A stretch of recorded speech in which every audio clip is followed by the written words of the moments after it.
Also, today is going to be a less accessible day. So, again, I don't really feel happy about that, but let me just kind of see if we're at least going to have captions. Bitch. There we go. Are captions going to happen here? Oh. Okay, it's looking like that's a no. Let me just... opt out. Emotes. Today's not going to be accessible. Okay, well that's fine. Let's start with washing the knives. So...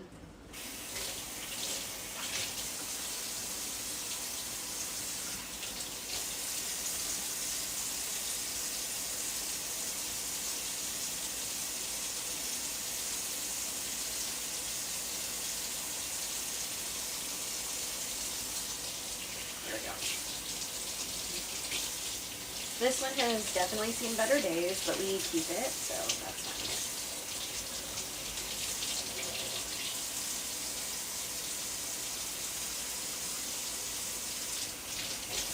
We almost cut ourselves.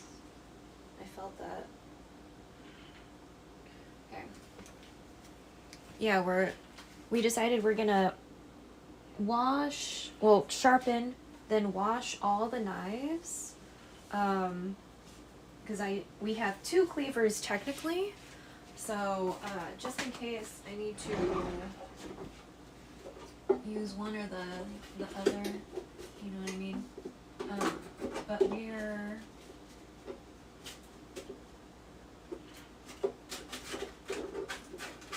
have a lot of different tools that don't get utilized, I guess, as often as maybe they should.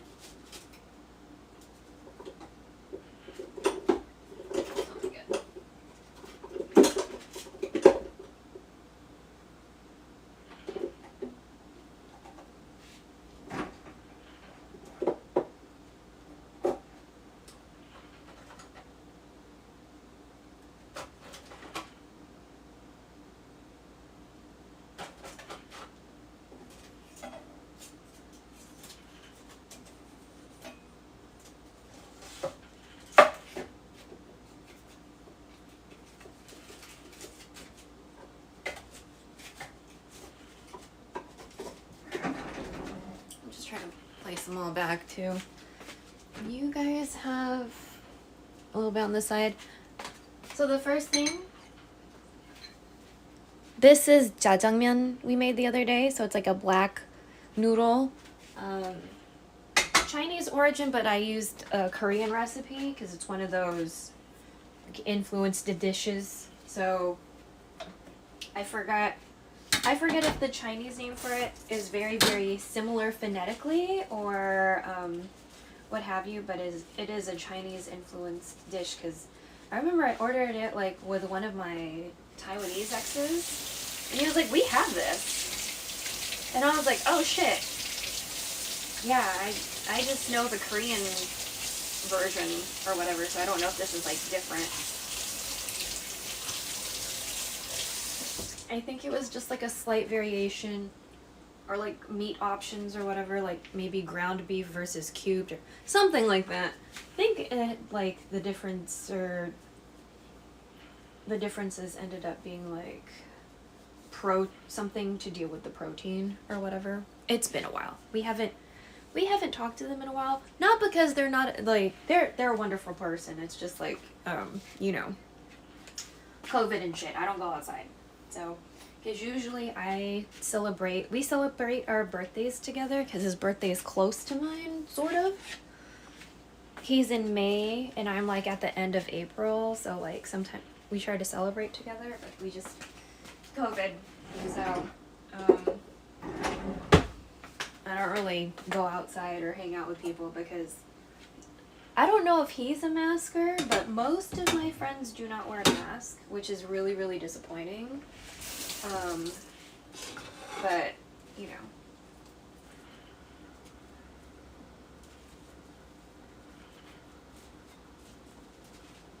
You know. So.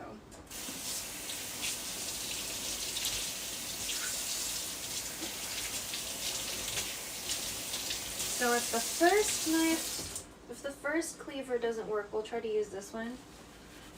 This one looks a little, like it's got some sort of other residue though down here.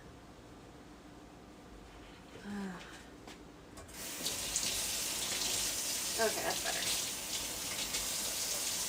Yeah. This one I have not seen really used that much, so definitely we might be using this one for the brisket. Again, I've never cut up a brisket before, and I've definitely never tried cooking brisket for myself before. So today is a couple of firsts. We're gonna crack open a coconut.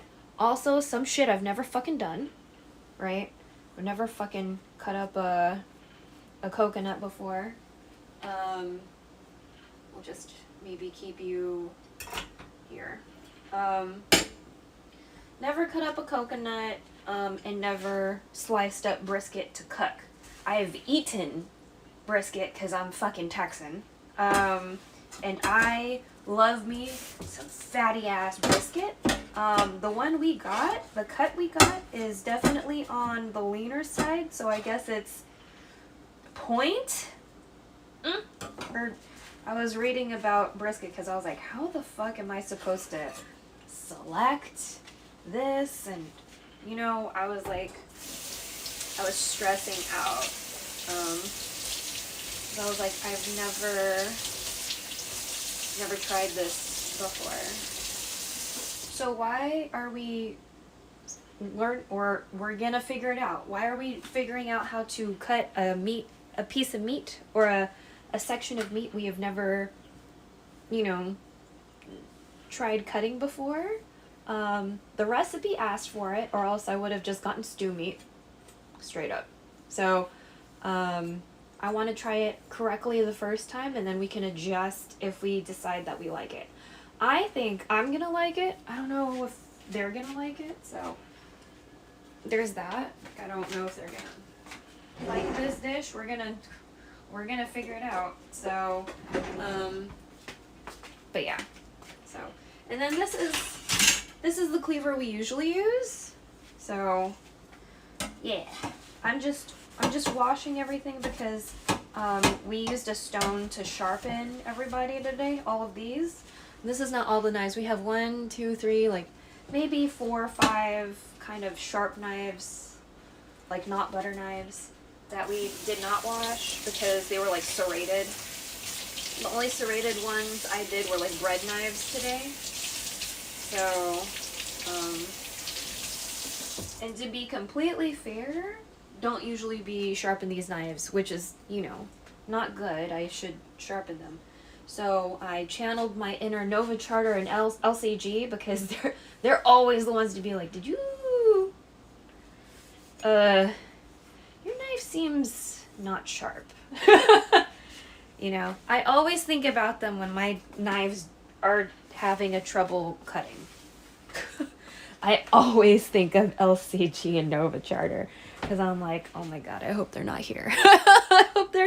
I hope they're not here, and like what the fuck is Belly doing? She needs to fucking sharpen that shit. So, you know, that's what I think about when I have not sharp knives.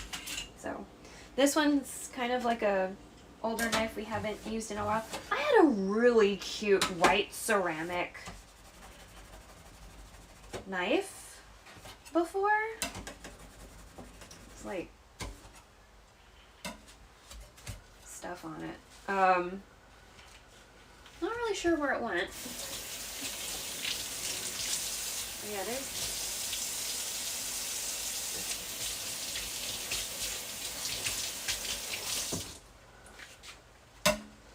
we also folded some laundry while you guys were not here. I guess we can open this so there's a little bit more light. Okay. But yeah, happy Indigenous Persons Day, because we don't celebrate colonizers in this chat. You can celebrate them somewhere else. We don't do that here. So yeah, happy Indigenous Persons Day. Also, you know, I'll have to look into like indigenous kind of Filipino recipes, but the the Muslim population of the Philippines, I feel like just people don't give enough attention to or know about, because they think all of us are Catholic. I'm like, no, bitch, not all of us are Catholic, and some of us are like desperately trying to remind our parents that we're not Catholic. So, you know what I mean? But, because I don't really think my brothers are particularly religious, and I know I, for sure, am not. And I grew up in the church. I was doing altar server shit. I was fucking master acolyte bullshit when they, I guess, opened that up for girls, because I think they didn't always have that for girls. And then, I think when they like offered that as a, you know, thing for the kids to do, it was like a new option or whatever the fuck. Just, you know, I very much grew up in the church, so I'm very much a recovering Catholic. Not about that life. You know, if God and religion do something for you, fantastic. I just don't like how religion is usually weaponized. Because there's nothing like Christian hate. No love like Christian hate. Right? So, yeah, we don't fuck with that either. So.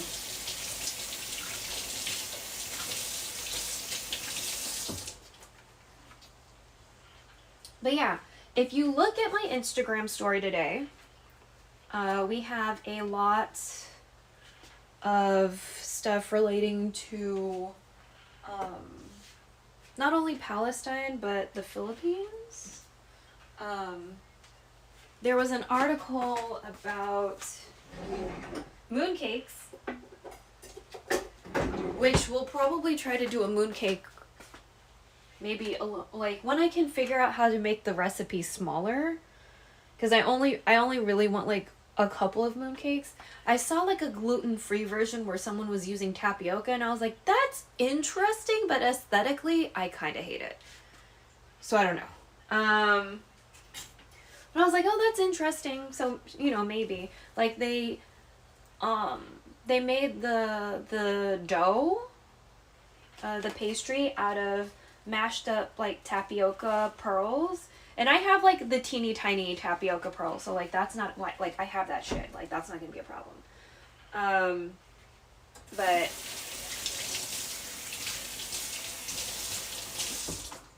this is like a knife we got at the like a local dollar store, or you know, a dollar plus store. I love knives that have a sheath. Fantastic, you know. We'll also need to fuck up some garlic for this.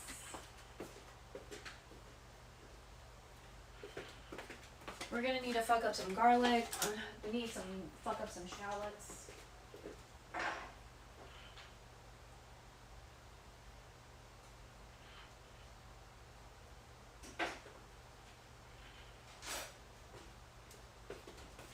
I'm defrosting some ginger that I prepared and froze a while ago. Should still be fine. What else are we doing? I'm gonna make some tea, like a dip. I'm sipping on an awesome black tea that is not from Assam. It's from Formosa, so I'm guessing they got the leaves and started growing it in Formosa, which I don't know if I'm supposed to be saying Formosa or Taiwan, but it said Formosa on the package. And so there's that. I don't know if there's a word, or, you know, if there's a preferred title, or like if one is offensive. Like, for example, Chinese Filipinos, I've heard a bunch of different things. I've heard Chi-Fil more often online. I've heard a lot of Chi-Fil, but when I, growing up, I knew Sinoy, Tsinoy. And then there's Chinoy, Chinoy. I honestly don't know which one is preferred. I should probably just ask. But, because I hear and see all variations on the internet, right? So, it's like hard to tell, especially when there's like, there's racism within Filipino people too. Like, there's racism and colorism and blah blah blah blah blah, classism, fucking, just stupid, divisionist fucking bullshit. So, like, there's also that. Ugh. But, for example, on my mom's side of the family, I forget. I forget if I'm a 16th or an 8th Chinese. Mom's granddad, I think, was Chinese, and he had to drop his last name in order to, like, participate in capitalism in the Philippines. So he had to, like, abandon his heritage in order to survive capitalism, which I think is really fucked up, right? I don't think that's happening now, because I feel like there are more Chinese Filipinos that have their Chinese last name, but I don't know when that started to happen to be more acceptable or more whatever, or maybe those people just chose to not do commerce or finance or some shit, or business, like maybe they just worked and didn't try to own business. I don't know. Anyway, so the Chinese part of my family,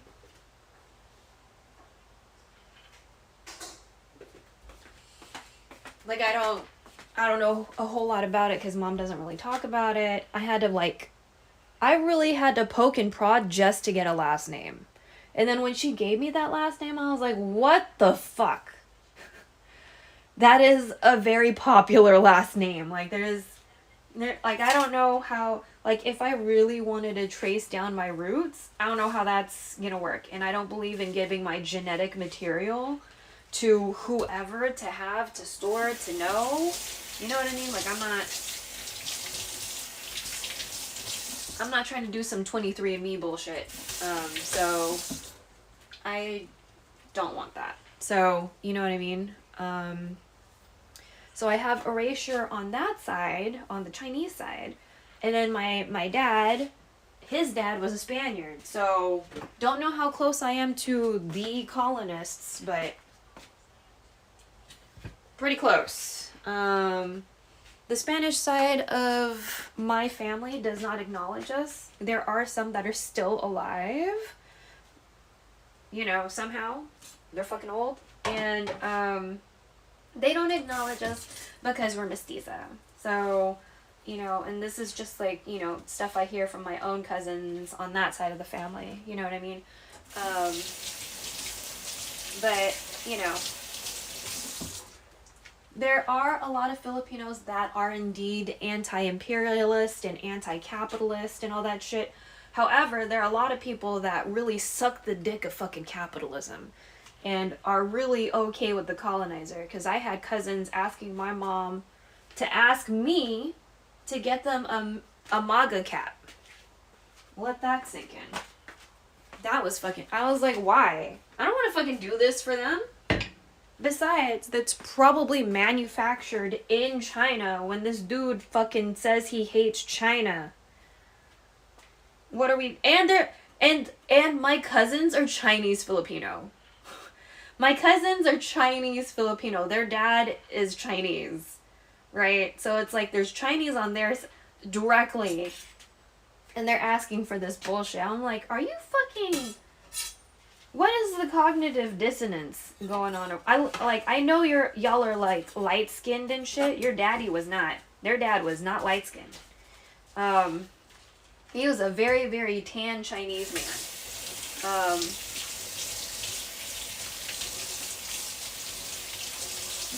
And you know, I really liked this uncle until I realized he treated my mom weird because my mom was hard carrying for my dad because my dad had so many like things health-wise going on, and like he kind of stopped working in his 40s because of it.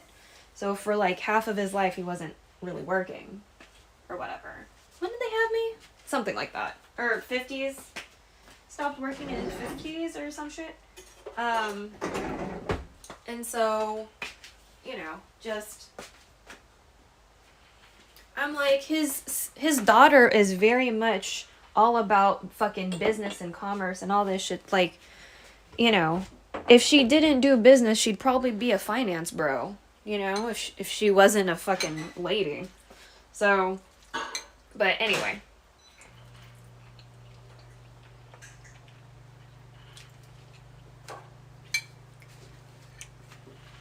So the fact that he was like weird to my mom when she was hard carrying the family, really fucking weird given how his daughter is.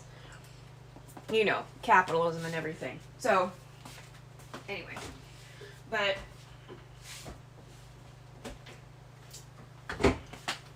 so some people are very anti-capitalist and like fuck the government and all this shit. But then some people are not like, nah, we love fascism. So not all Filipino people are a monolith, just to let you know. Some people get it and some people don't. Okay? So in my chat, we don't like colonizers. We don't like colonizers. You want to see more about that? You can look at my Instagram story today or on most days, honestly. All right. So we're going to start with the less difficult things and then we'll move on to the really, really difficult stuff. So we washed all the knives. We're defrosting the ginger that we fucking prepared like, I don't know, last month or some shit like that. This is the tea that I'm trying to make. Supposedly this is good for like gassiness and shit. There's a Malaysian dude on Instagram that's always sharing tea. Or like tea blends or something. Okay, so there's I toasted some fennel seeds in here. There's like some beat up pieces of fucking lemongrass, and that's a mint tea bag. We don't have fresh mint. We don't have peppermint, but we have mint tea. So part of the tea situation was like they were saying fresh mint. I was like, bitch, no, I don't fucking have that. And what else? Peppermint tea. And I was like, nah, bitch, I don't fucking have that. So this person's really cool though. I say bitch a lot, that's all. They're not a bitch. But yeah, there's a Malaysian dude on Instagram that is always sharing like different types of tea to help with different types of things.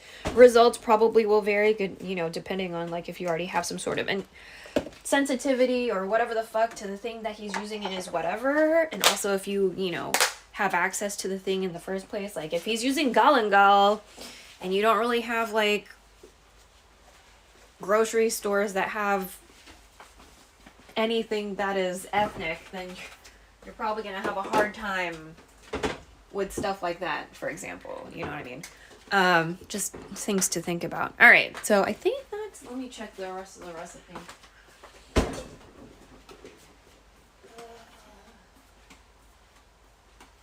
seeds, lemongrass, ginger. We don't have fresh mint. We have mint tea. Okay. And then I boiled some tea, or boiled some water for this tea. This white stuff over here is not what you would assume it is. That's way too much for one human to pump out. That's gross, guys. That is the beef broth that we're going to be using for our situation today. So I made that first. I also toasted some cassis seeds for, I forget that when we use the Twitch app, we cannot zoom. So these are cassis seeds that I was roasting. Those are just to have. That's not for today's tea, but you know, future tea. You have to toast those before you use them, is what I've been told. So we can go ahead and put them in this. If we have enough time and patience, we'll probably, you know what, funnel might be good.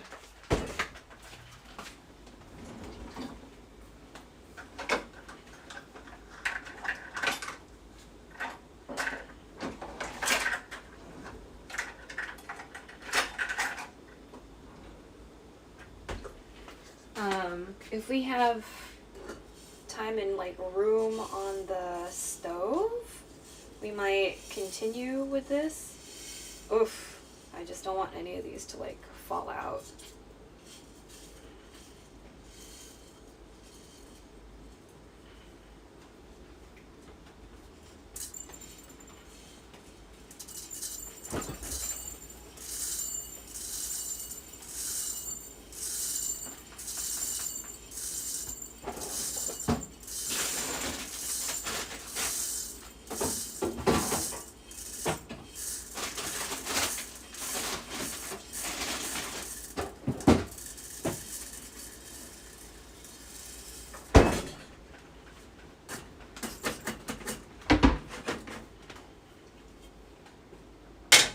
But yeah.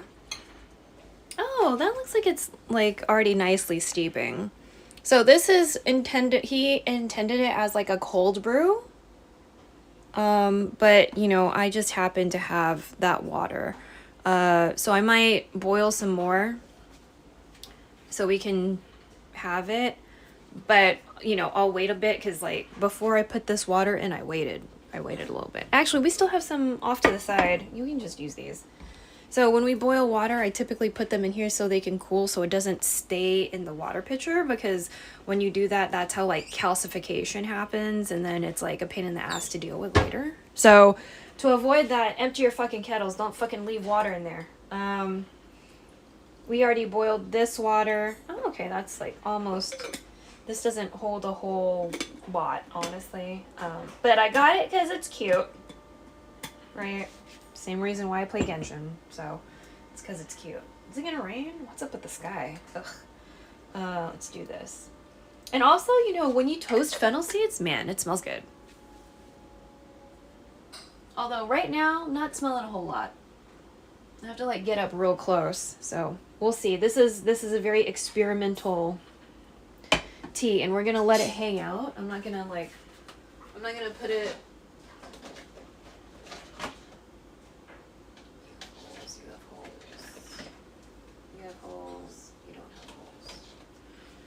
We're gonna leave it here to hang out with us. We can just admire it or whatever, right? Okay, so we'll go ahead and finish our jjajangmyeon, and then we will move on to the cooking situation. So we made this jjajangmyeon, I think we made this offline.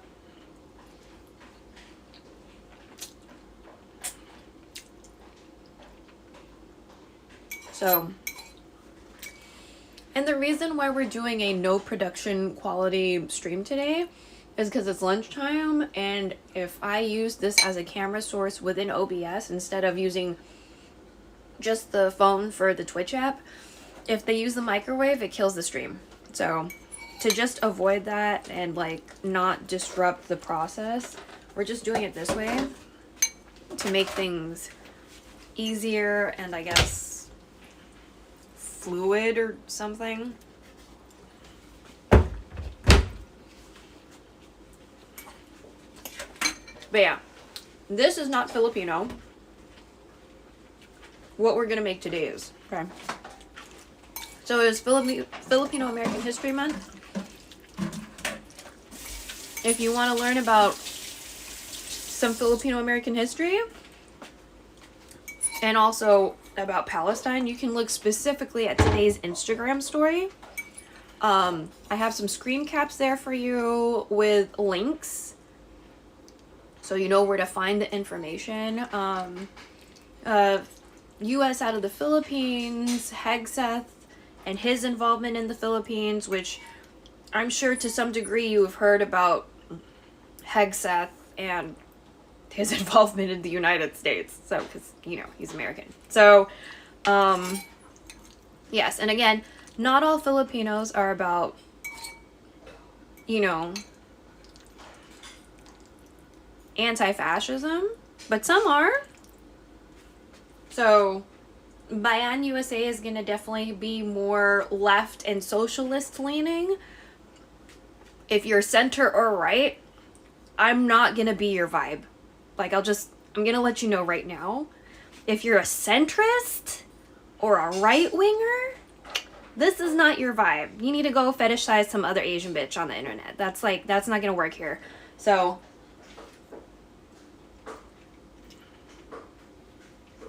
I'm not into sex tourism. I think it's terrible that it's even a thing. Definitely don't like sex tourists. Do not like predatory male behavior in any way, shape, form, capacity. And I really hate it when people are like, oh my god, my first whatever was Filipino, or I love the Philippines because the women ABCD. Or my first wife was Filipino. Or I used to be on the Air Force base, or whatever the fuck base is. Because, like, I forget if Subic is, like, is Subic a naval base?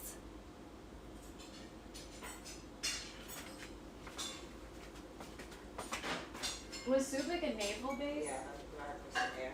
Yeah, Clark was Air Force. Clark was Air Force. Okay. Subic was naval. Clark was air base. There we go. So I was like, Subic's the one with, like, the fucked up water situation or some shit like that. Dumping. Let me find it. Subic. Subic. Dumping. Climate. There we go.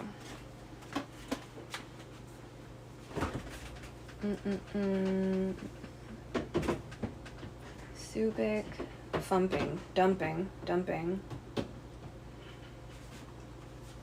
There we go. U.S. Okay, fuck. Cables. U.S. military base and toxic waste dumping in the Philippines. 1998 and and ongoing. Ongoing.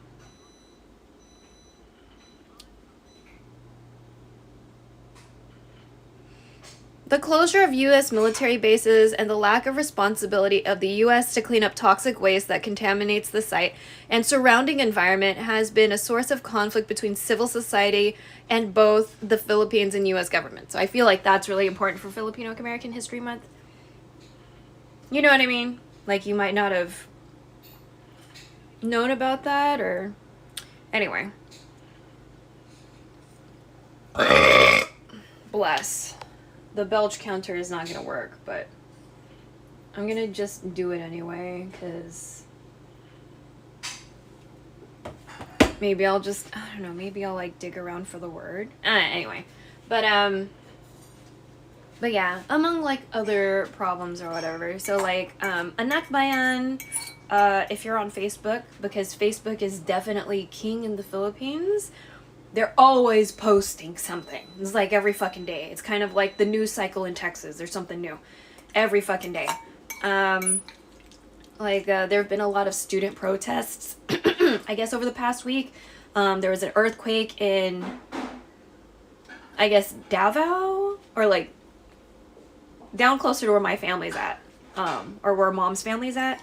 And so, you know, if you're Filipino and you're watching this, you may want to check in with people. You know what I mean? There's a pretty massive earthquake. I can probably look it up since we're just eating and yapping and eating all.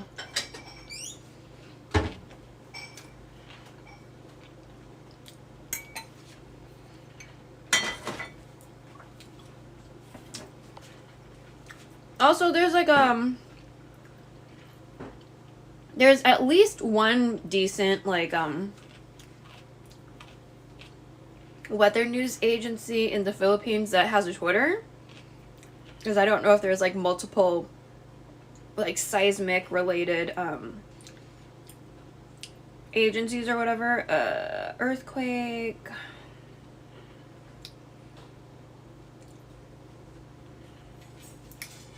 It's pretty recent.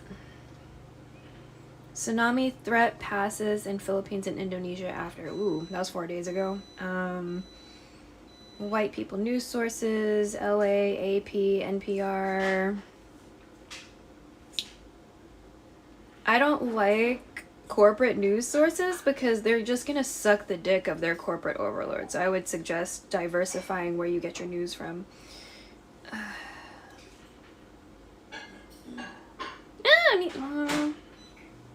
Weather Channel. Oh, wait. UPI? No. Why are there no Filipino fucking news sources in my shit? Al Jazeera. Oh, wait. Those are... No, I need something from the past week. Some of that was from... week. Al Jazeera 3 days ago? Sure. Massive earthquakes in the Philippines. What we know so far, at least 6 dead from earthquakes which triggered tsunami warnings. Okay, I see some hijabi ladies, so maybe this is down south.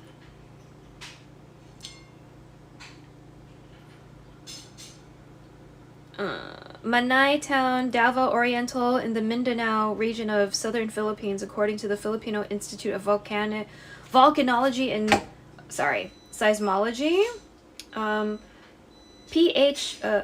FIVOLX said the earthquake had been caused by movement in the Filipino Trench at a depth of 23 kilometers, 14 miles.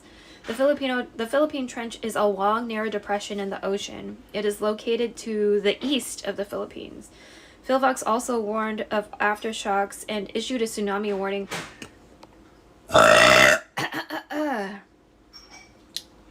for the surrounding region, saying it expected waves larger than 1 meter, 3.3 feet. Coastal residents have been, quote, strongly advised to immediately evacuate to higher grounds or move further inland, end quote, the agency said soon after earthquake struck. Okay. Oh, wow. Then it has information about Pacific Tsunami Warning Center in Honolulu and Indonesia's Meteorology, Climatology, and Geophysics Agency. But yeah, if you are Filipino and you have people down southish, you might wanna check in. You know what I mean? I asked my mom. She said they told her that they're okay. So we're gonna, if they say that they're okay, then they're okay. But like what would we have done if we weren't able to get in contact with them? You know what I'm saying? So. Oh shit, a whole ass noodle fell out.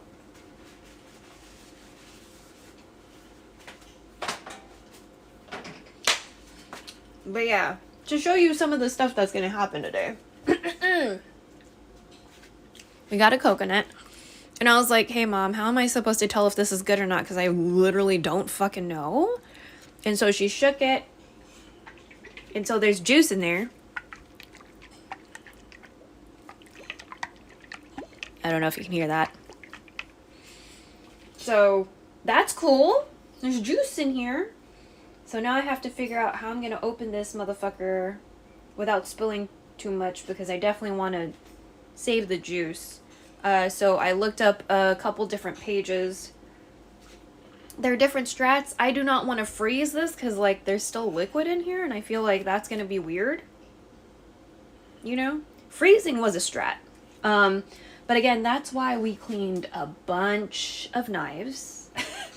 We sharpened and cleaned a bunch of knives so we can deal with this. This is the first time we're ever cracking open a coconut.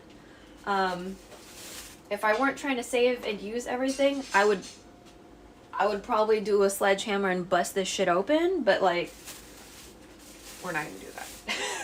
We're not gonna do that. So because we have a sledge. Well, we have something that I used to use to crush cans. So, you know, but we're not gonna do that. And then we got like an actual like little piece of turmeric. Because we have turmeric powder. Let me do this. Maybe that's better. We have turmeric powder, but like this said to have sliced pieces of turmeric. So, yeah, we're gonna fuck around with that too. Ginger's still defrosting because it was definitely still very icy. We have some lemongrass from not that long ago when we were steaming that cod. I used lemongrass and ginger to bake it in the convection oven, but like put it in a packet. So essentially, I guess I was steaming it more than baking. But anyway, so we have some leftover, but we also got some new lemongrass, and it looks pretty lively. Because the other ones I had were like pretty yellowed already. Look at this. It's still green. Amazing. So we're going to use some of this, and then, you know, some of the we used some of that leftover lemongrass we did have in the steeping of this. So the tea with the toasted fennel seeds, the smashed up lemongrass, and a fucking peppermint tea bag, and some slices of ginger that I not dehydrated, but I like prepped and put in the freezer a while ago. So again, waste not, want not is the type of bitch that I am. And so, and then these are cassis seeds that we'll use some other time, but this is also for tea. Kind of like a similar type of, like, if you're feeling kind of gassy or whatever, I believe, tea. So I just want to get everything in here without spilling everything. So also, these were sounding kind of violent earlier, and I was like, see, that's what they were sounding really violent on the stove, and I was like, I don't like how aggressive you're sounding right now, so that's gotta stop. But yeah. Alright, so let's start with easy stuff. Shallots. Maybe this turmeric. I've never prepared actual turmeric. So again, this is new. We're doing a lot of new shit today. So we have awesome black tea from Formosa, so like not from India. And then we've got this leftover salted plum drink, but I feel like they put like other stuff in here too, like citrus peels or something. So I don't know if they just got confused because no one orders salted plum. Like, no one orders salted plum. Because it's like, it tastes like they were like, oh, like the yuja tea, like the citrus, like marmalade tea you might see at the Korean stores. It halfway tastes like that, and then like a little teeny tiny bit of salted plum. So, it's very interesting. Let me see, is this, okay, I can touch you now? Okay, so then you don't need this anymore.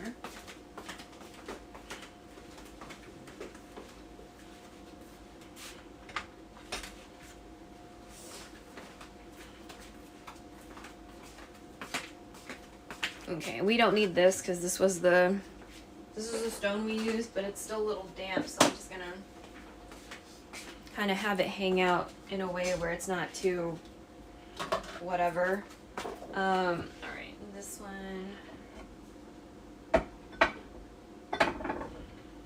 You still have liquid? You're empty, right?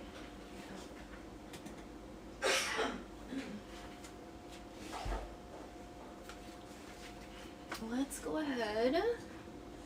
We're gonna cut all the things that are not dead animal first. And then we'll cut dead animal.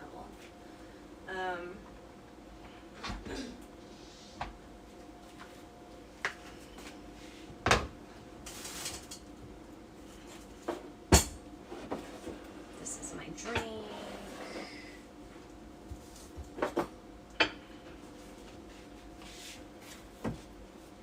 Okay. Let me try to put you in a way where we all fit together and the lighting is still okay. I know there's a lot of cables. There's a lot of cables. It's okay. It's okay.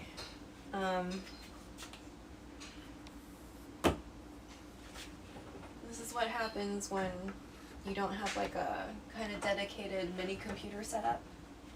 So, just FYI.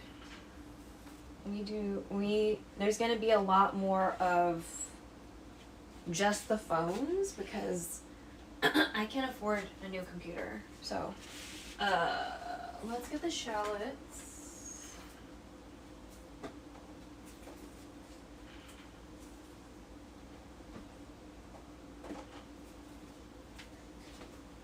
Okay, so we have 3 shallots. That's what I remember the recipe saying.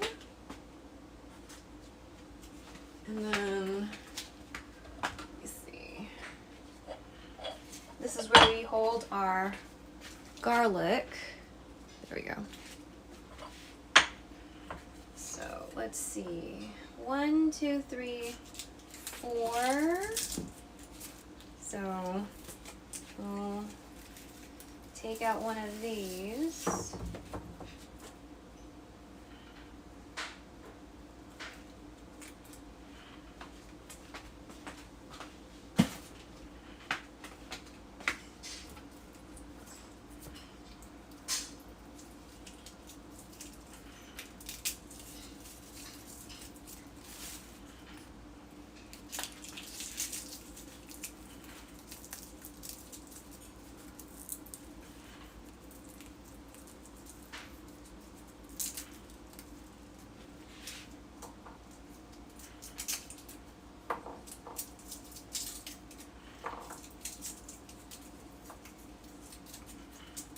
Okay.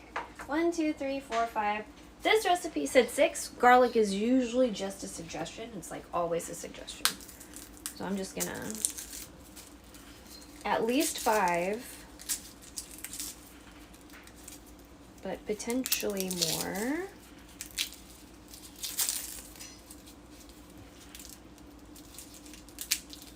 Oh, okay. Maybe these 3. All right.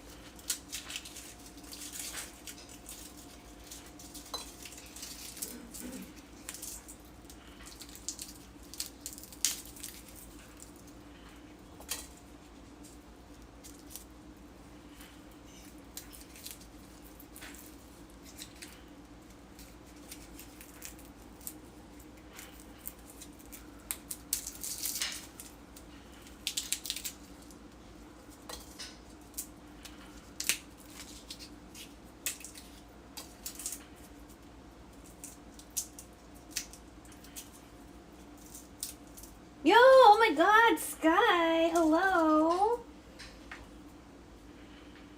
Lurky durky while I prep for Betty's. Okay. Yeah, get cozy. I'm gonna be here for a while. I'm gonna be here for a while. Lamau. 1, 2. Yeah, this looks like a good amount. What is Tiyula Itum? So I was kind of 1, 2, 3, 6. Oh, you know what? Me and Raina were trying to do the math yesterday with the time difference. We were both also struggling. And I told her, I was like, me and Sky did this too, where we were trying to do the math. And I was like, man, we're not good at math. So, but yeah, I just thought I'd share that because I thought it was funny because you and me did the math and did it wrong. We all did the math wrong. Because I was like, wait. If it's this here and it's this there, 12 something. It's a forever mystery. Okay, lol.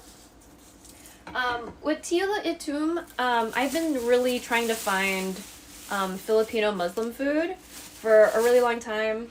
And by long time, I meant the past couple weeks because all I found were like blogs about, hey, this food is halal and it happens to be in the Philippines and blah, blah, blah, blah, blah. But not necessarily linking it to like a Muslim Filipino cultural history or, you know, practice. And so what I wanted is not just like, hey, this food in the Philippines happens to be halal. yay for Eid and fucking, you know, whatever else celebrations, you know, Ramadan and stuff, but like an actual Muslim Filipino culinary history. So in the Philippines down south, that is usually where the Muslim community is. It's like there's an acronym for it. Hold on. I think I pulled it up in a page so I can like not think as hard. Let me see. I think it's here. Dominant ethnic group in the Sulu archipelago because of their political and religious institutions, the Tausug occupy Jolo, Indanan, Siasi, and Patikul in Sulu. The ARMM, but it didn't explain what the ARMM is. Okay. There are also scattered settlements in Zamboanga del Sur and Cotabato and all the way to Malaysia, which has an estimated Tausug population of more than 110,000. Tausug is a combination of Tau, person, and Suug, the old name of Jolo Island. The present generation of Tausugs are believed to be descended from different ethnic groups that migrated to the Sulu archipelago. The Tausug language is adopted from the vocabulary of Tagimaha, in whose locality the Sultan of Sulu lived and established Buansa, the capital of the Sultanate. They have two dialects, Parianum and Gimbahanun. Parianum is spoken by the people living along the coast of Jolo, and Gimbahanun, by those living in the interior part. Bangmaro Autonomous Region in Muslim Mindanao is this. It's like a government website. Where else? But like, yeah, in this area, it's like is where like a huge concentration of the Muslim Filipino folks live. So, yeah. So I feel like a lot of people just in general don't know, or they're like, there's just a lot of disappointment online. There's like, I remember someone shared a post and it was this Filipino person who was like, you know, basically like saying like, oh, there's nothing wrong with Muslim people, but also like, that's not me. Where it just feels very throwing people under the bus. Still, like, don't treat me like them. I'm not like I'm signaling to you that I am not these people. So like, just to let you know, I am performatively saying it's okay to be Muslim, but also telling you that ain't me. Like I saw some of that on the internet, you know, and I really didn't like that because it's like, that's not helping anybody, especially Muslim people. So, especially now with the current climate of Islamophobia and like Islamophobia denialism, you know, because people just want to be like, no, I'm not, and I'm like, yeah, you are. Yeah, you are, bro. I wanted to go out of my way to find. Ooh, you're leaking. To find some Muslim Filipino dishes. And this was one that seemed really promising because there's meat. It's not just rice. There's like a yellow rice that seems really promising too. But I like my rice situation right now. So like the next time I make rice, we'll probably make the yellow rice that I saw recipes for. But like even for that, I kind of had to look around because it's like in two different places they mentioned lemongrass, and then I went to like a Muslim blog and there was like no mention of lemongrass, and I was like, I don't know what's going on. So I was like, the lemongrass part sounds good and potentially very legit. So I was just like, I really, you know, because I love lemongrass. If I can like cook more stuff with lemongrass, like let's go. Also, you know, steak with lemongrass, delicious. So yeah, I found this recipe and I, you know, had to do quite a bit of digging to like, so this is Muslim Filipino for real, or, you know, and kind of like all the recipes or pages I found did point to like this region And, you know, specifically, you know, there was a travel blog and they were talking about this area and, you know, not only just specifically, like, Muslim Filipino food, but, like, they also, I think they ate pork somewhere. So, like, maybe not everybody's Muslim in that area, but, like, just a hefty amount of people are Muslim. So, yellow rice, turmeric rice. Yeah, there was turmeric, there was lemongrass, and I forget if there was something else. And I was like, oh, that's nice. You know, like the ladies like rice. You know what I mean? Like, that seems very approachable. You know, we can probably do that. So, man, I forgot the name of it. Kunia? Maybe? Kunia or something like that. I believe that one started with a K. I think that one started with a K, and there was definitely vowels. So, you know. But yeah, when I found this one, I was like, man, this sounds so interesting because it's like really different. And I was like, why does this look like dinuguan? I was like, ain't no way this is dinuguan because that has blood. And I'm pretty sure blood is a no-no. And so, and then I was like, oh, it's not dinuguan. I was like, okay, what's this? What's this? Dinuguan is like a Filipino dish that has blood involved. And some people like to joke around with white people and say it's chocolate meat. I don't think that joke is very funny because, like, what if they have a weird food allergy or just, like, aversion to something, you know what I mean? Like, I don't think it's funny to fuck around with people's lives like that, so, you know what I mean? Like, I wouldn't want somebody to say, hey, this is this, and then it's not actually that. I'd be fucking pissed. So, you know what I mean? And I've seen people have allergic reactions to food in real time. That shit is fucking scary. That shit is really fucking scary. Like, we have a friend that has just violent reactions to mushrooms. And so, she has to be really careful when she gets ramen. Because a lot of times with ramen broth, there's shiitake or whatever. Dude, I was like, holy shit. I was so scared, like, her throat closed up, there was hives, you know, she was shaking. I was like, oh my fucking god, you know, like, stressing out. So, like, yeah, no. I don't think it's funny to joke around like that. Or, like, you know how some people are, like, teaching people bad words and be like, oh, no, that means I love you. I don't really think that's cute either, because if somebody came up to me and, like, said a cuss word to me in my face, thinking that they said, I love you. First of all, you shouldn't be saying I love you to strangers, in my personal opinion, because that's kind of creepy. You know what I mean? I think that's creepy, and maybe that's because I'm a woman, and I don't really like when strangers tell me I love you, because it's like, are you gonna end up following me to my car and, like, stalking me? Are you gonna record my license plate number? Like, what are we doing here? You know, if that were to happen at, like, offline, and if it happens online, like, are you gonna, like, stalk my community or something? Like, what are you doing?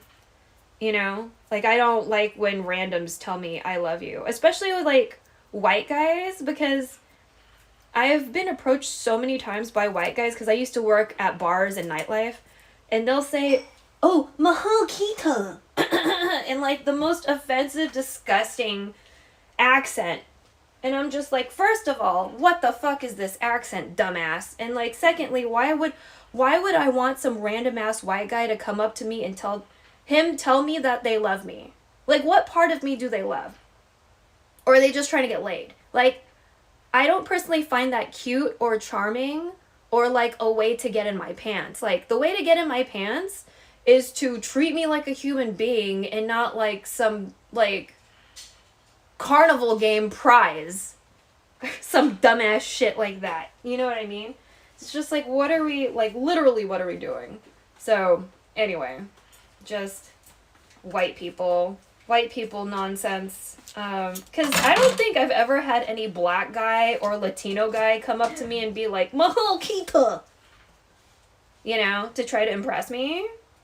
So, or think that in some way that would mean, like, I would be okay with whatever the fuck else comes out of their mouth. Grated coconut meat. Shallots thinly sliced. Garlic minced. We're just gonna do the Martinian thing. We're gonna do the Martinian thing. It's not gonna be perfect, but we like it. So, we'll do the shallots first. And then we'll do the Martinian thing. And if you don't know what the Martinian thing is, you're gonna fucking find out. You might not like it. It's noisy. It's noisy. So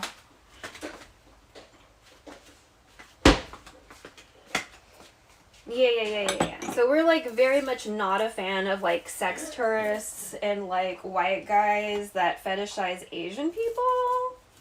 Super not a fan of that. If you looked at my past broadcast, we had slides on that. So I made a new source searcher. Should we just use a mandolin? Bitch, why not? I found that we have another cute tiny mandolin. I didn't realize we had this.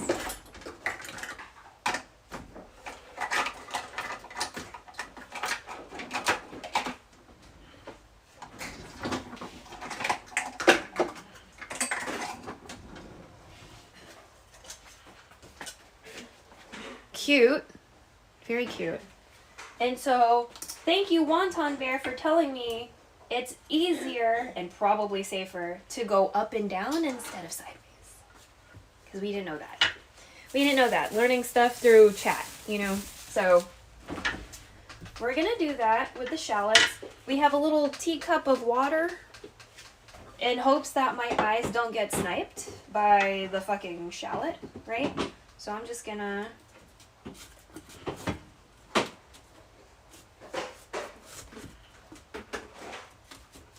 Oh, and if y'all don't know, our friend Sky, like his screen name suggests, does music. You can peep his music on Spotify, or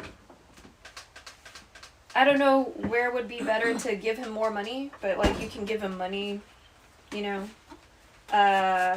He'll sing on stream. He's very good at... Ooh, okay. He's very good at... What the fuck is the name of that song? The Teresa Tang song that everyone likes. Moon. Something My Heart. Moon. Something about the moon and the heart, which I think is probably still very... good for now because, you know, I had this big old thing of broth. Is that not going to help my eyeballs? Okay. Moon something my heart. Something. Okay, I don't think this is helping my eyeballs. I don't want to wear sunglasses in here. Okay, let me get a fork.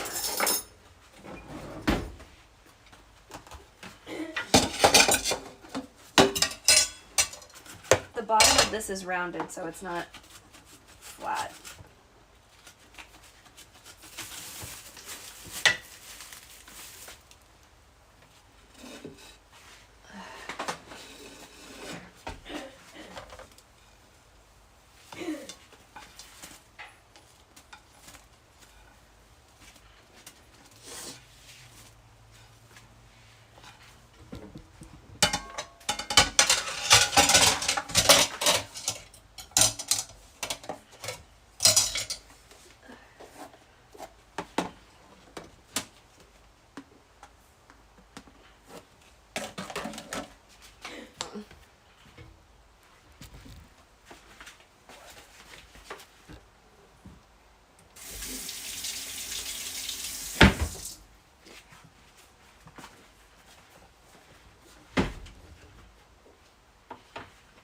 Okay.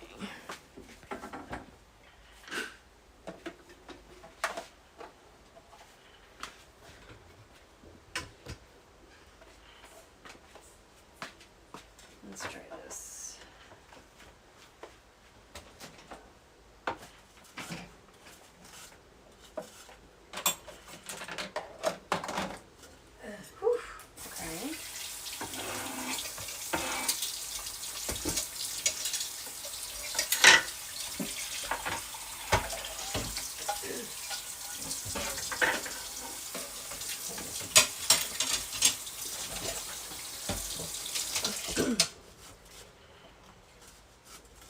I'll just put them in the dishwasher later.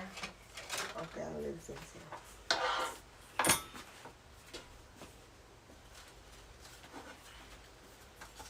When you're using sharp things, just go slow and pay attention. Please don't do things distractedly because that's going to be a really bad time.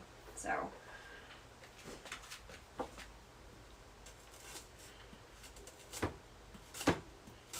Oh, this one's cutting way better. We're still kind of dragging a little bit.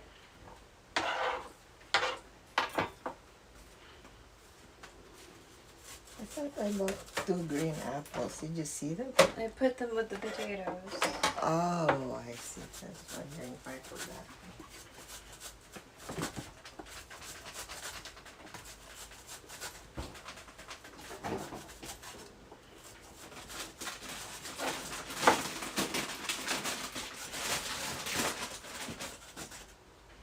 Okay, one. There we go. One more. Cool. We'll just cut off the bottom of that.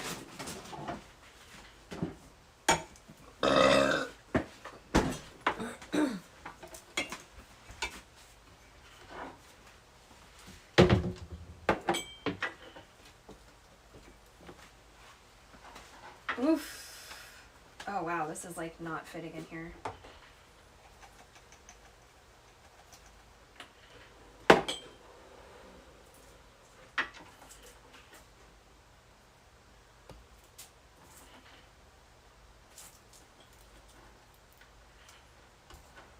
The other cute mandolin we have, oh, I'm sorry.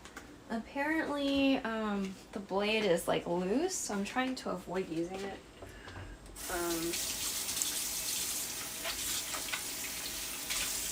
We're washing our hands because my eyes keep on getting sniped. So I'm like rubbing, or I'm trying not to rub, I'm just like patting my face, I guess, with a wet towel. All right, we got one more shallot, and then I will show you the Martinian thing, which if Sky is still here, he might want to mute. He might want to mute.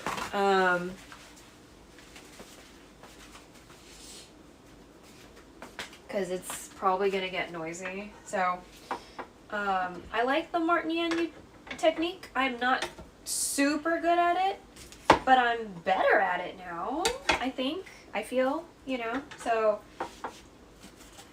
yay for progress. Oh, this one's so much better. Okay. Still have to be careful and still have to pay attention and, you know, because we don't want to hurt ourselves.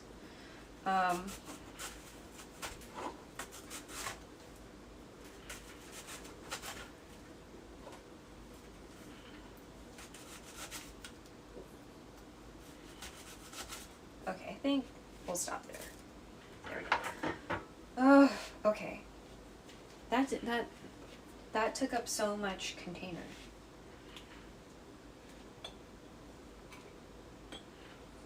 If you like these cups, wait for when Costco has tiramisu desserts. This comes in like a 6-pack or something, and I like these because they're good for mise en place. You know, organizing your ingredients and shit. Especially if you're doing something that has kind of like less ingredients or less volume. Like when I make multi-grain rice, it's like 3 tablespoons of this, that, and the other. So like that will definitely fit in those cups, you know. Oh man. No more ice snipes.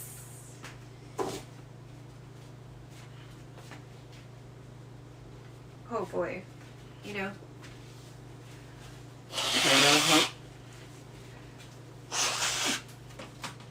Then wash my hands again because I blew my nose.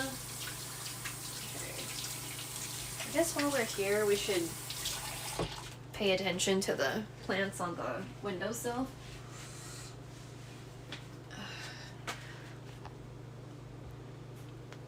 So again, waste not, want not. But sometimes we just don't pay the best attention to things, so I'm just gonna, oh,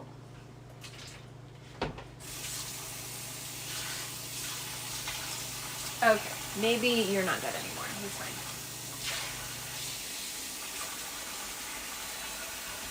Yeah.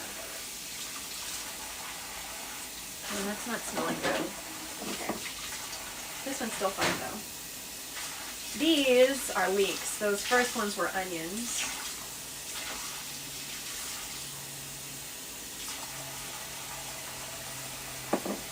Yeah, that doesn't smell good. Okay.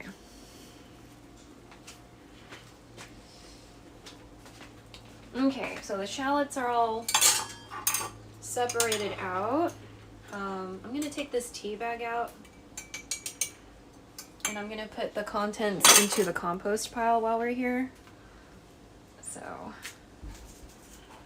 usually I'll wait till like everything is dried and then put it into the compost, but we'll go ahead and just get the majority out and put it there. It's easier when everything's dried out to like put whatever you need to into the compost pile. You just check everything. Why are there drops? I don't know what these drops are about. Anyway, so shallots are done. Let me just see what it said about the turmeric. Turmeric thinly sliced. Okay, I don't know if I'm supposed to just like, I'll just go ahead and rinse it off. And then we'll, you know. And then we'll go ahead and slice it or whatever. I'm going to treat this like ginger and we're going to use a spoon for the skin. So if you've ever peeled ginger before, or maybe you haven't, good strat so you remain with way more ginger than not is to take a spoon to it and then take the skin off. Ah, there we go. That was a good idea.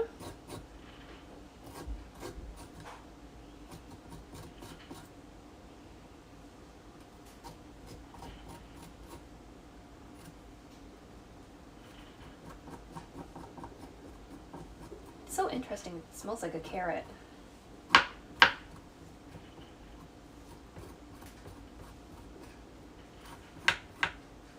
I've never worked with actual, just like the root turmeric before, so like this is, again, lots of firsts today. The two big main firsts are we're gonna crack open a motherfucking coconut, and we're gonna cut up some brisket.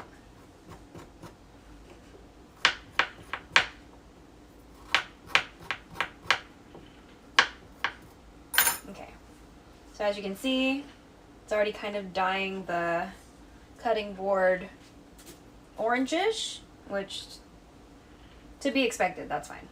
That doesn't really bother me or anything. Surely my fingers will be slightly yellow-orange today. It's okay too.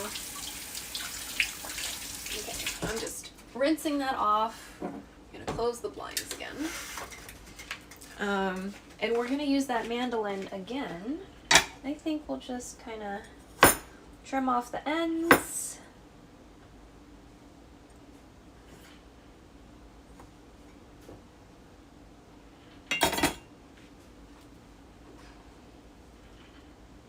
And I'll go ahead and try to use the mandolin.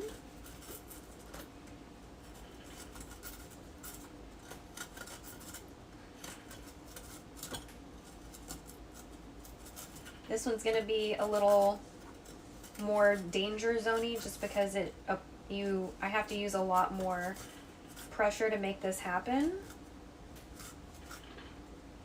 So I'm going to be really careful as we get closer to the end.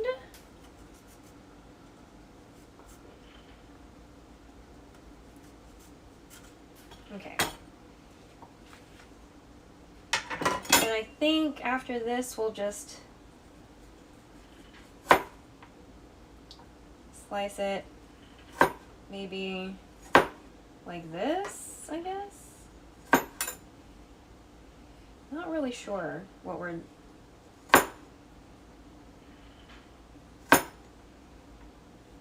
I'm visually, because there was no illustration for this specific apart. I'm just like, you know, going by the instructions and stuff. So.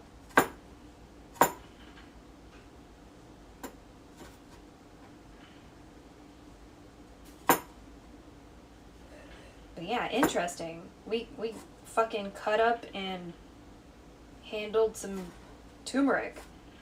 That's not a powder. Fantastic. There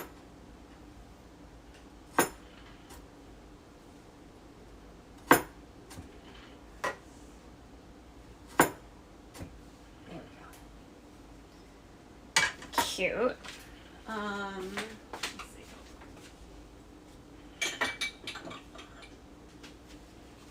Did I finish my jajangmyeon? Of course not. Okay.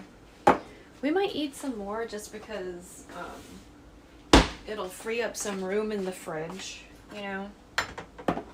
And I'll have like something to snack on while we cook or whatever. Here we go. So that's the turmeric. Okay, let's do the garlic.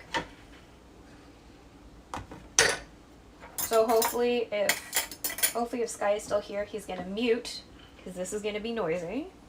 And I want him to have a nice, cozy bedtime, you know. Yeah, as you can see, like, it's already turning it yellow. Alright, so this is the Martin Yan thing. I call it the Martin Yan thing. Martin Yan was a very famous Chinese chef. He had a TV show on PBS a long time ago. Some of you on Twitch might not have been born yet. So, Martin Yan, Y-A-N. Really cool guy. And this is how he like minced garlic. So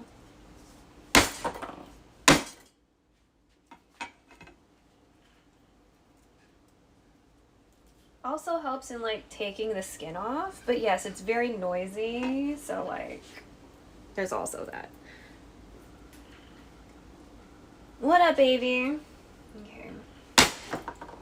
Okay, let's get those off the tube. There we go. Things tend to fly. Oh yeah, we need it. We'll get another. We'll get another. But you see how it like...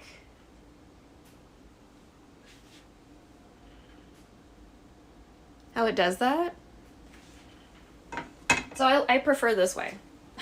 Instead of struggling with like, you know, chopping it one way and then chopping it another and it still sticks to your fingers anyway.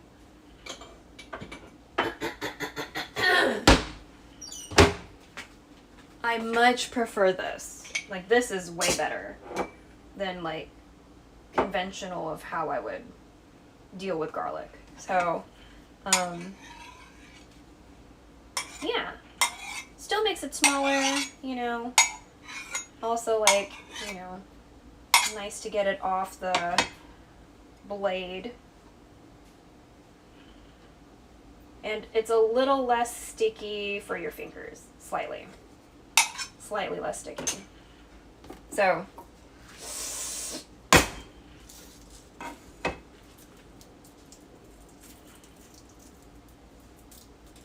Ooh!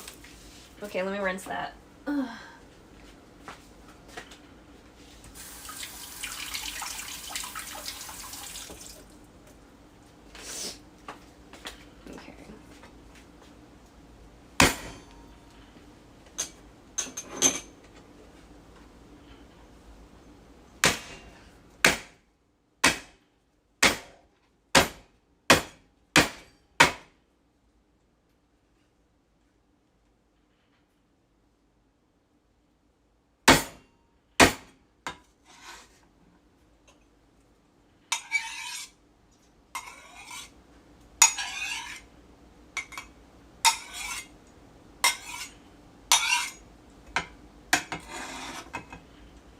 And usually I scrape with the non-sharp edge, but, you know, sometimes I don't, so.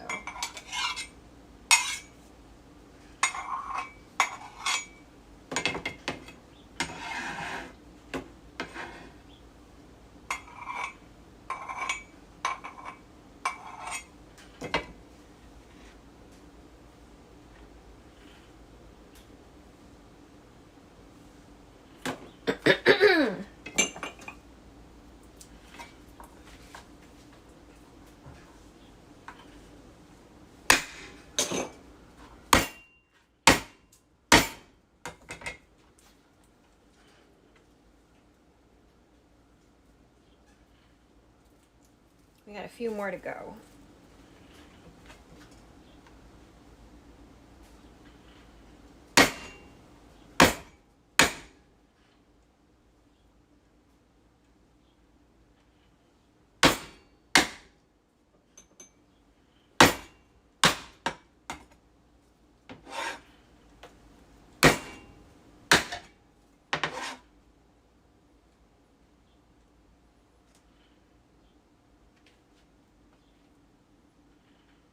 Oh, wait. Oh.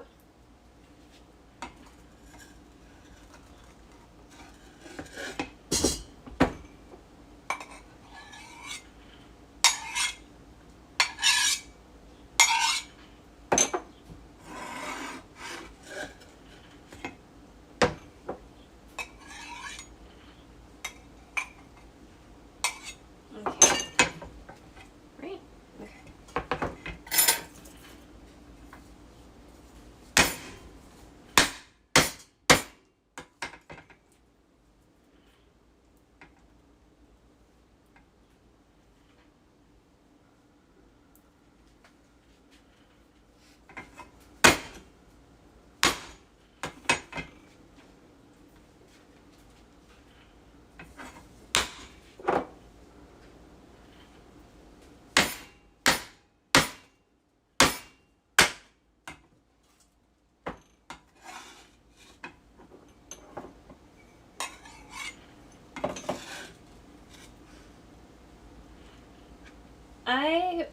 I prefer this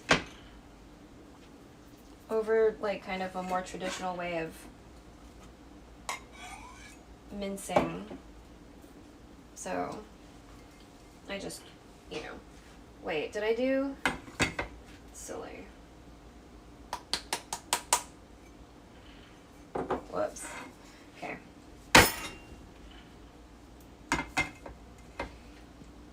Also, I've heard of some strats for peeling the skin of garlic, like using a microwave or whatever. Like, you do you. For me, that feels really wasteful with resources.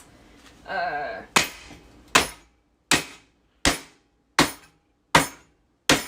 one's much nicer looking. This one looks way better. Okay. Don't worry, we're almost done with this portion of noisy. I'm assuming that the coconut will be very fucking noisy. Okay? So, or potentially noisy, so just, we're not quite done with noisy. We're almost done with noisy though. So, typically we're a pretty peaceful stream unless I'm using a cleaver to do this, so.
Okay.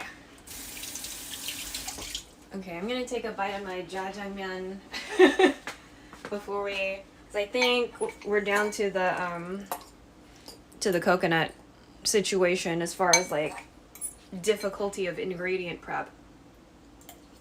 Because we have ginger off to the side already, so.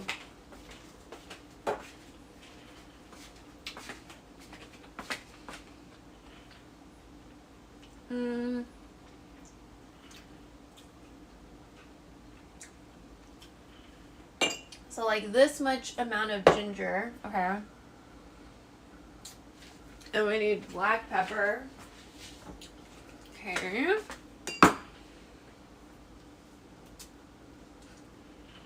Four stalks of lemongrass, white part pounded. So we're gonna use this, but maybe we'll use one.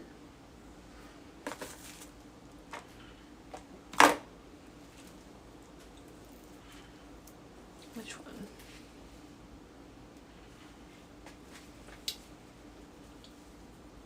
Let's see.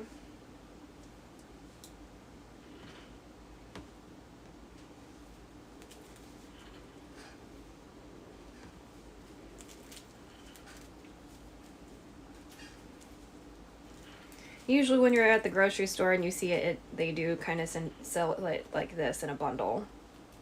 Like a little plastic wrapped bundle. Also, for anyone who's used to me having like open captions and stuff, I'm so sorry. Today is we're using our phone from the Twitch app day.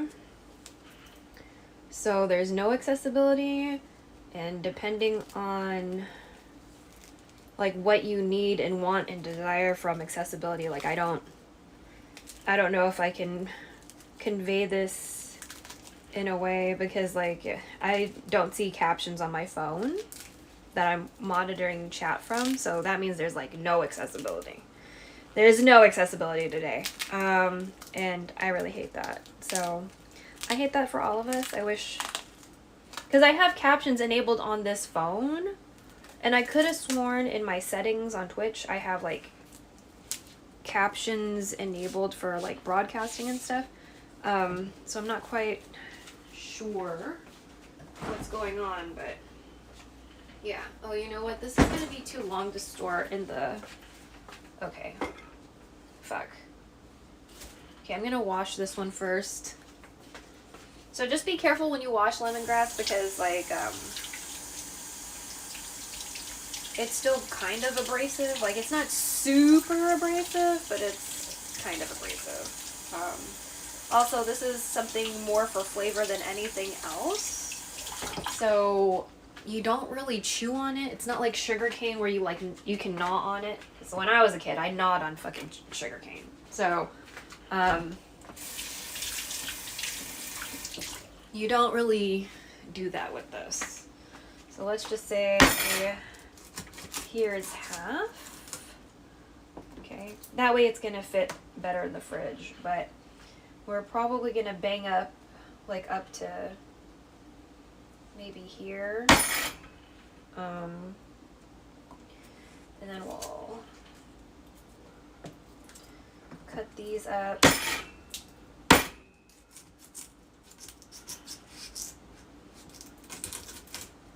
Okay. One of you flew away. There we go. Let me rinse you off again. And this is just so I can like, we're gonna try to store these later, right? But this one we're gonna bang up a little bit. I'm gonna go ahead and take out the outer skin. And then I'm gonna cut off like a bit of the tip. Okay. And we're gonna bang this.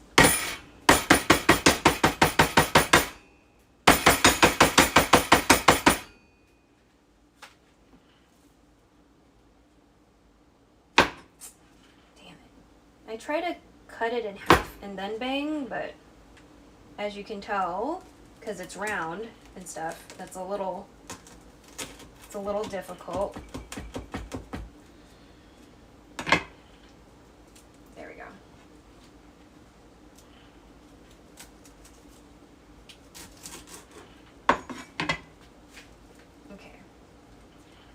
Let's try banging again.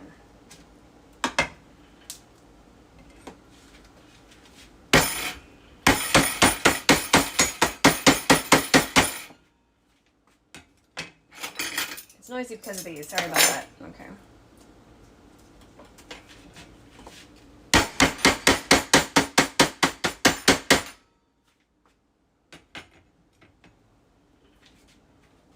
Okay.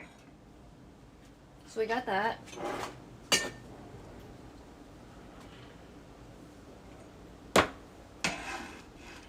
I don't know if we should make it smaller.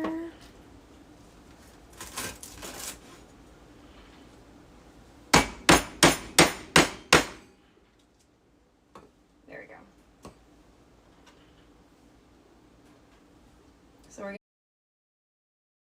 So we're gonna use all of this because again, waste not, want not. We're using all of it, and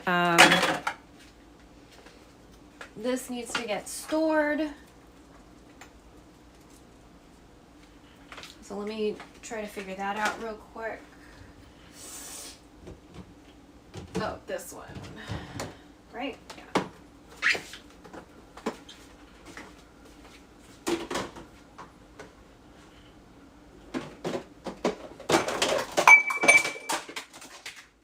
Ooh, I'm so glad that didn't break. You didn't chip?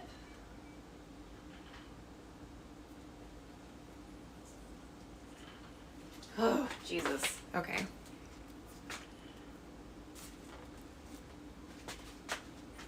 I'll go ahead and rewash that cup.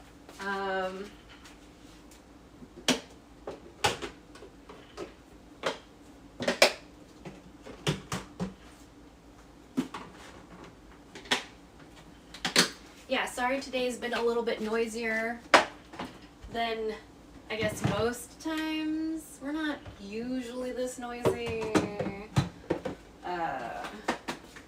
But there's a lot of banging that will be going on, so I'm just trying to find a small container that is also not too small.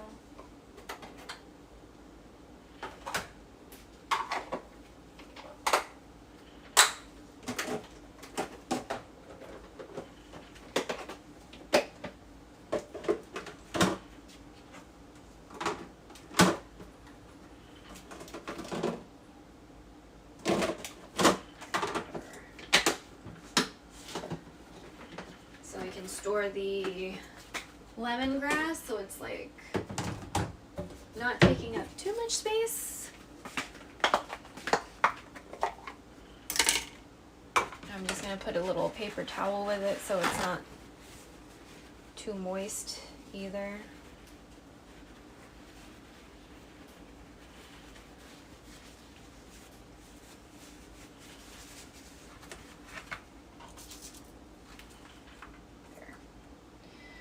Okay. So for these, I'm gonna chop off the ends. There we go. That way this will fit a little bit better. We're gonna wash these ends, chop them up again, and put them in the container. Ah, yeah, abrasive.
There we go.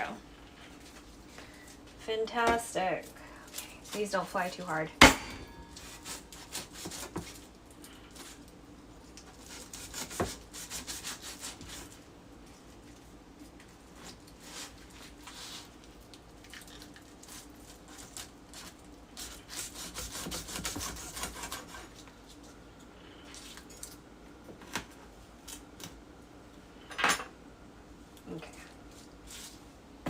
Okay. So again, paper towels because it's, you know, it's still moist. I don't want it to be like too moist in here, but like I also want to be able to put these away. So we have room in the fridge, you know?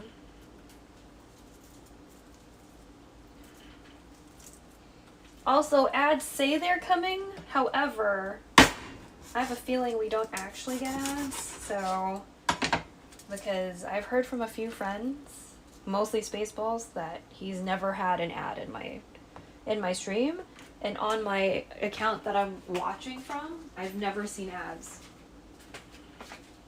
Or I haven't seen ads in like a substantial amount of time. So it's a little weird, but I'm pretty sure I know why. That's fine. So,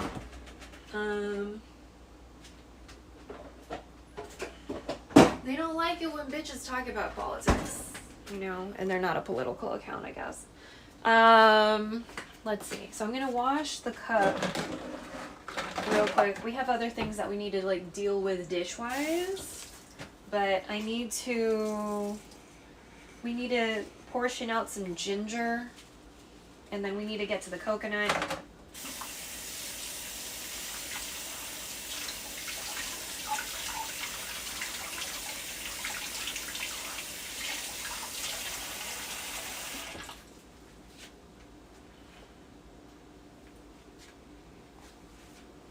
Yeah, and then I think that's it for prepping non-animal things, and then we will move to the, you know, after we portion out the ginger and crack open this coconut, we're gonna move on to how we're gonna fucking cut this brisket. Back seating will be allowed for that. Also, the coconut part, back seating is okay. So that's super okay. I don't mind. Just not yet. Not yet, because we're not there yet.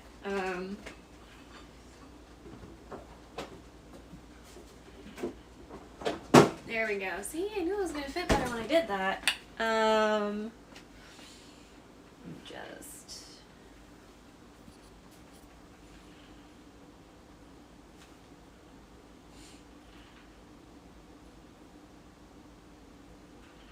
season the beef with salt and freshly ground black pepper.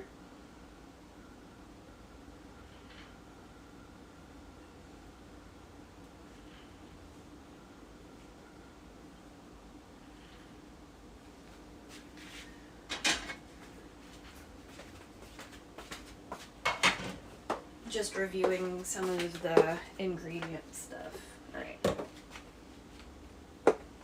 So again, this is ginger that we prepped a while ago, and I froze it, so that's why there's some freezer burn.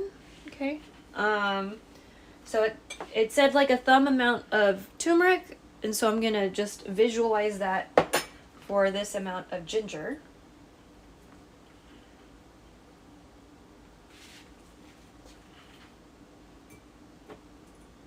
Something like that, maybe a little bit more. How about that? Yeah, that's good. Cool.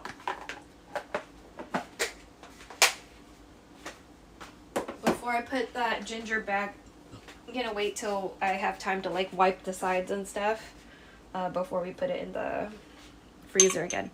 So I think maybe that's about the same, right? Okay. So turmeric, ginger, garlic, shallots. All right. Okay, let's move on to this coconut business. let's see. I have some tips for opening up a coconut. Okay. Use a hammer. Start by tapping the coconut along its equator with a heavy hammer or mallet. Okay. Rotate the coconut as you tap, applying even pressure. After a few strong taps, you'll hear a satisfying crack and the shell should break in half. Around the meridian. Okay, that sounds like I still need something underneath it so if the liquid comes out.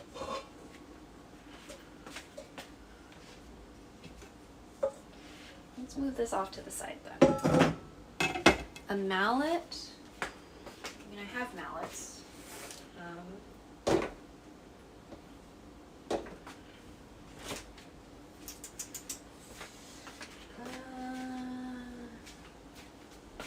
don't know if I have a mallet. Oh! You know, Mom has something. Doesn't she? She has like a wooden meat cleaver over here or something. Or I could have sworn she did. Isn't there a wooden meat cleaver?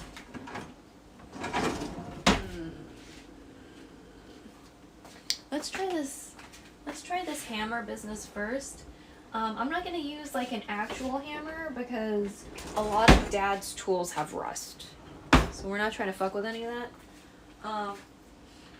And I used to have mallets for furniture. Let me see if I can find them.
Okay, so let's skip that one.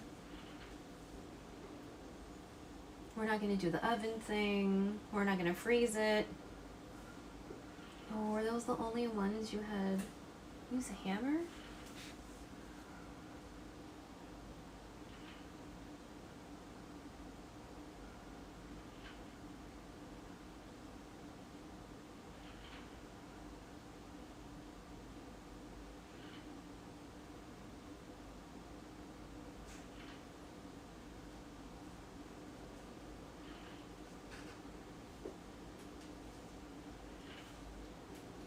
I use a stainless steel skewer.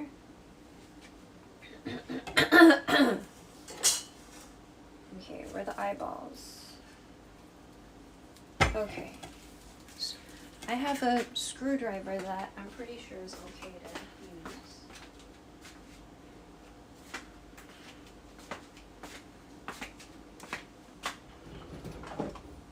So let's look for, is this a metal skewer?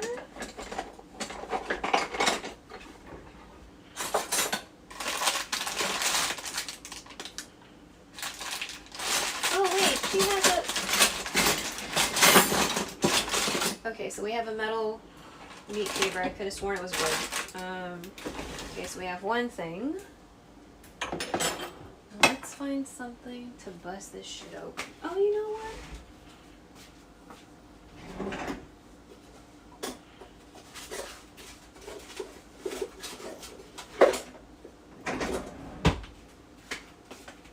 Shouldn't be a honer, okay?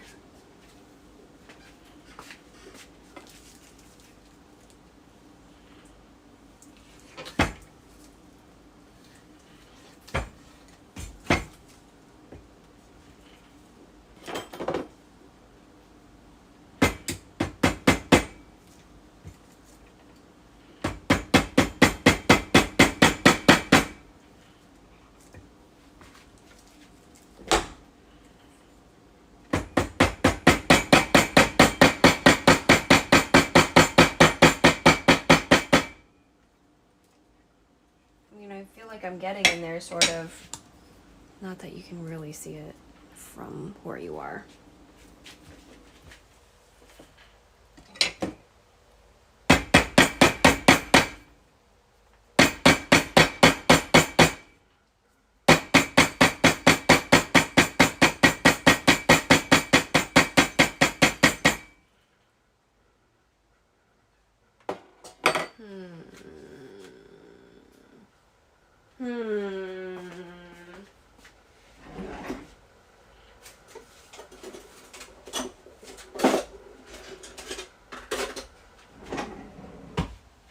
This one has a flatter edge.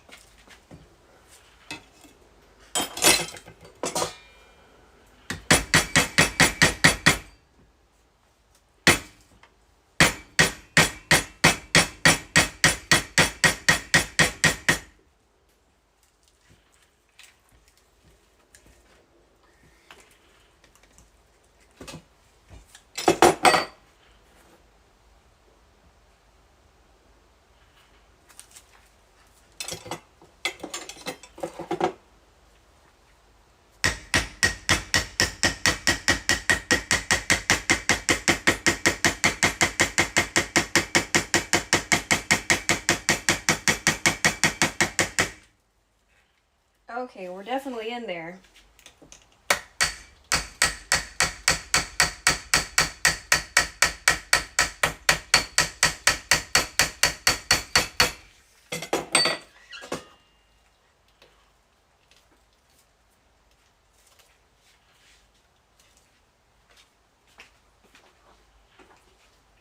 I'm going to soften the blow to this because this tool's really, this honer is quite old.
I'm having a hard time getting it out now. Yo, what up, Mojo? Oh, have you have you opened a coconut before? Because I feel like I'm in the right direction. Yes, please make a suggestion. Please, backseat. Backseat.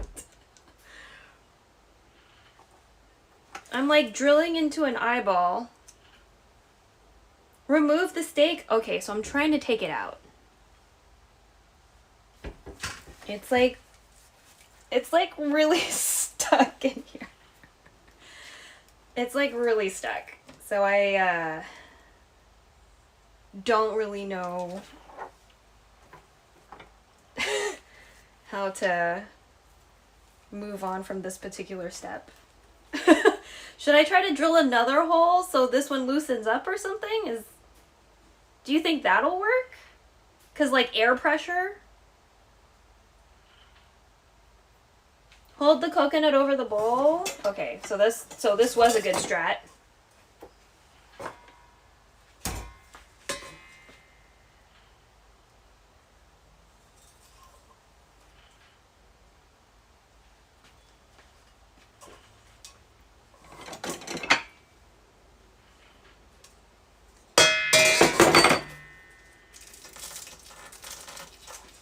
Go ahead and take this plastic shit off.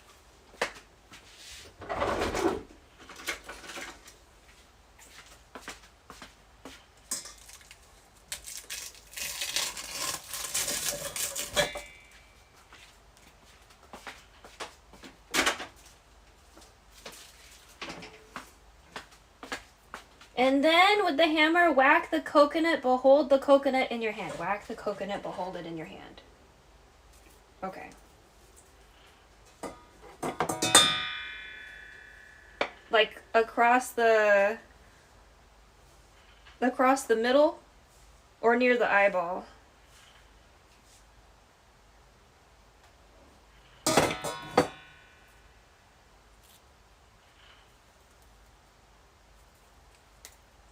Man, we're learning for real survival skills here. That's fine. That line you see there,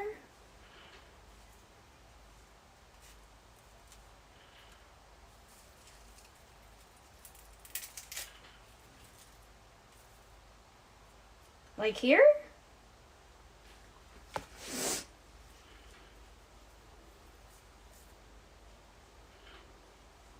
The seam on the side? Oh, okay.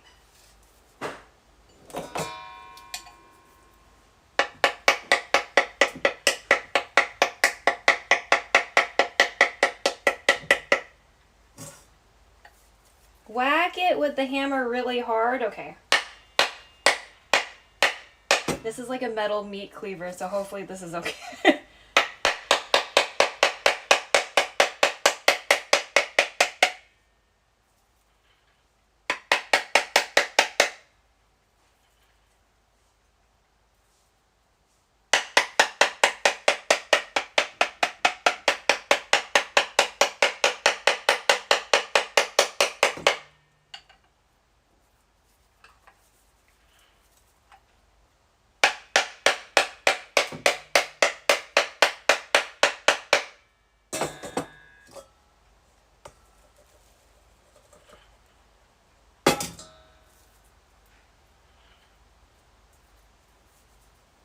Concentrate on one spot? Oh, okay.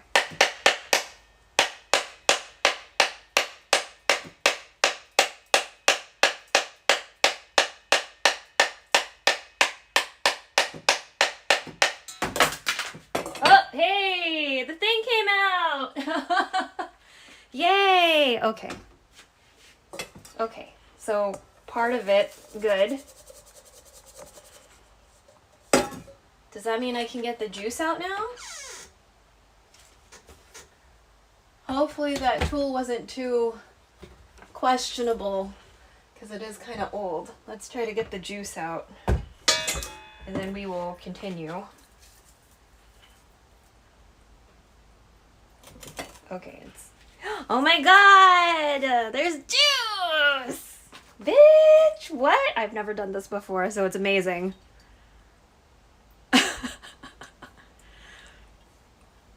I've never done this before, so that's why it's amazing, okay?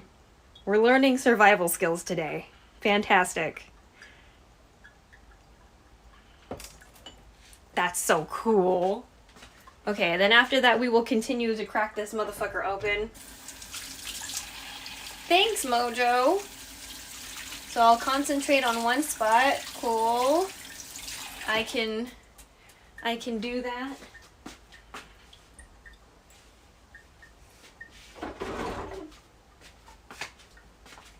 Wow, that's fascinating.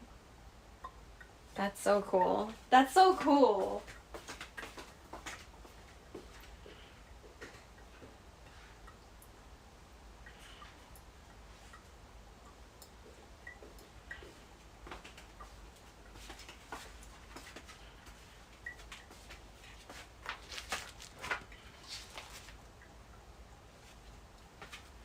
Okay, so while we wait for all of this juice to come out, and then we're gonna figure out if we're just gonna drink it or if we're gonna, I don't know, do something with it.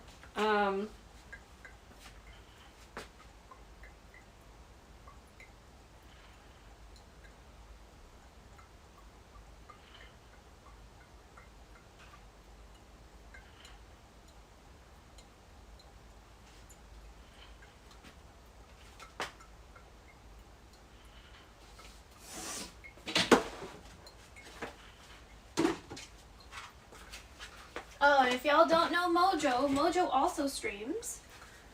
They're Filipino Chamorro. Chamorro are Guamanian folks. So, and Mojo told me there's actually a lot of like Filipino Chamorro people.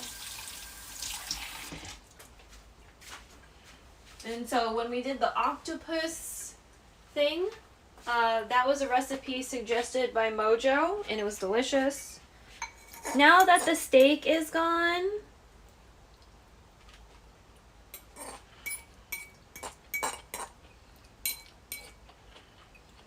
you can whack the coconut with that hammer to crack it open. Okay. Yeah, I was looking at a few different websites with how to open a coconut. And I didn't want to put it in an oven, and I didn't want to freeze it. So I wasn't like really sure. Then I couldn't find any of my mallets, and most of Dad's hammers are really like rusted, so I don't want to use any of Dad's hammers because it's touching food. So you know what I mean? But this is also kind of questionable, so we'll see. I'm sure I'm gonna be the one drinking it, so it's, you know, if something happens to me, then it happens to me and not other people, and it's fine. But you know. However, how heavy is the cleaver? Oh, the this or the this? It's not like super heavy. It's not like, it has a little bit of weight to it, but it's not like super heavy. So I would have to be creating the weight with my force.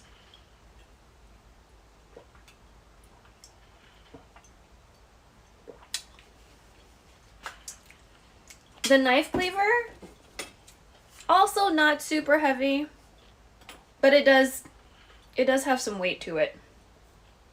You know? Because I was thinking, like, wouldn't I be able to do that? Because I see people do that all the time. I just don't know how good I would be at that, you know? But I've seen people whack coconuts with a knife.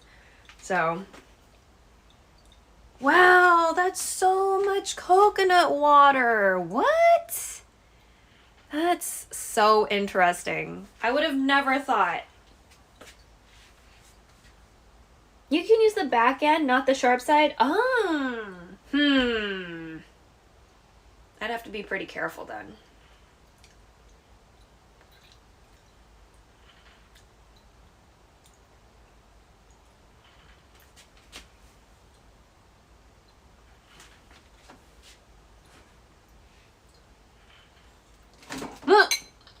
Just be careful, yeah. I feel like that one's gonna be a little hard. Maybe I'll keep on trying with this, and then if this doesn't work, we'll use the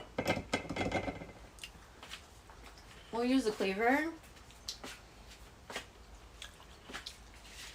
I'm surprised I haven't hurt myself yet, because I used a mandolin and I was cleaning a bunch of knives earlier, so. Safer with the hammer? Yeah, I figure. I could have sworn Mom had a wooden one, but I guess not, you know. So, we can just keep on figuring it out with this one. I'm glad that I remembered where this was, I guess, or I just rummaged and got lucky. Honestly.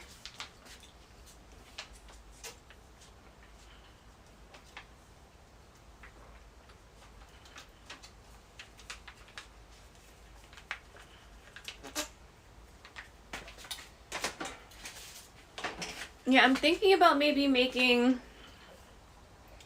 some mooncake.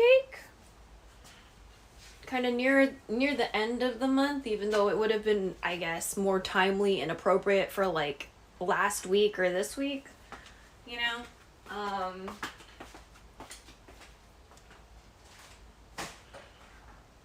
I definitely want to make sanzreval. But we need to like really study the sanzreval recipe. So this was more focused on the preparation, and then I need to also, you know, figure out how I'm gonna chop up this brisket. So very, very happy we've done a lot of firsts today. Dealing with a coconut, right? First time we've ever done this. I've never done this. Dealing with turmeric, like the actual root. Never done that before. I'm exclusively dealing with turmeric powder, or I'm exclusively drinking packaged coconut water, right? I've never had coconut water from a coconut I busted somewhat open. So, yeah, I think so I can just drink it, right?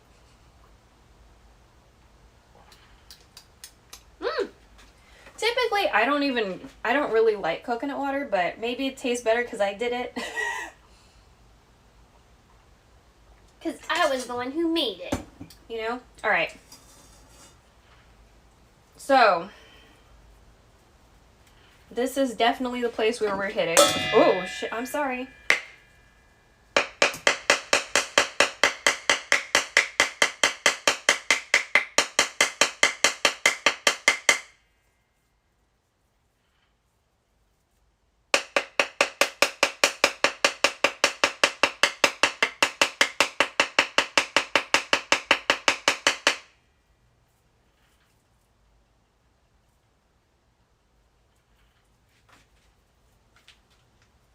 And you can work it around. Okay.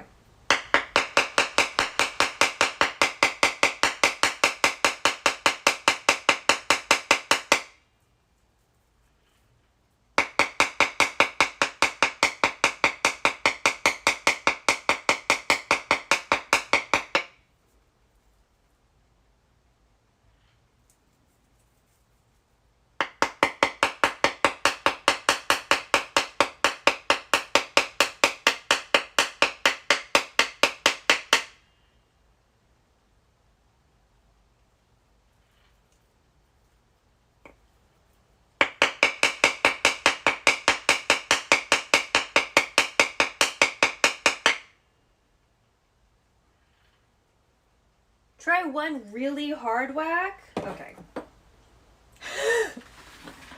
I'm like feeling the friction. Sorry, today's been a really noisy stream. By the way, I'm usually like a bedtime stream for people, so like today is not that day. So very, very sorry.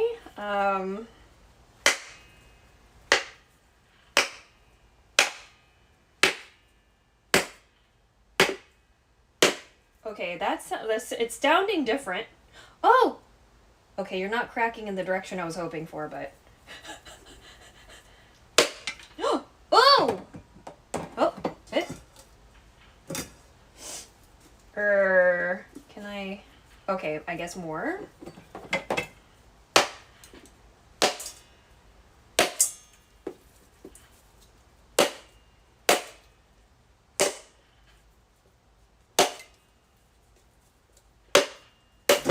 Okay, hold on. One sec.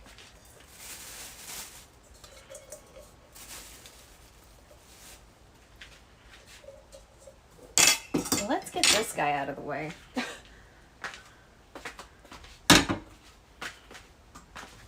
Oh, sorry. Okay. Okay, I feel like we're getting somewhere, but not quite at the point where I can, like,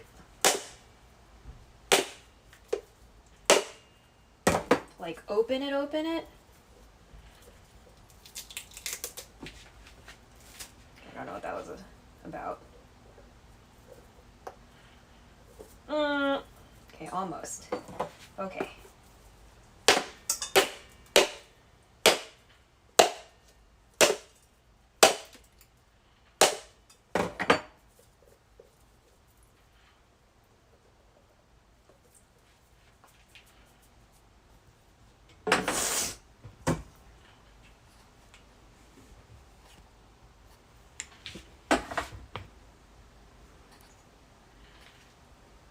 Hit the side.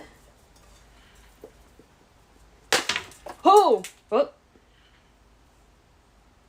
I feel like a lot of stuff is gonna get in this blood. Just cover up the broth real quick. Okay.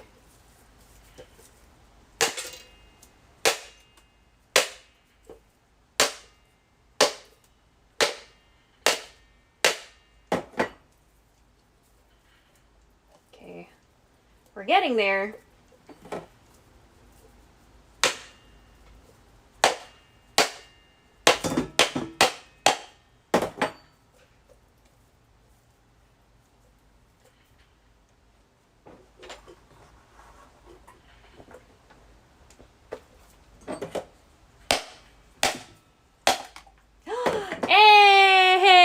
Hey! There we go! Okay. Okay, let me get some of these crumbs out of the way. Crumb shells. Shell crumbs. I guess the lesson for next time is maybe don't do it near all the other ingredients. Because now there's like kind of crumbs everywhere. But that's fine. Texture, I'm sure, you know. There we go. Okay.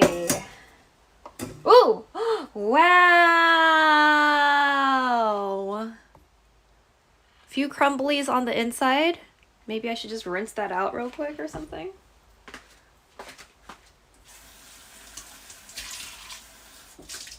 Wow!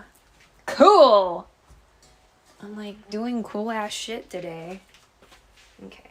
I'm gonna just rinse out that. Yeah, this one has a lot of crumblies.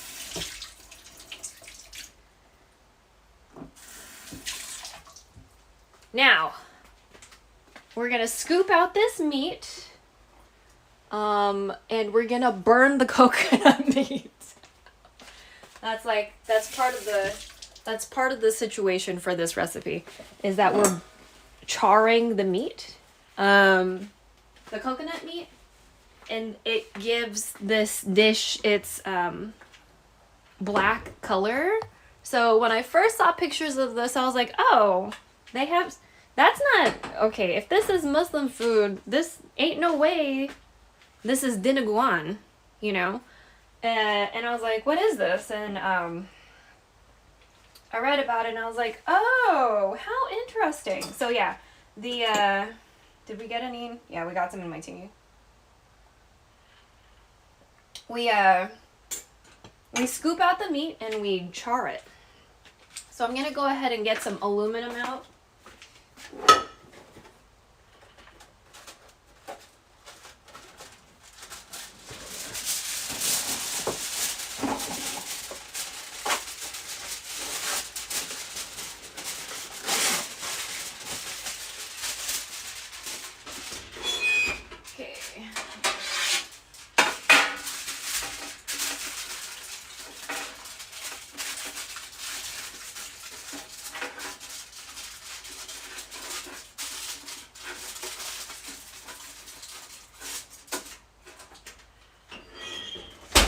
gonna use this cute ass tray for that. And so we're gonna scrape it out. We'll start with this itty bitty piece here. So I'm just gonna, I've also never done this too, so I just don't know if,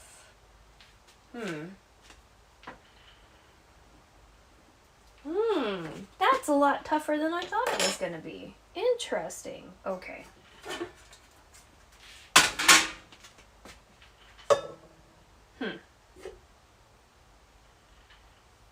How do I get the coconut meat out without... Okay, let me look at the rest of these instructions. Hammering method. Use a knife to cut and scrape the meat away from the shell. Yeah, we're not freezing.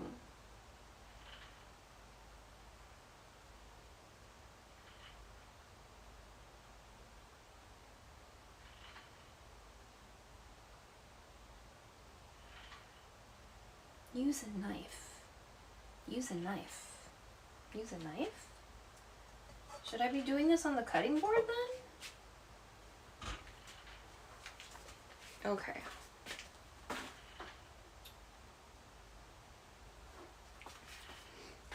In my brain, I figured I would be able to use a spoon. So, my bad. I assumed incorrectly. That's fine. Let me try to get rid of some of this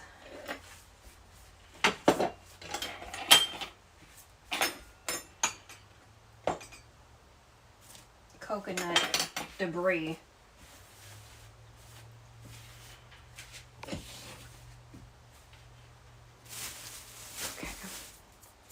Okay. I think I want to get a different cutting board for this. Alright. Let's see. Let's...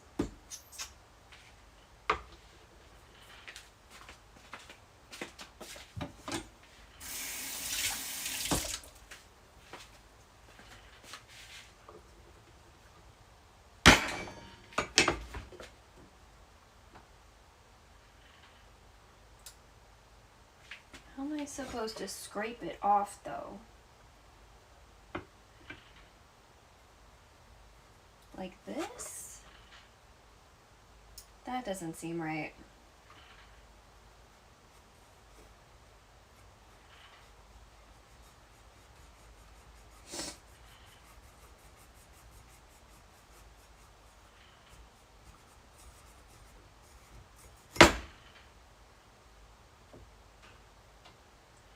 Wait, if I have to bake it anyway... Wait. Let me see what the oven remedy is, or whatever. Oven.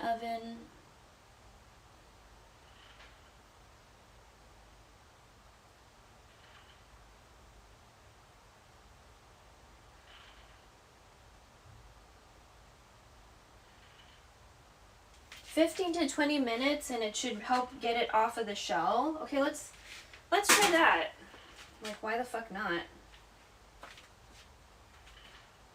I think for this one, maybe we'll hammer it just a little bit more.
Hey, that one came nicely off. Okay.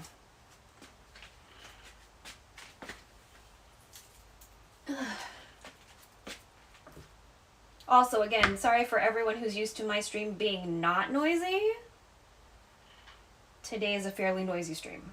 This is not the usual. I'm not usually banging coconuts open. This is the first time, and depending on how popular this is with the ladies, we'll see if this gets made again. I have to remember to not put any chili in it.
Okay.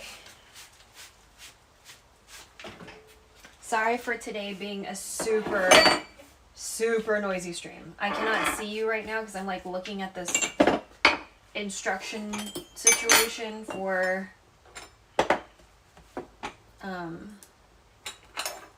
what we're doing today for the coconut part of the situation.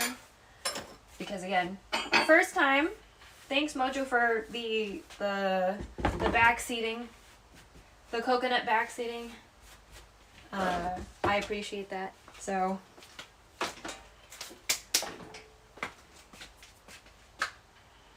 what is it?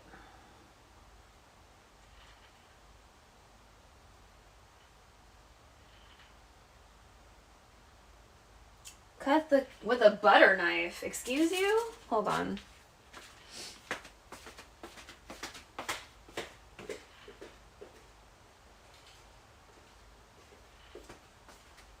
Okay, this one's not exactly a butter knife, but okay.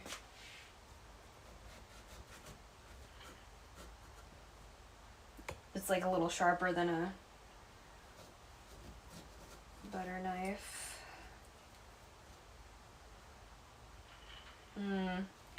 Okay, no, I think we're gonna have to just put you in the oven and try after you get out of the oven. Get some of these stringly bits so we don't have a weird fire situation.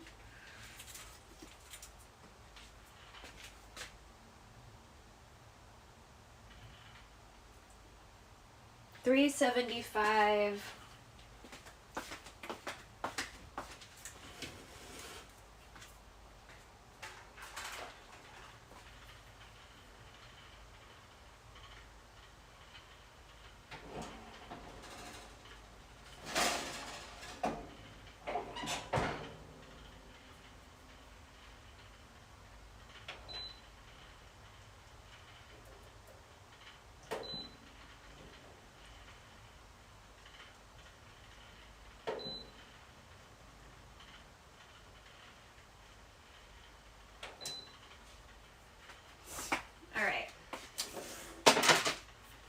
So I'm setting the oven for 375 for 20 minutes. We're preheating right now. I'm using the convection oven and not like the oven because I don't feel like using the oven.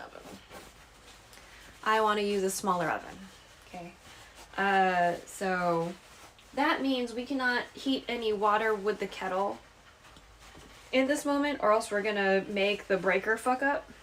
So I have to remember to not want tea right now. Because in this house we typically like having tea when we use the toaster, because we're usually like toasting bread, you know, so.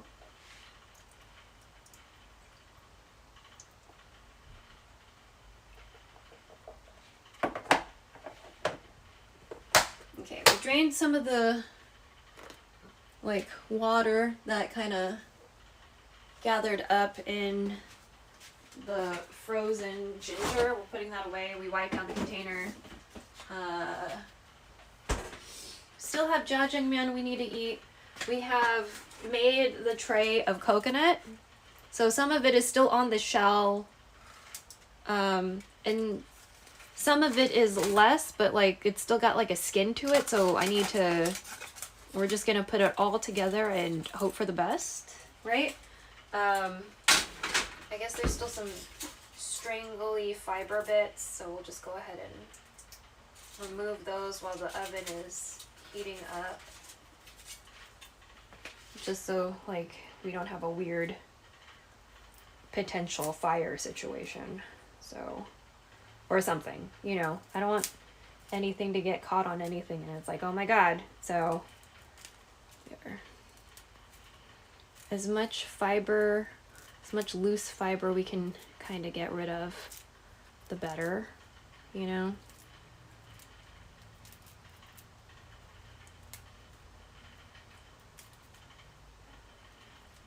Now, after making this the first time, because this is the first time making this dish, first time cutting brisket, first time using turmeric the root versus turmeric the powder, first time opening a coconut, and like getting the coconut water out. First, so many firsts today.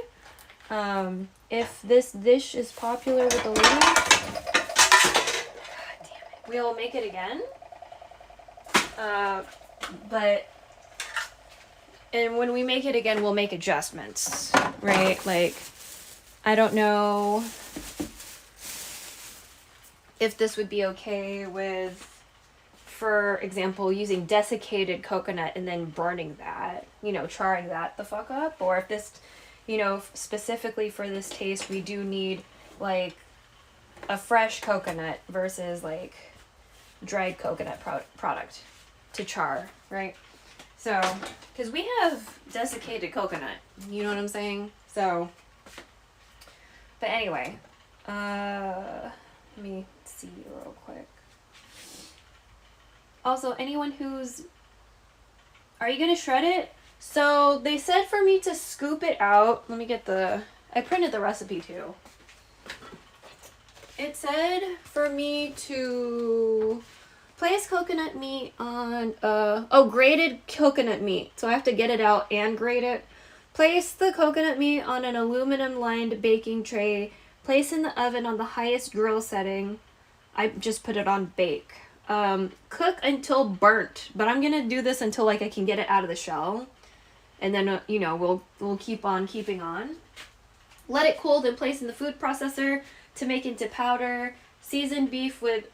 So we're going to work on the beef part while we kind of figure out the coconut situation. The coconut situation is going to take a little bit just because I can't get it off of the shell easily. And I didn't want to freeze the coconut. I have a feeling like if I had chosen to freeze it, like maybe we would be in a slightly different situation in this moment. But we're, you know, choices were made. You can use a fork to scratch the coconut out. Oh? Okay, then I guess I can try that before we move on to preparing the meat.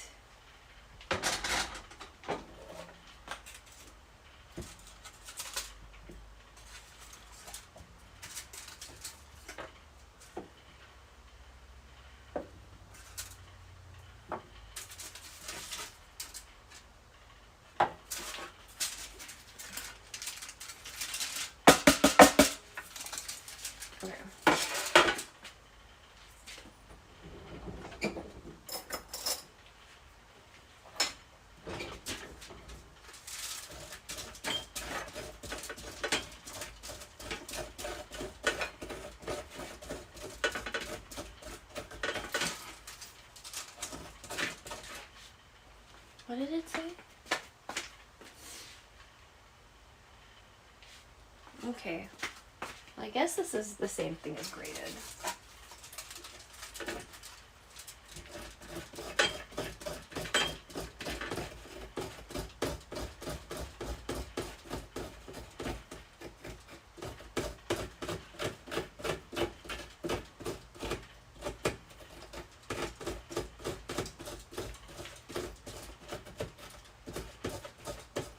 I feel like this might take a little bit. Let me see.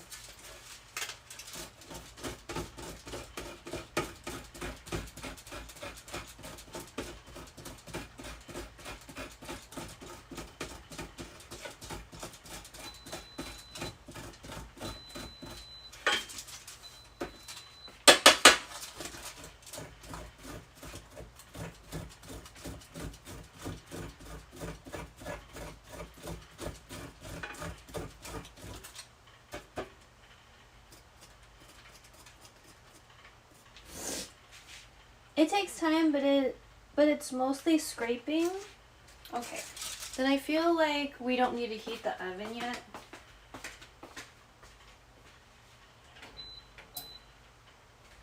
So I'll just cancel that.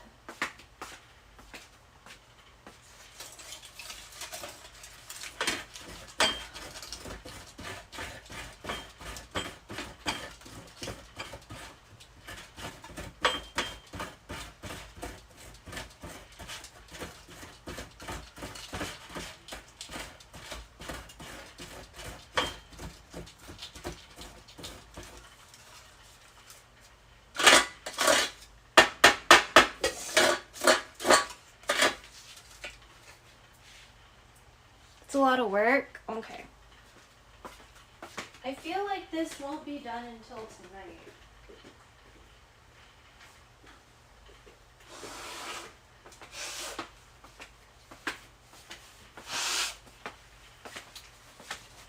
Okay, I have an idea.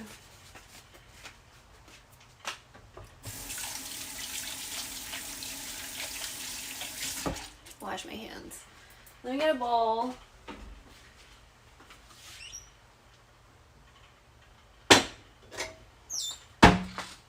Okay. I'm gonna scrape this one.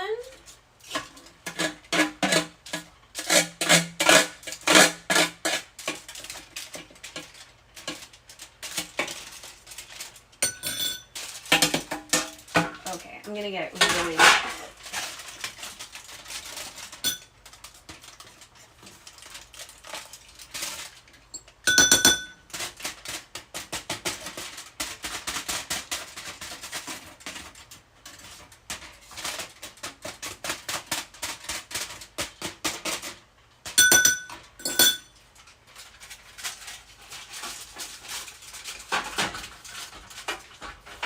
okay.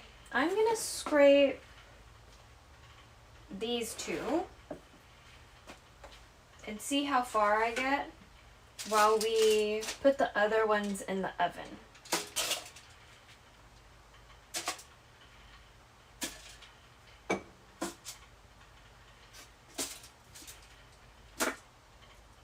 Or you know what, maybe I'll just scrape one. We'll just scrape one while we put these other ones in the oven to try to lift the stuff off.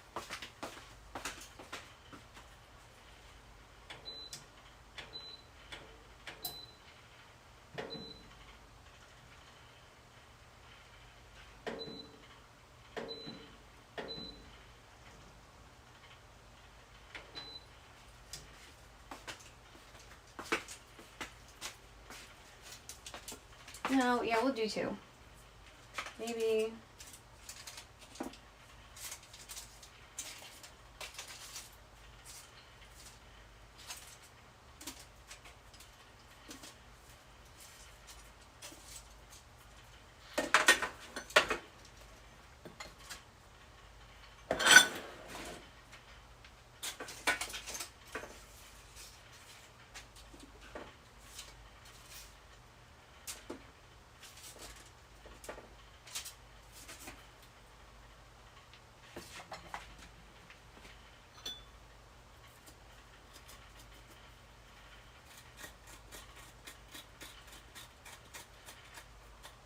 The oven should be ready in just a little bit since it, like, said it was ready not that long ago, so.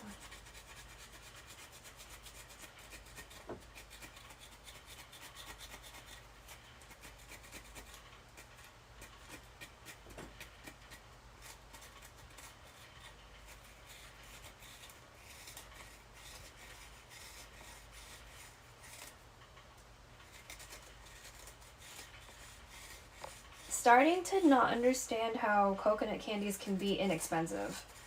This is labor intensive. So oh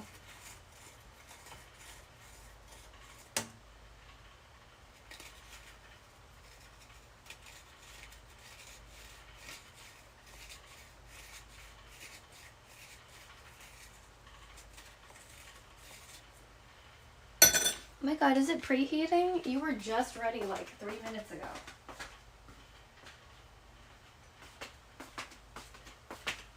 Okay. Well, we're learning a lot about coconut preparation.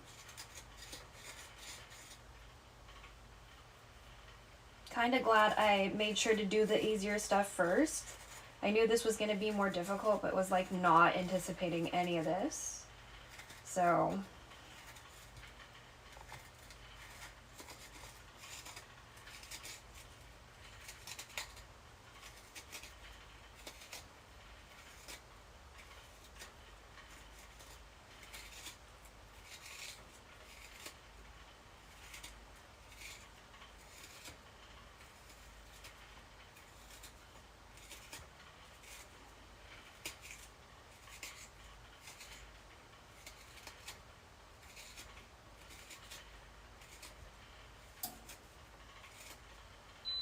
there we go.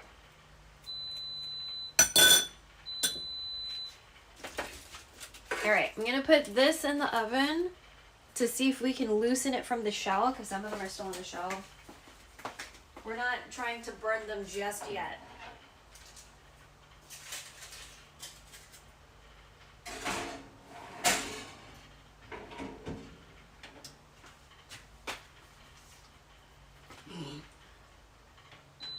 There we go. Not trying to burn it just yet, but we will be burning it, okay? So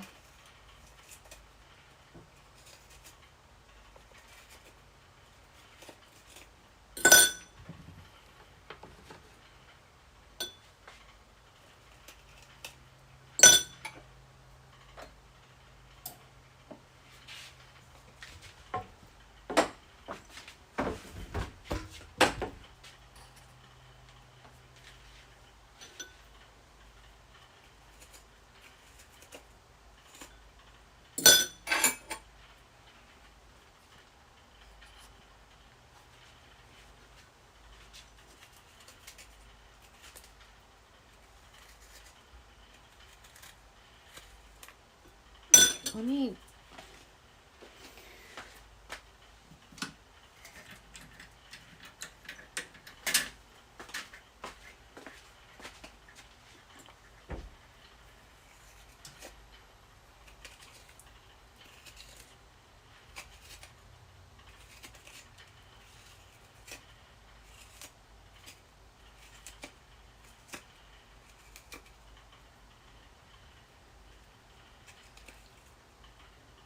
see, like, the brown part is still kind of coming off.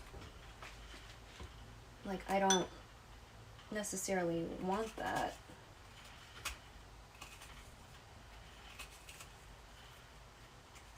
So I don't really know how I'm supposed to avoid that, but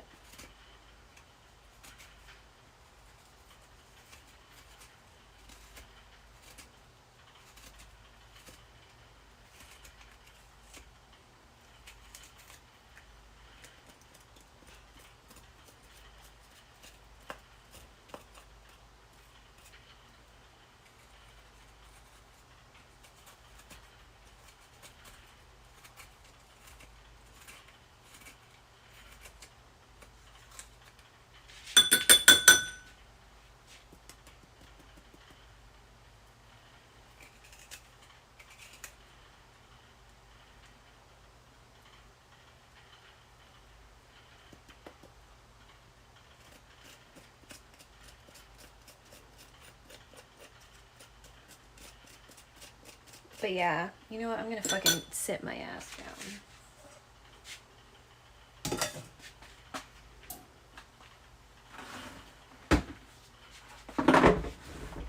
Ugh.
Once I get to a point where I'm like, I need a break, we'll probably start working on marinating the meat or something.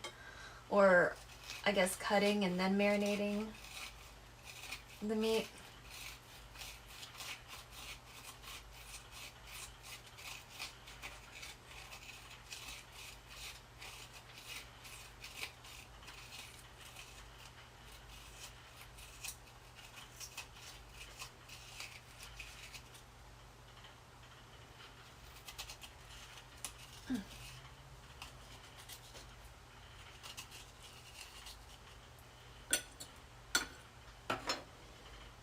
Wow.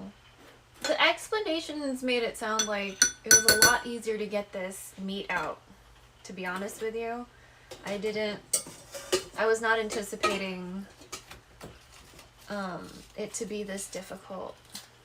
So now we know.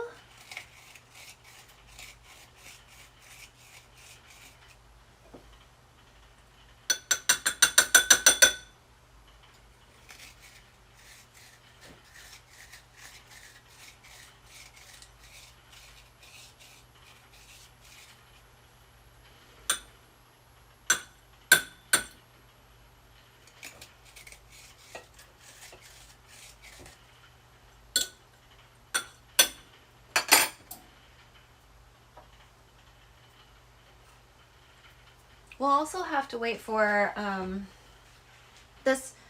the ones that we did put in the oven to like cool down a bit before I handle them, and kind of see if they'll actually like pop off the shell, you know?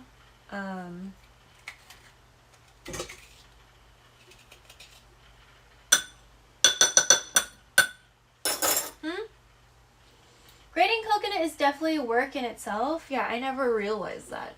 All the recipes made, or all the like the instructionals made it not seem this intensive to like get the meat out. So, I feel like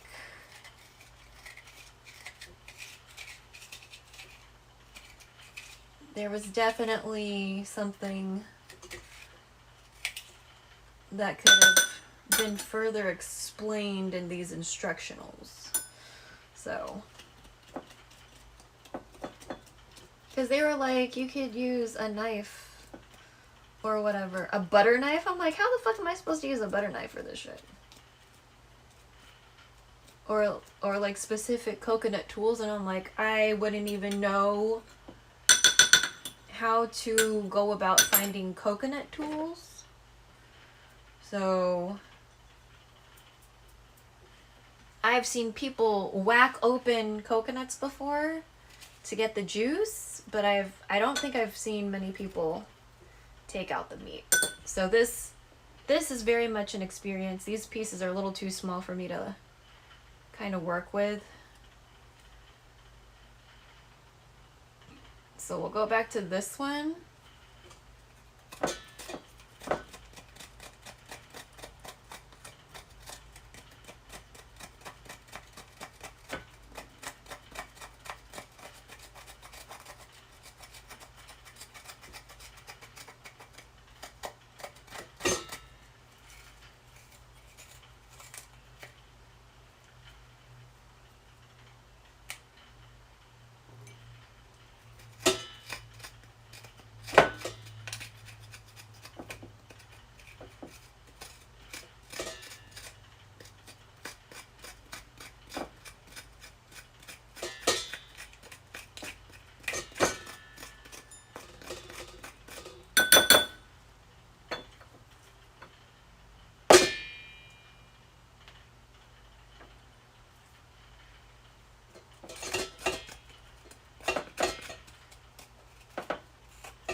Still getting some of the skin in here.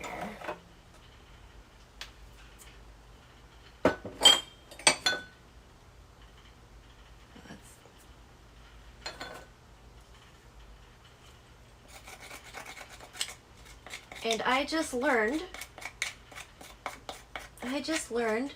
that mooncakes were a tool for rebellion.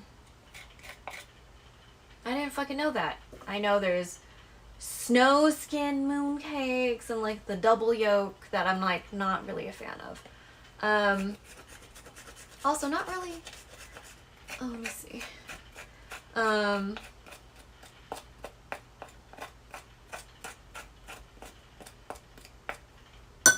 But yeah, they put like messages in the mooncakes telling people when the fuck the revolution was gonna be and when to rise up. And I was like, wow, what a cool ass history. You know? I found an article talking about, because I was looking for Filipino Chinese food that was like not pancit. That was not pancit or lumpia, you know, because everybody fucking knows pancit and lumpia. And like that's the only, and adobo and maybe dinuguan, and like that's the only Filipino food like non-Filipino people know. Specifically non-Asian, non-Filipino people know. And it's like, we eat more than that, you know. So, I really wanted to, find Muslim food, right? Find Muslim Filipino food. That was the top of the docket because there's too much Islamophobia going on in the world and even within our Filipino communities, which I find really disgusting because it's like, you know, white supremacy doesn't like any of us. It doesn't matter if you're like, ha ha ha, Islamophobia. They still don't like you, bitch. You're brown. So, you know, because I've had, I remember some uncles were making jokes like, oh, I don't even know who the terrorists are. Obviously Islamophobic jokes. And I was like, do you know who the real terrorists are? And I was like, it's rich white guys with money. It's rich white guys, like, who are the people shooting up the schools? Who are the people making these laws, making it so you're losing your health care and shit? Who's making your lives harder? It's not the brown people. It's not the immigrants. It's not the Arab people, which, by the way, Middle East is West Asia. They're Asian too. So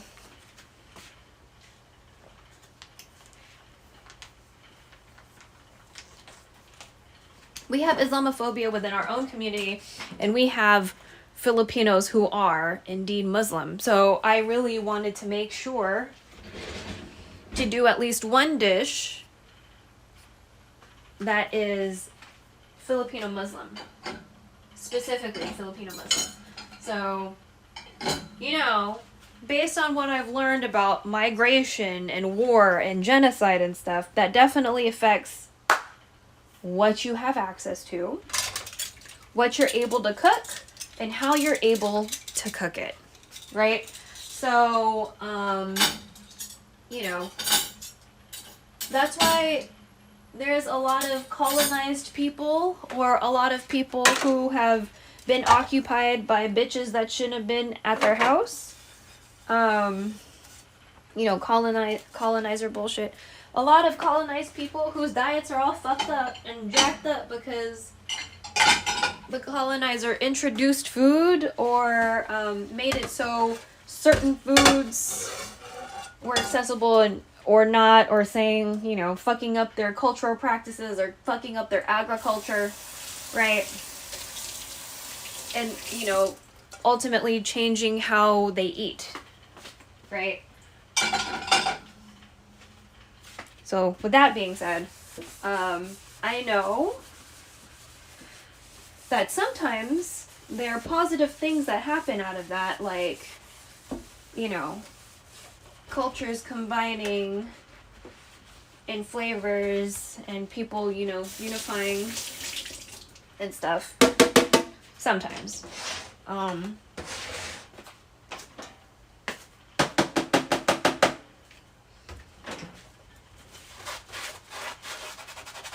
Because some people are like, oh yeah, we had this mixture of flavors, but they don't like to talk about, like, genocide or displacement or, you know, enslavement.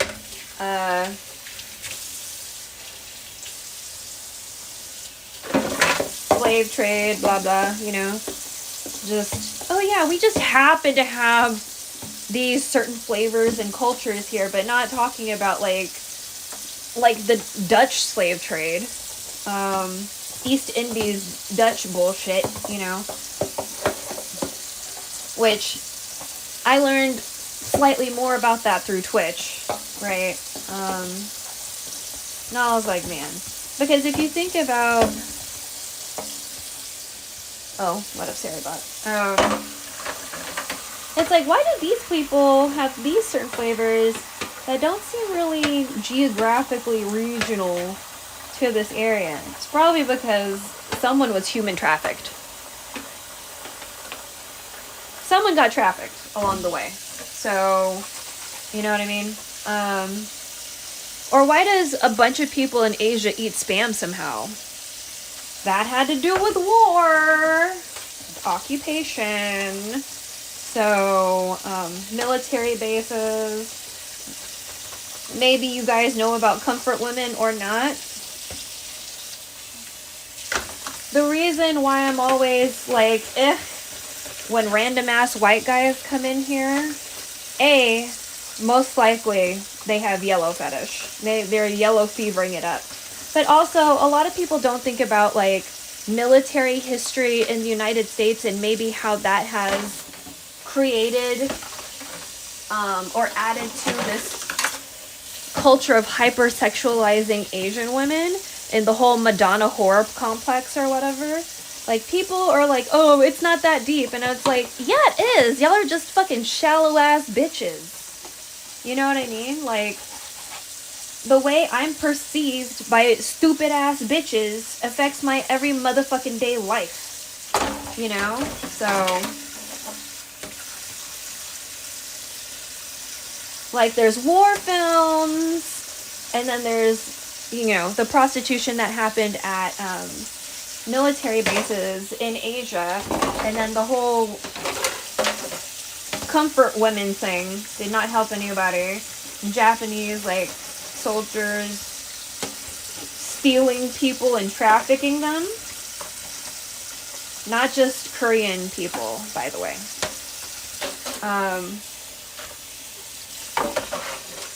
And that colonization and colonizer bullshit is not exclusive to white people or the West. Because we are racist and xenophobic and all that other shit amongst ourselves as Asian people.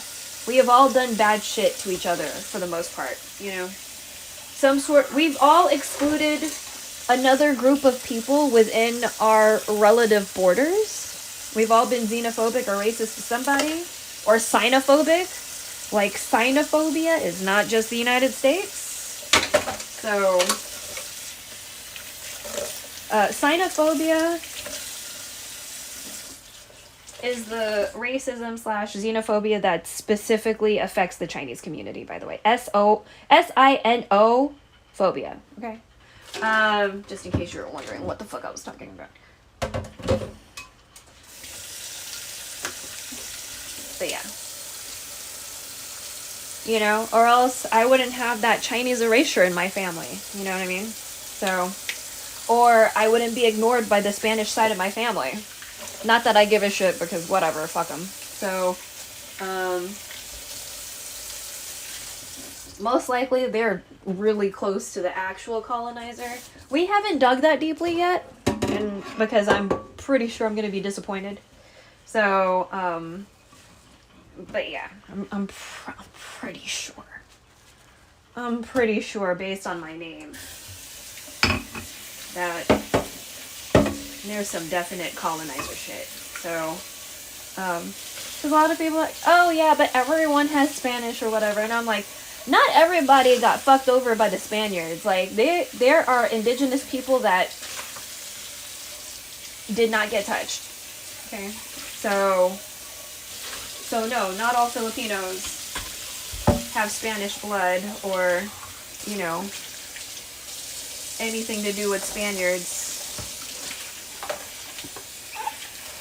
And good on them. Good on the people that were able to avoid colonizer bullshit.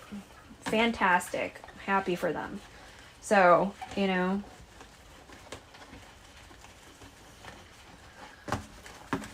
More of that.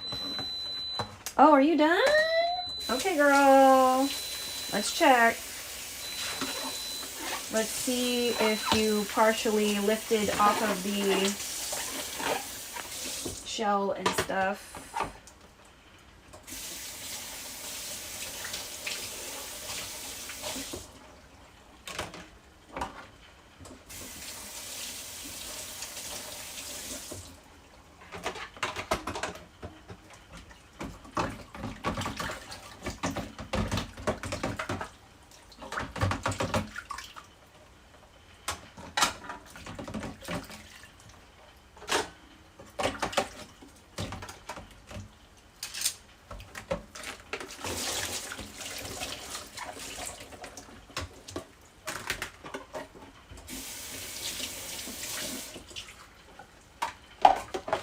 A lot of these need to get, like, dried. We still have a lot more dishes to wash, but that was most of the smaller stuff, so that should, you know, be fine. Okay, we're gonna put on some gloves, and we're gonna check the coconut, right? We're gonna put it over here. It takes me forever to eat anything, so that's normal. That's fine, but don't worry. Don't worry about that. My stomach's gonna be okay. And,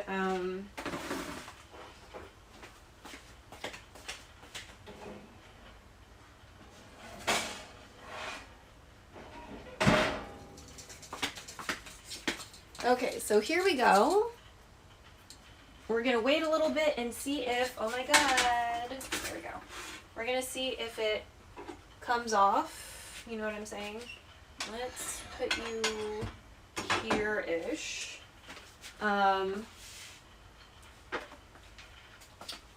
Let's see. Let me see how much room there is in the fridge right now.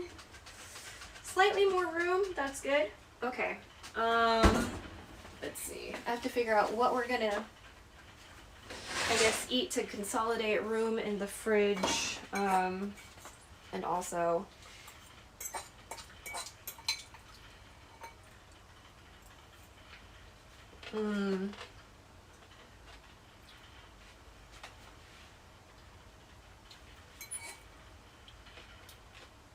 my tea's looking pretty good. This is the tea we started steeping earlier in the stream. We're almost finally done with our jajangmyeon. Fuck. So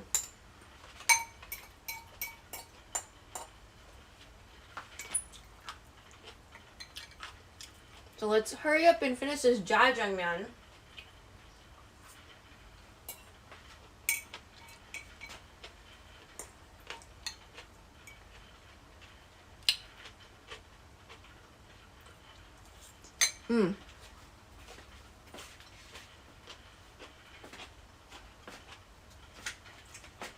I think what I'll do is we'll cut up the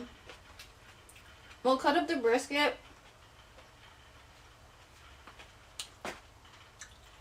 Backseating is also okay for that. We're gonna cut up the brisket and then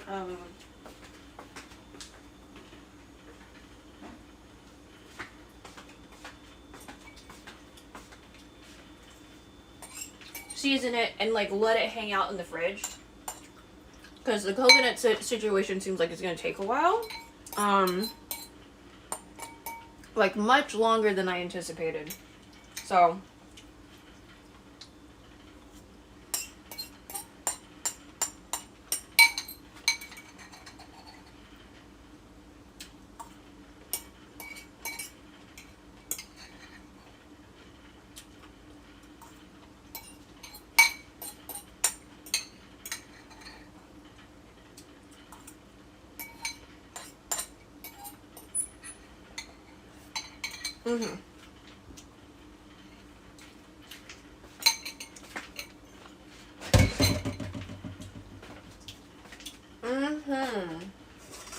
Now, because we definitely don't want to cross-contaminate once we start putting meat into play. All these little chunks that are a little too hard for me to handle and grate, we'll go ahead and put them off to the side.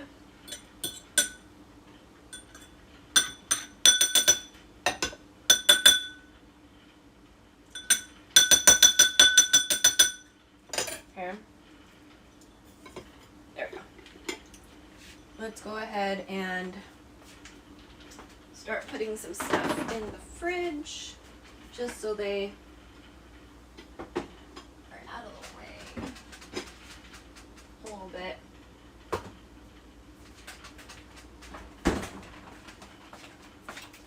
Okay.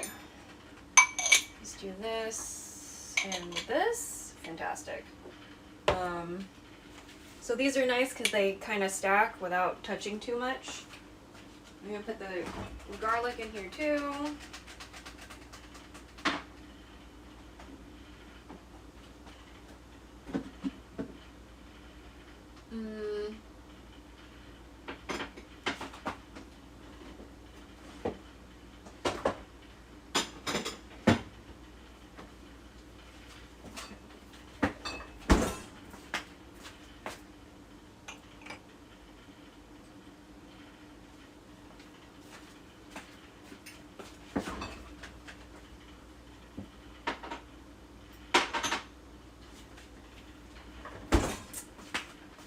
These are mushrooms I was rehydrating since like yesterday.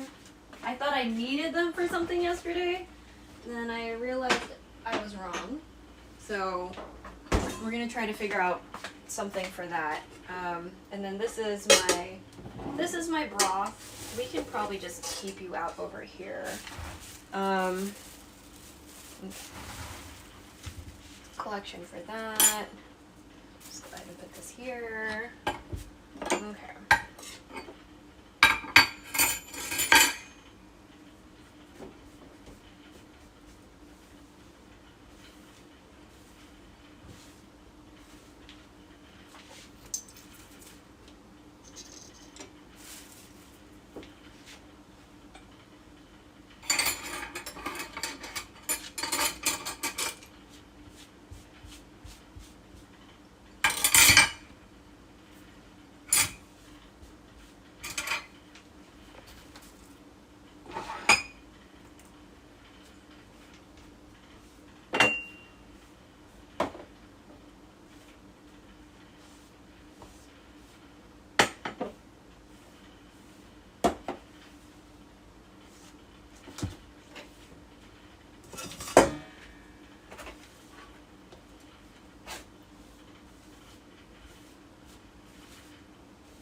Okay.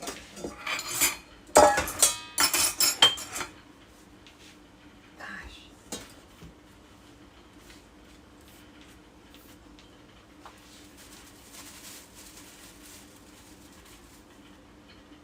Okay. Okay, let me drink my tea and stuff because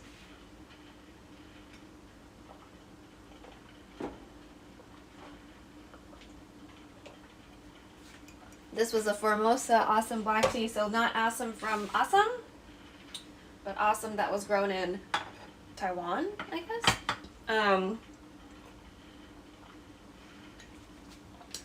This is the coconut water from the coconut we just busted fucking open.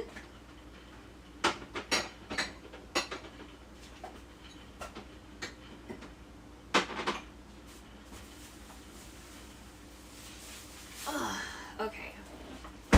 And then this.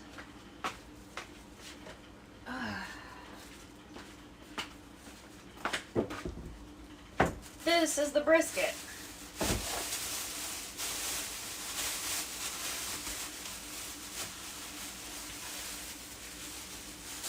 Okay. I'm gonna keep the plastic bags just in case I need them for trash purposes.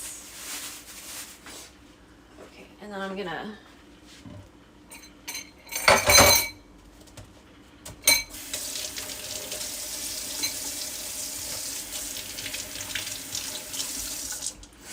we'll do like a little, I guess, rinsey rinse.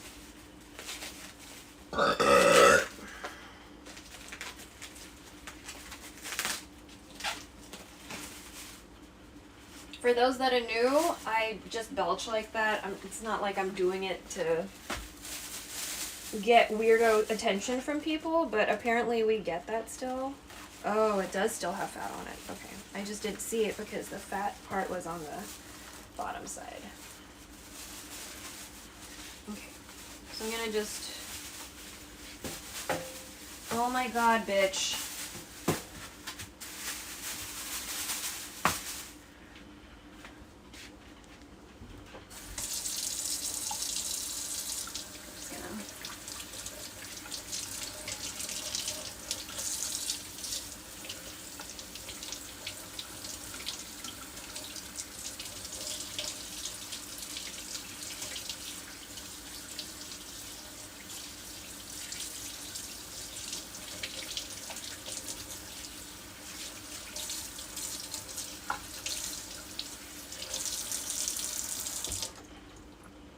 Okay.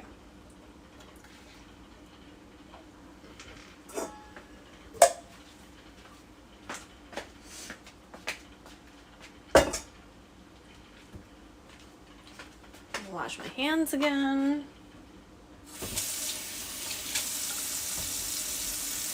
We're gonna put gloves on.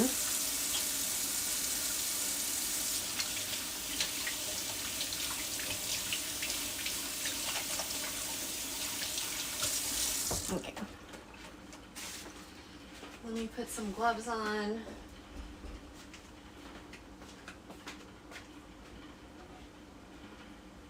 Oh. Sorry, door.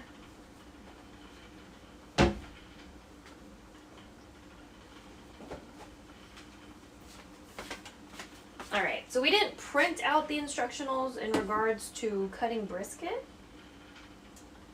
but we did bookmark some pages. Oh my god, fucking stop.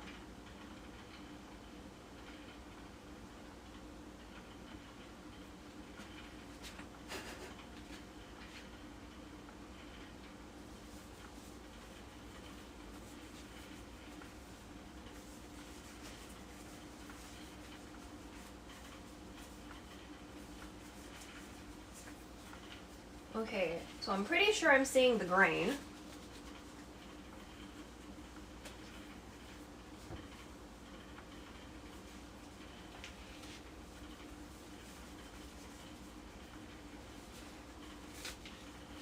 So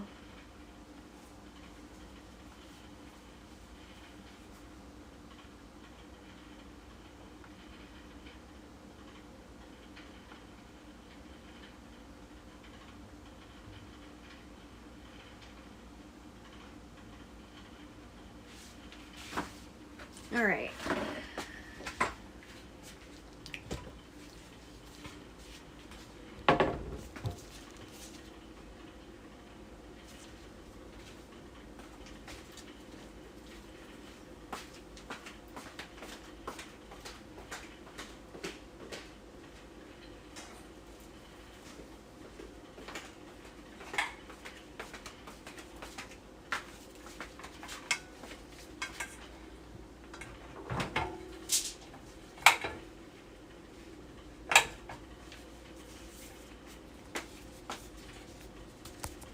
We haven't touched the meat with our gloves just yet, so.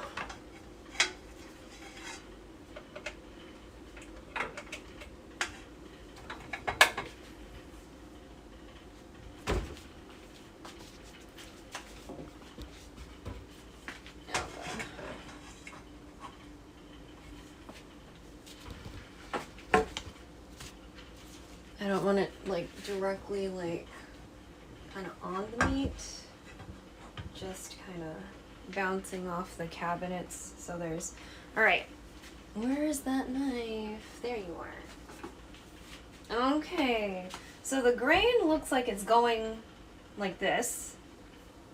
So it said to start with the lean end. I'm gonna assume that they mean the skinny end. Put my other drink over here. There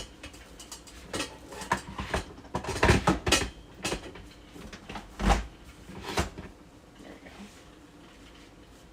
Oh yeah. Still have some coconut stuff on here.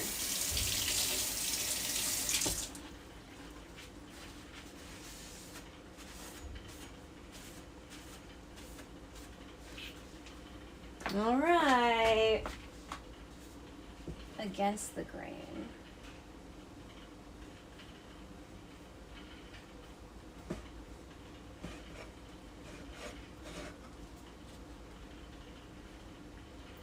Okay.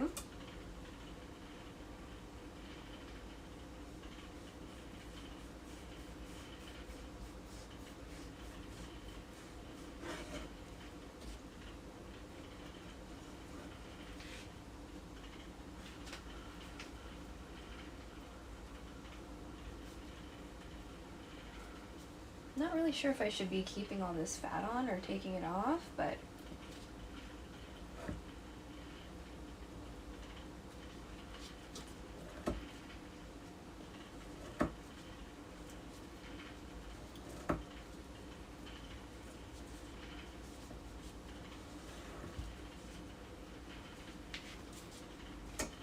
hold on.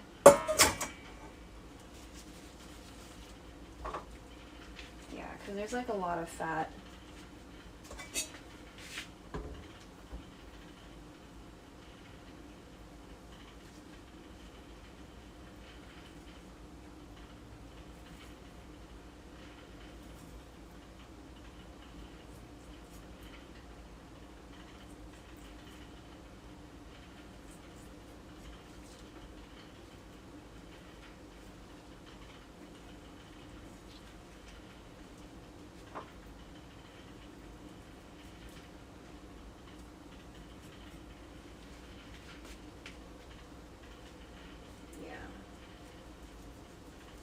A lot of fat. Wow, that's a lot of fat.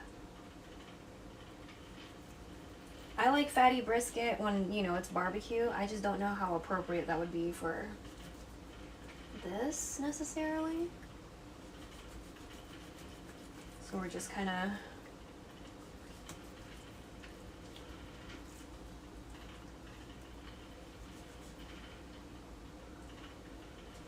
because I don't think Mom would be okay with this amount of fat. That's a lot.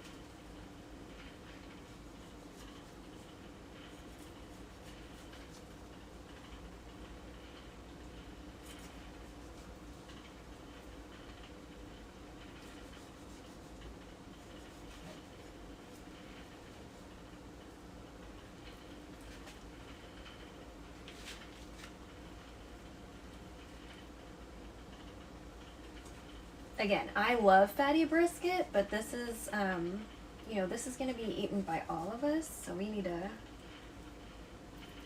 maybe take out some of this fat, you know what I'm saying? Because it's just, it's entirely, like, it's too much. It would be too much. Okay. For now, we're gonna keep this together, but we're not gonna keep the fat for the situation. Okay. All right. So again, we're cutting against the grain, and we'll probably also just cut it a little bit further, like thinner. To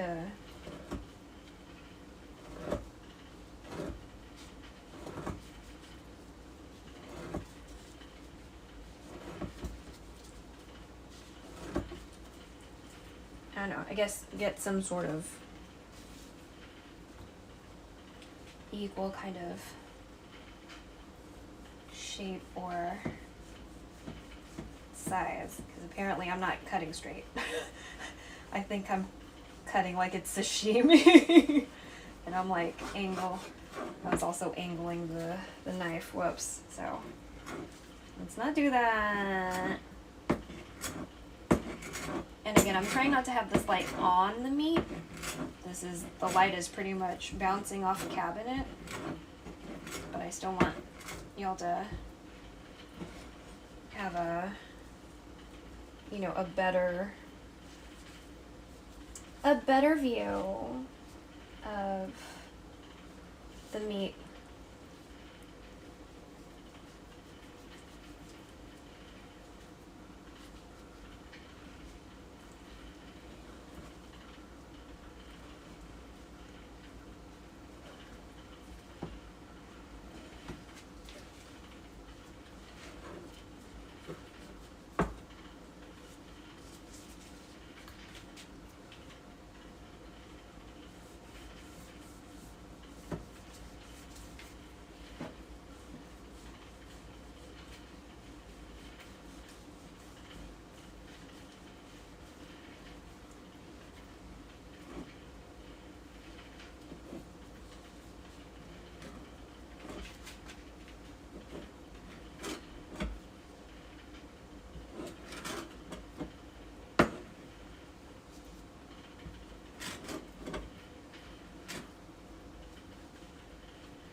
This is making me think I did not sharpen my knives correctly.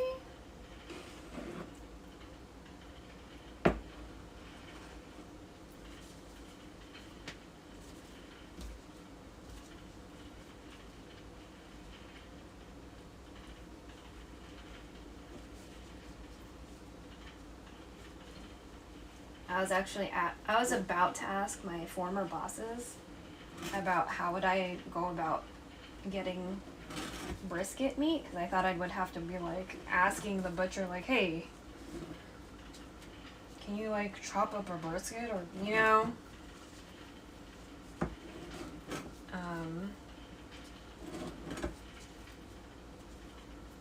not realizing like at Fiesta, a local grocery store, at Fiesta they just sell brisket meat. They just sell brisket, and I'm like, oh shit. Because, you know, I've never had to, like, look for brisket. I buy brisket already made at the barbecue places, you know what I mean? And when I go to a barbecue place that doesn't have brisket, I'm like, what kind of fucking bullshit is this? So, and I always get fatty versus lean, because lean brisket makes me sad. But with that being said, since I am not the only one eating this, and the fat cap at the end of this is like kind of a lot, we're taking off most of the fat. We're still keeping some of it, but we're taking off most of it, so.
Oh, that's fine.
It's pretty.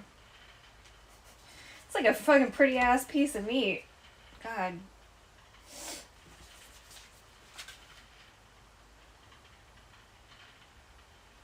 But I really enjoy raw meat.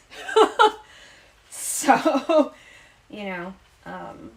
I like my steaks as rare as they can be without being dangerous. So,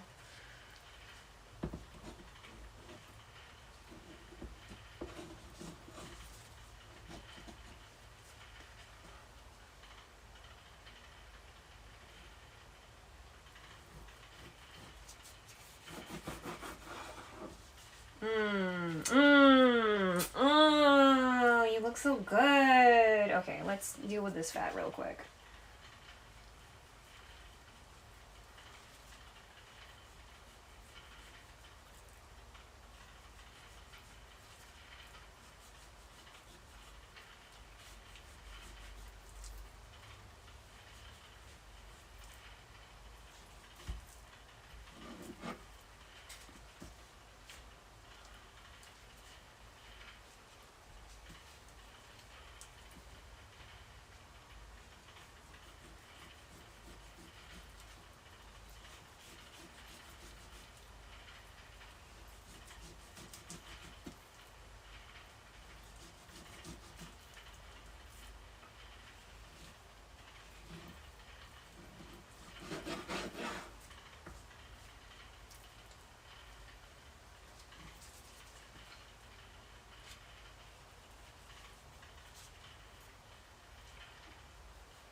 Sure.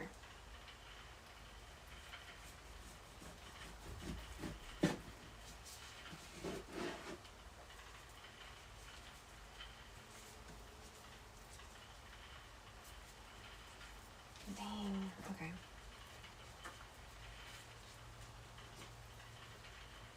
That's fine.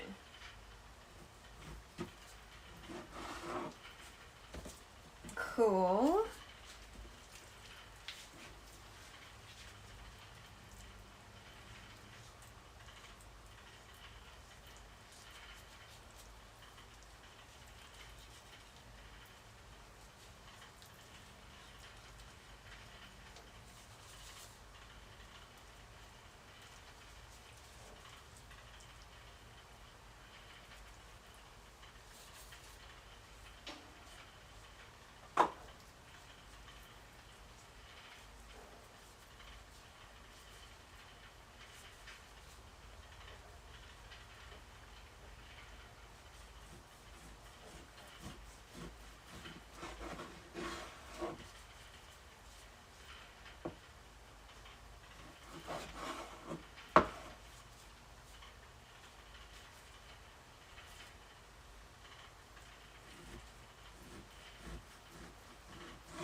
No, just, yeah. When we get to it, then we'll cut it off. Again, thanks everybody for hanging out who's lurking. I appreciate you. You don't have to be perceived if you don't want to be perceived. That's fine. Sorry, earlier we were very loud. So for the people who usually sleep in my stream, sorry about that. But we should be done with the loud parts. No more banging shit. You know what I mean? Only if I like get sniped by hot ass oil or drop a knife, when we're hoping we don't do either of those. Only under those circumstances should there be noise. We should be fine for the rest of the stream. And again, we're taking off this fat. It's a lot. You know, even if it was just me eating this and I didn't have to worry about the old people, probably still gonna remove a lot of this fat, because we're not making this for like barbecue brisket. We're like doing it specifically for this dish. You know what I'm saying? So, but yeah.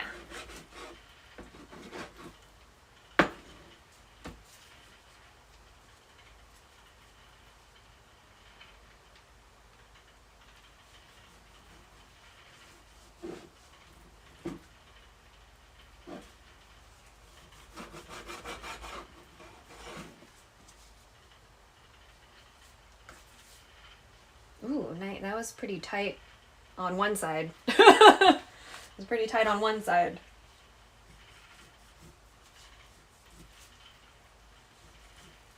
Okay, please stop moving.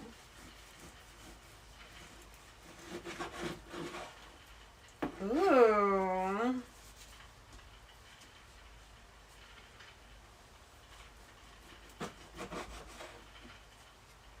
Yeah.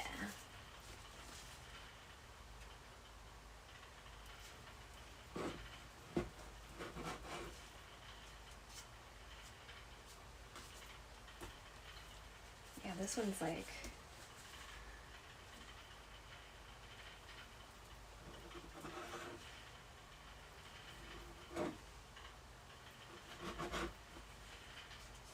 Yeah, there we go. Cool. I guess we can... There we go. Okay. I don't know if this is... Let's just go ahead and have you. We'll have you too. You're kind of thick. Okay.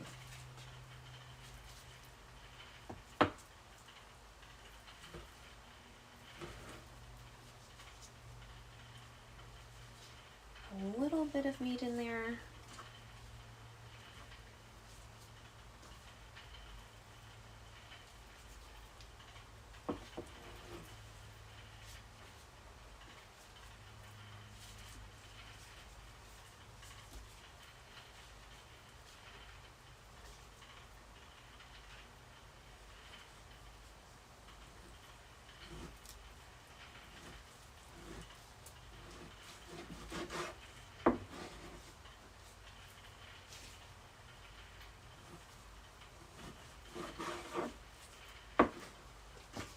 And like there. Okay. So let me just look over these pieces and judge if I need to, I guess, slice them in half again or something. I think for the most part they're pretty good sizes-ish. I just don't know if I should cube them more or if this is okay. Maybe cubes would be good. You know, if they're smaller, they will cook faster, right? Okay, let's try that.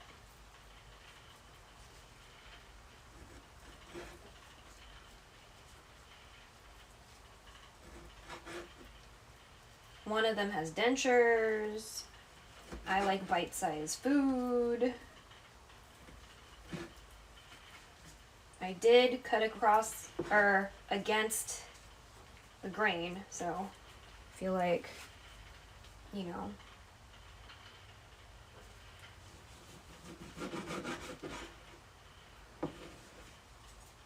should be okay. And then we'll take all the fat out and dispose of it, because again, this is a lot of fat. And if we were making brisket, we'd probably keep all this fat. But we're not making brisket. We're just we're cooking brisket, but we're not making Texas barbecue brisket. One day maybe we will explore that, but probably not. I would rather just like get it from a professional, cause I know a lot of professionals. So I'd rather just get it from a professional. I'm not super curious about figuring that out, especially since I feel like I am not equipped for that. Like, literally don't have the equipment. When Dad died, my brother sold the smoker, so, you know.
And we're gonna season this with salt and pepper. And then we're gonna go back to the coconut situation to see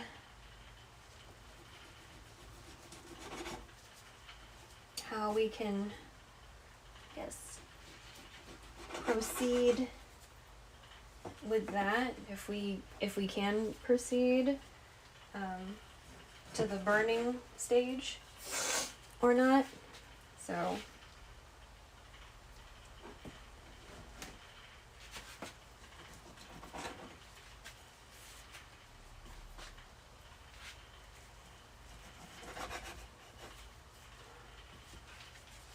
okay.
Yay, almost done. Trimming all this extra fat. Most of it. We still have some of it on just because,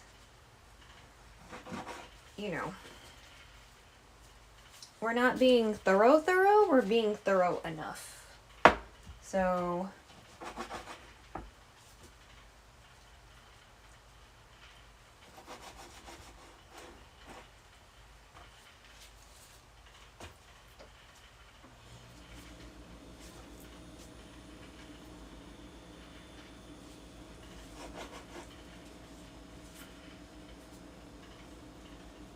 okay.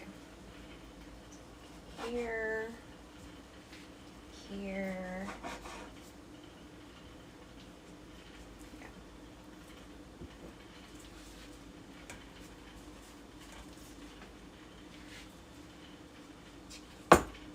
Oh shit, that's 2 pieces. Okay.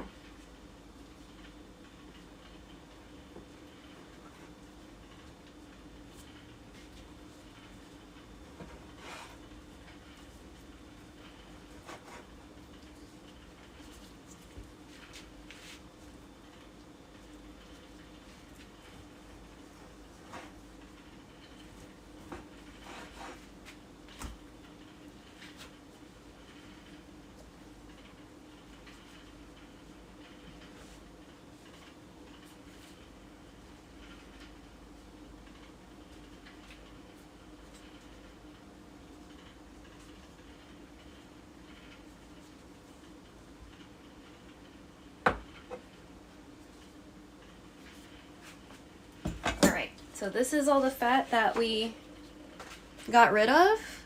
We trimmed off. We're not gonna save it, okay? We're not trying to save this. Ooh, fuck. So I'm gonna put it in the bag that we saved for this specific purpose, because I knew there was gonna be stuff we took off.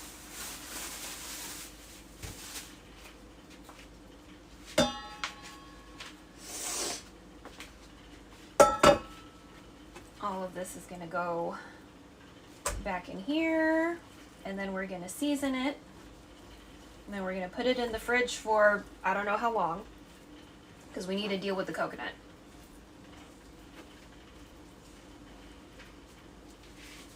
Okay. I'm gonna put this in the sink. It needs to get washed. But we're gonna try to wipe off some of this fat, you know. Okay.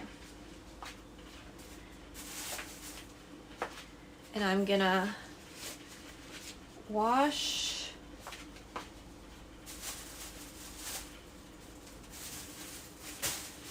my hands real quick.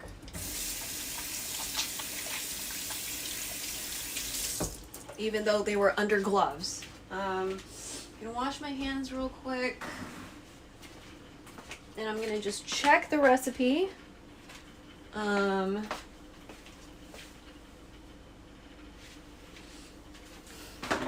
the instructional for the, and since this touched meat, let's make sure to, I'm not having the handle soak, because A, it's wood, and B, let's not soak handles or like knives in the sink, because that's dangerous. I'm gonna go ahead and that's hand sanitizer. This is sometimes how I like to sanitize surfaces, is like use the squishy sanitizer, and just, we'll probably go over it with rubbing alcohol later, but for now, just as a quickie, and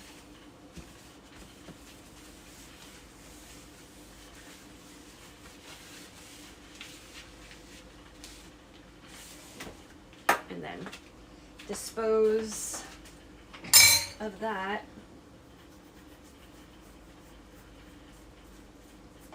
And I just scratched my ankle, so we're gonna wash our hands again.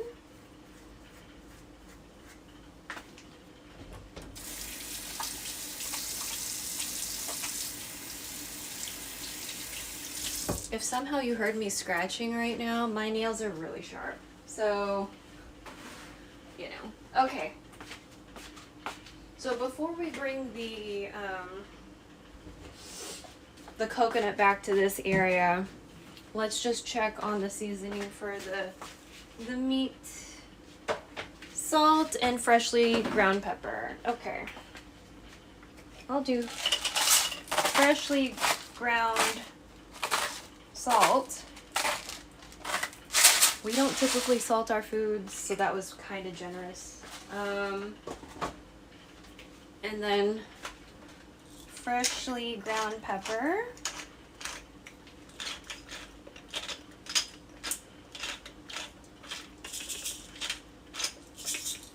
Usually we also rub our proteins, our animal proteins, in turmeric, but since we actually have slices of turmeric that are going to be happening in this recipe, I'm not going to do that. Also, probably need to refill this because it's sounding a little on the low side. We're going to deal with that later though. And I'm going to go in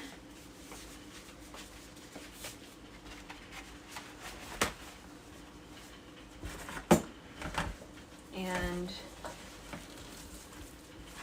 kind of rub this all together.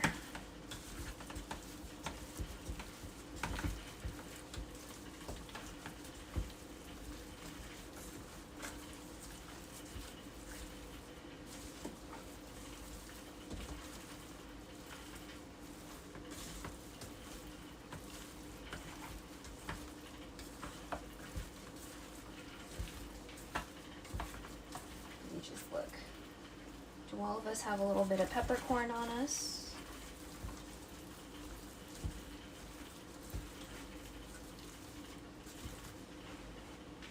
Doesn't seem like it. I'm gonna get the grinder again. Maybe we'll go ahead and put some peppercorns in here.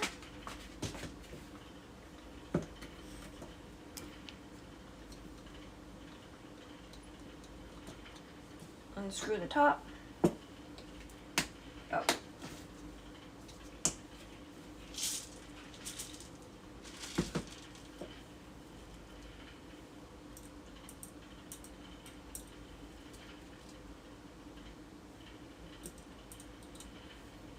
So I've had this pepper grinder since like college, by the way. So like, you don't need to buy a bunch of shit. You just need to buy stuff that lasts a while, you know? Okay. I'm gonna probably put a little bit more.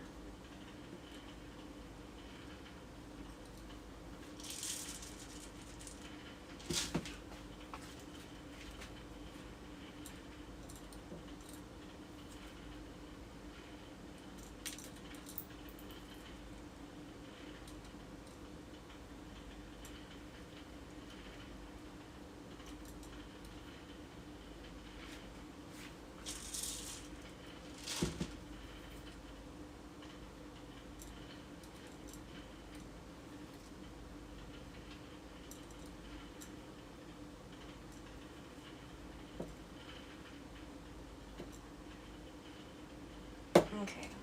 It's not quite full, but it's definitely not empty. Putting the lid back on.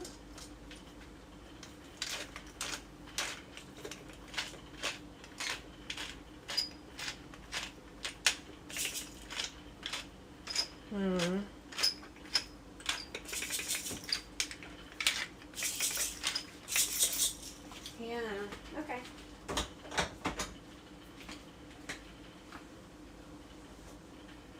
Then I'll do maybe just a little bit more there.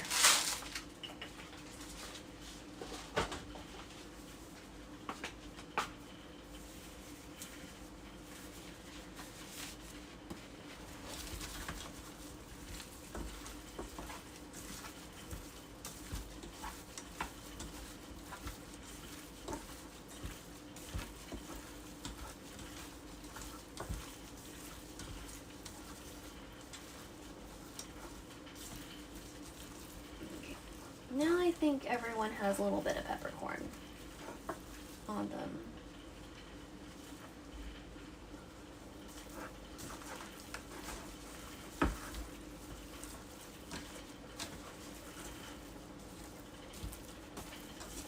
Okay. Fantastic. All right. So I'm going to put this in the fridge to hang out while we figure out the coconut situation. Okay.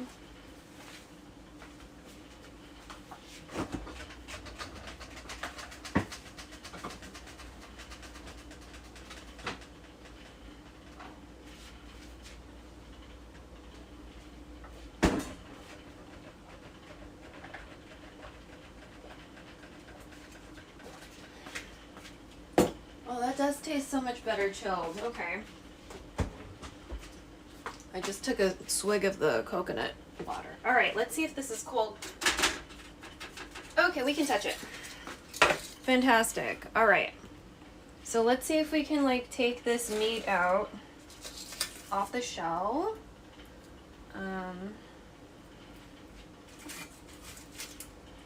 This is where I cut with a knife. So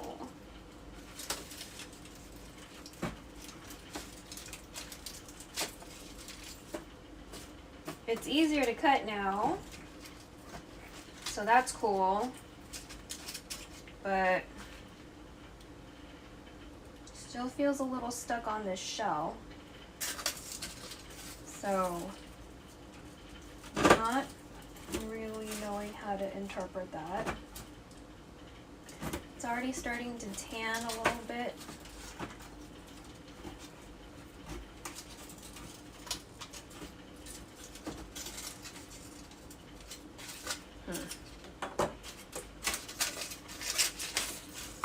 looking at the other pieces from earlier that are in the fridge.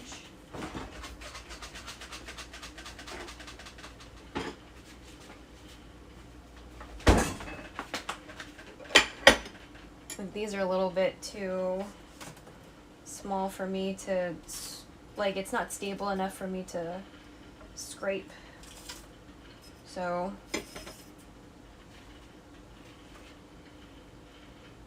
hold on to this. Okay, so we have like this little itty bitty part. We're gonna see what happens there. We're gonna do another 375.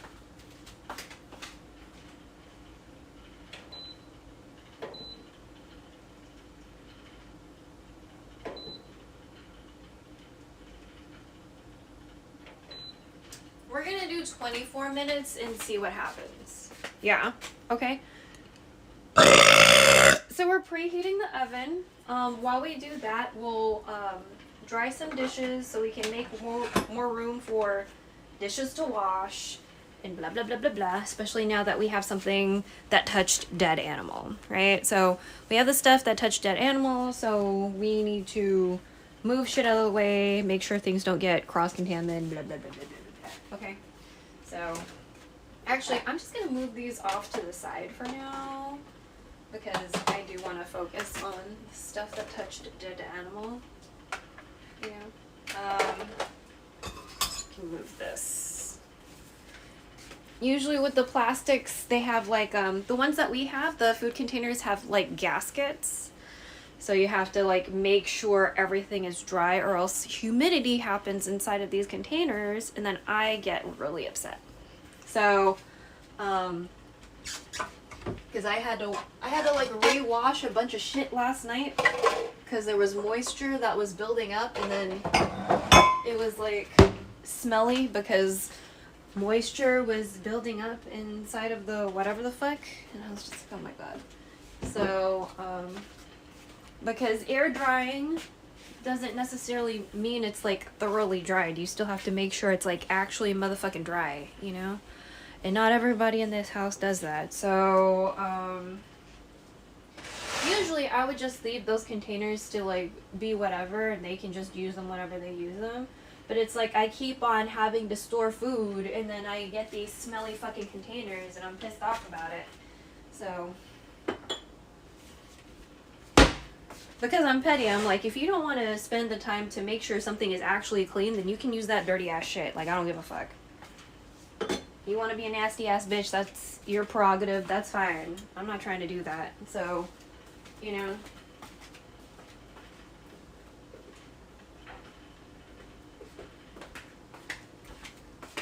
Because I am kind of a slob in the sense that, like, I have my stuff everywhere, but my shit's clean.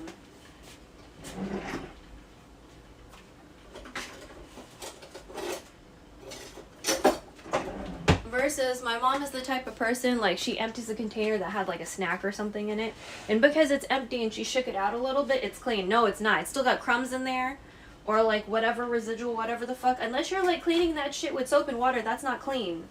Like, literally stop trying to fuck with me right now. So there's like so many things about like how the other people in the house do shit regarding to food or whatever. It's very, very annoying.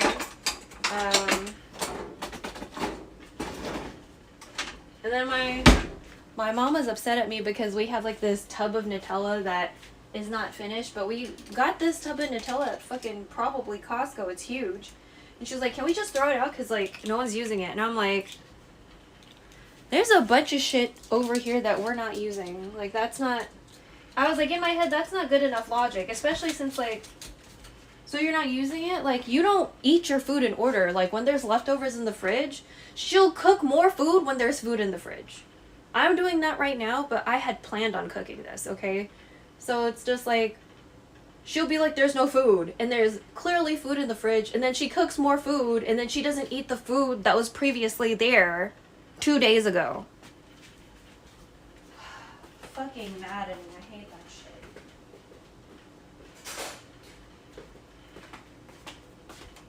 Like, don't fucking tell me there's no food when there's clearly food in the motherfucking fridge. Like, I don't eat. Like, there's a difference between food you want to eat and food you don't want to eat, and food you requested and that you're not eating. Like, you asked for this and you're not eating it, like, or you made this and you're not eating it. Like, I don't understand what the motherfucking problem is. This is food that you like, and then you're not eating it. What is going on? So, okay.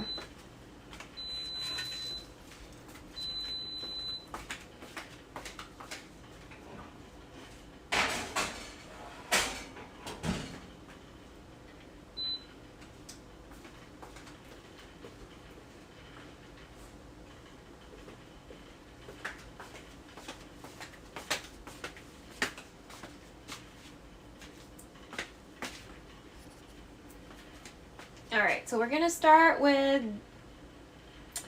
the stuff that touched dead animal. I'm gonna put gloves on for this one. Hopefully these don't have holes in them. Alright. You put this off to the side for a second.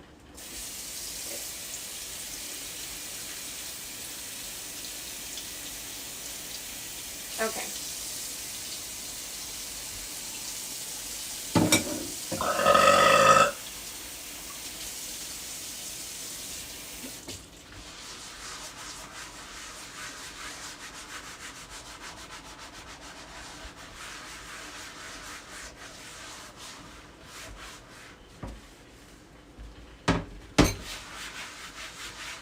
You have a hole in you somewhere.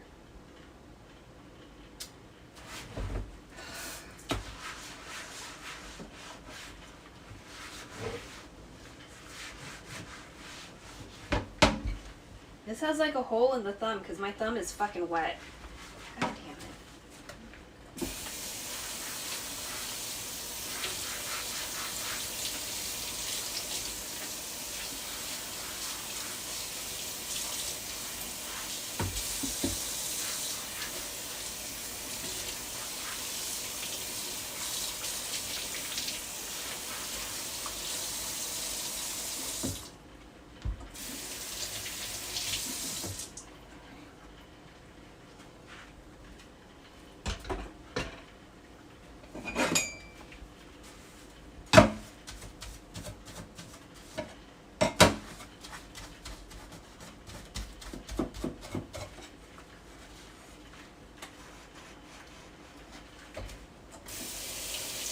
Oh. Is there something on there?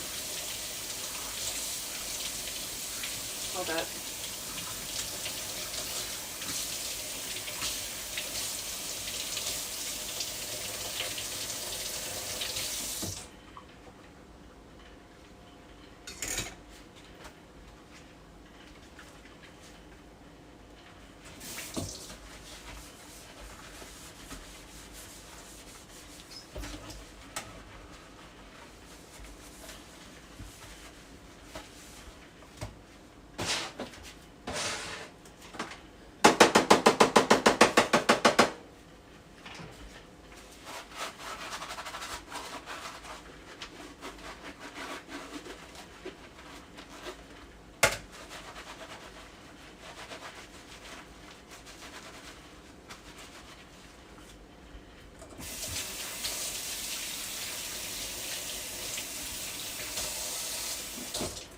Ugh.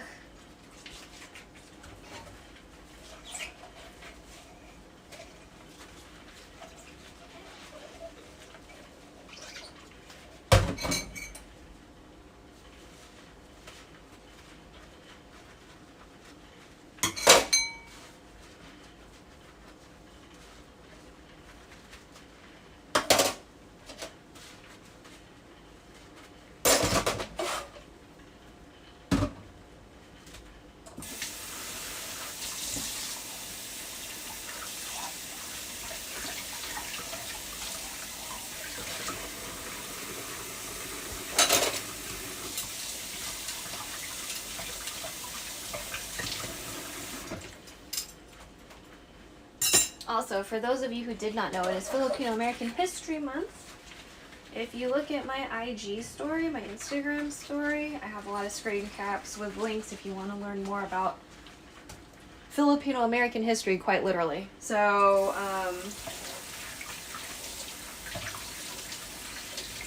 but not in the sense that you're thinking. So,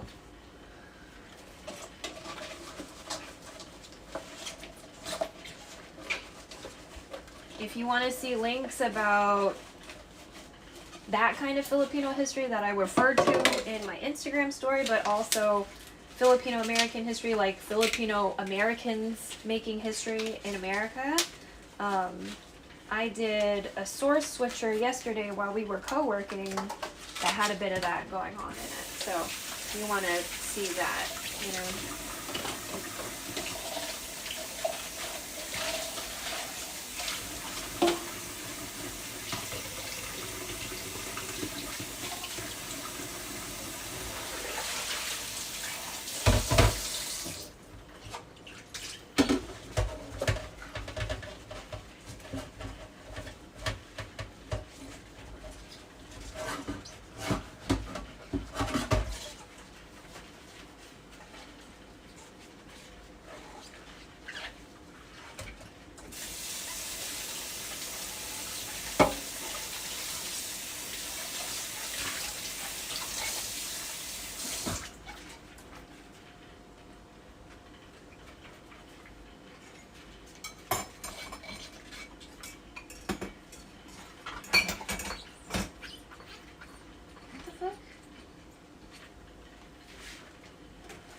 Ugh, there's like water collecting in this glove.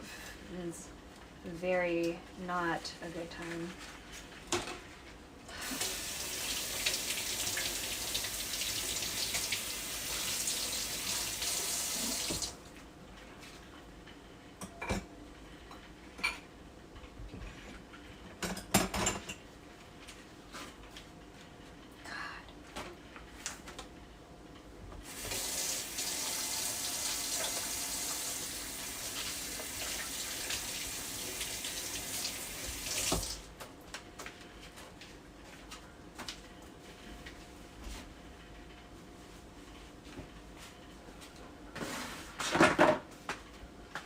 Okay, let's take a little sip.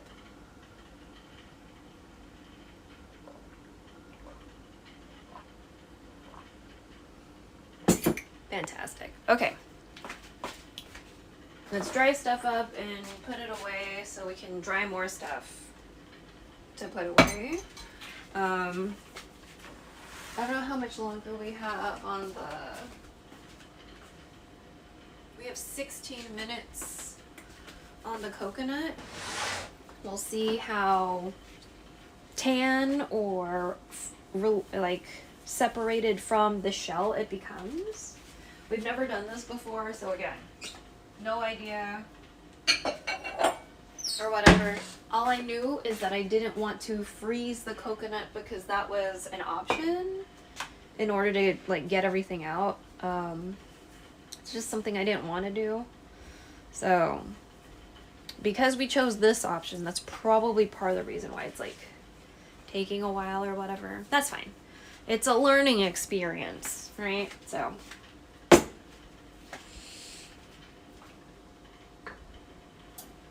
but yeah, just wasn't expecting this, because like when I was reading how to like remove it or whatever, they didn't really make it sound too difficult. They're like, yeah, you just blah blah blah. And I'm like, that felt a little misleading on all of the website's parts that I was looking for information on. So not super happy about that, but whatever. You live and you learn, I suppose. And because I don't think we're gonna need this knife cleaver, I think we're gonna go ahead and just put this guy away. So I'm gonna like really squeeze on the wood handle to make sure we get that moisture out, you know, before we put it away. Okay.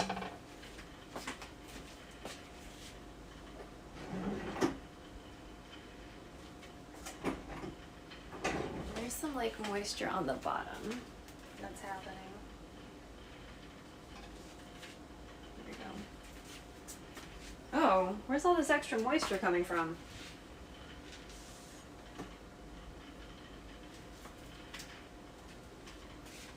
Oh, what?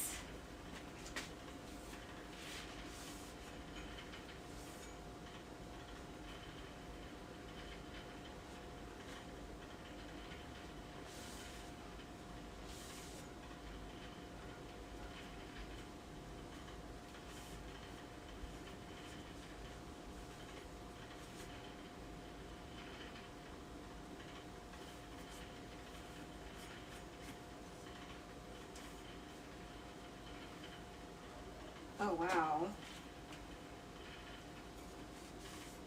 Well, that's okay. Intriguing.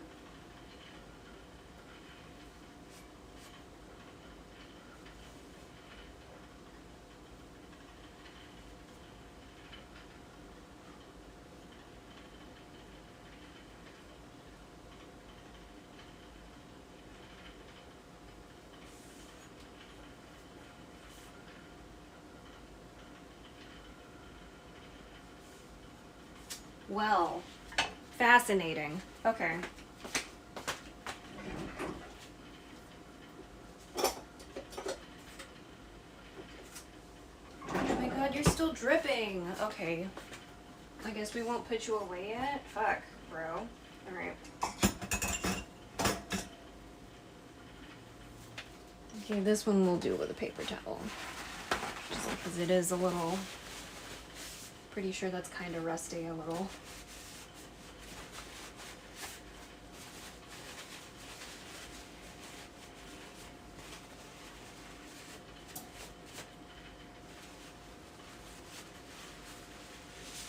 But we busted open a coconut today with the help of Mojo.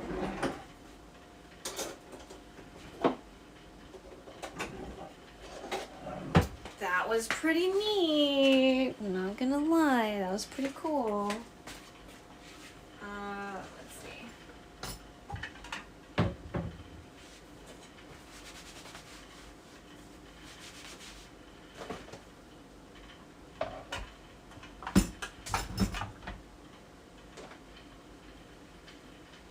Okay, we'll wash that.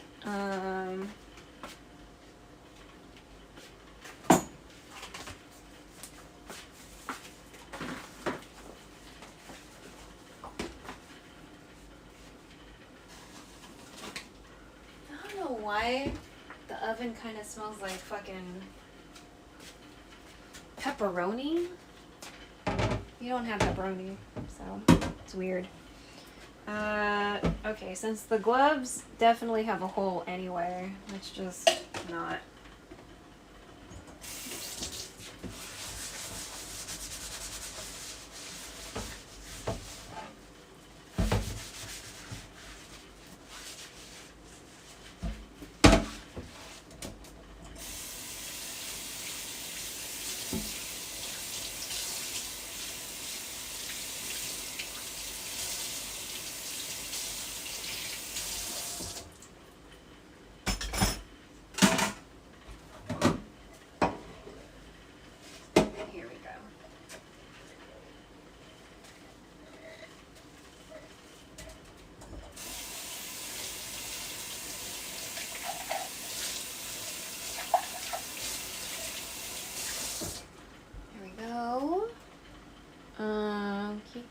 Okay, so we'll take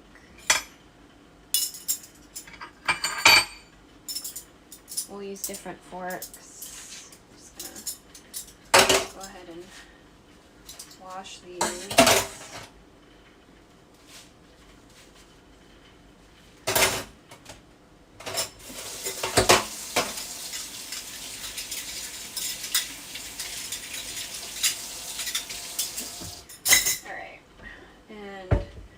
Haven't washed this side of the sink in a while, and I think it's time. So I'm just gonna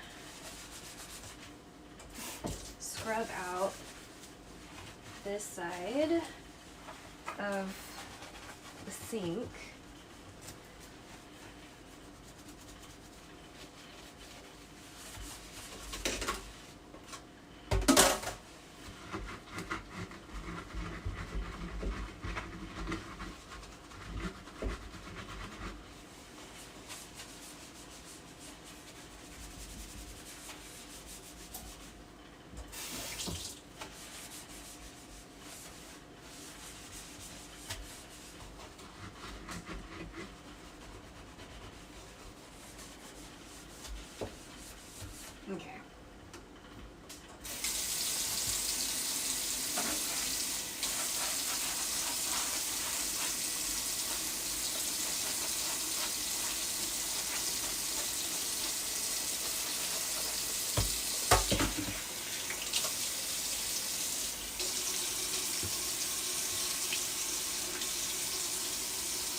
take some of this trash out, man. Ugh. Yay, now the left side of the sink doesn't look as suspicious anymore. Jesus. Okay, she doesn't clean the left side of the sink. Alright. So I'm gonna take some of these trash bags out.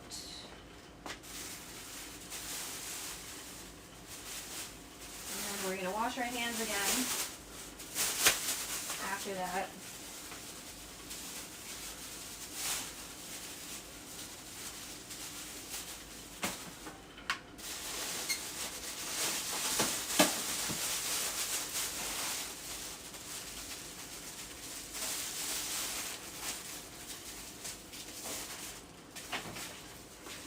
What are you doing here?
Okay, let me take a look.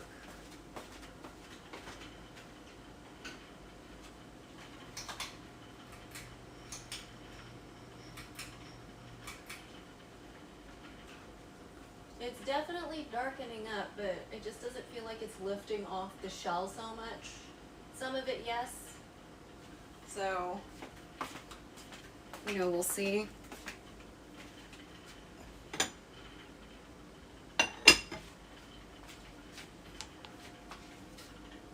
But yeah.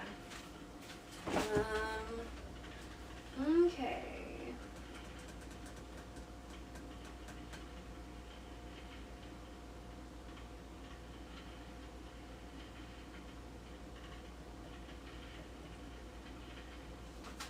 Oh my god, you guys don't even close shit correctly.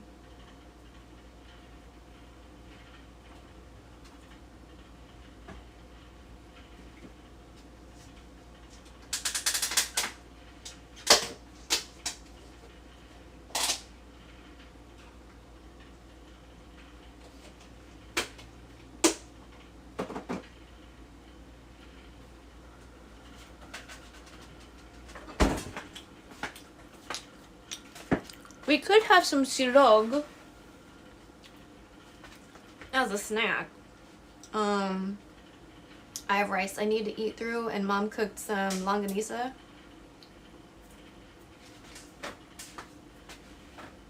I'm liking the ASMR, but it's also concerning.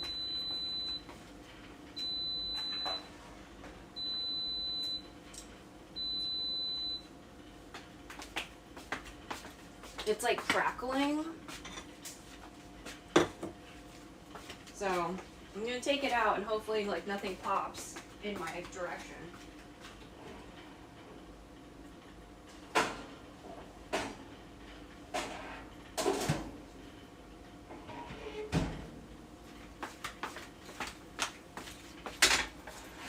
Alright, let's turn this light over here. Sorry for the shakiness. I'll just take you off. So, sorry. Cables.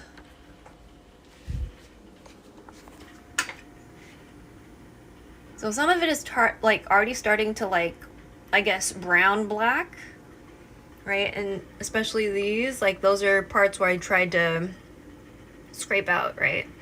So we're gonna let that cool and see if we can lift it from the shell. Like some of this is looking like it's lifting a little bit, but not like a whole lot. So again, we're gonna wait before we touch that because that's hot, right? That's super hot. In the meantime though, we need to eat shit in the fridge. So that's kind of where we're at right now. We need to eat shit in the fridge. Let's see. This.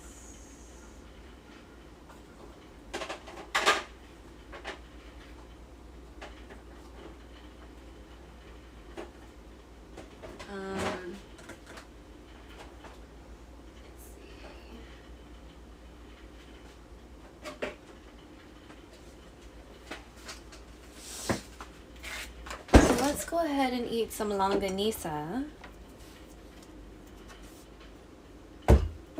with my multi-grain rice that I made the other day. So we can eat some of that multi-grain rice. And then we have some vegetables that we need to eat through. And then hopefully, yeah, we can just eat through these and then move this out of the fridge.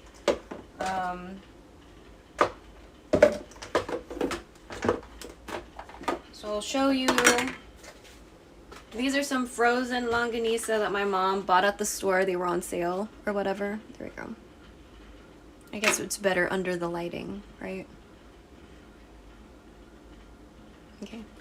I think she cut through them just to make sure that they're done so we don't fuck up our stomachs, right? So I'm gonna get some of my rice that we prepared the other day.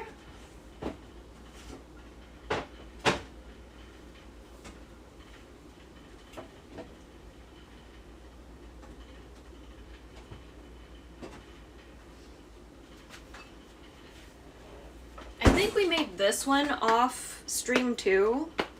I don't think I made this with chat. I didn't make this one. This is my latest batch of multigrain rice, jakopap or japkopap. It's pretty heavy. It's pretty heavy. So it's got black beans, chickpeas, short grain white rice, malakit, which is sweet sticky rice, millet, barley, and millet, barley. Yeah, that's it. Yeah. So we made this the other day offline. So we're gonna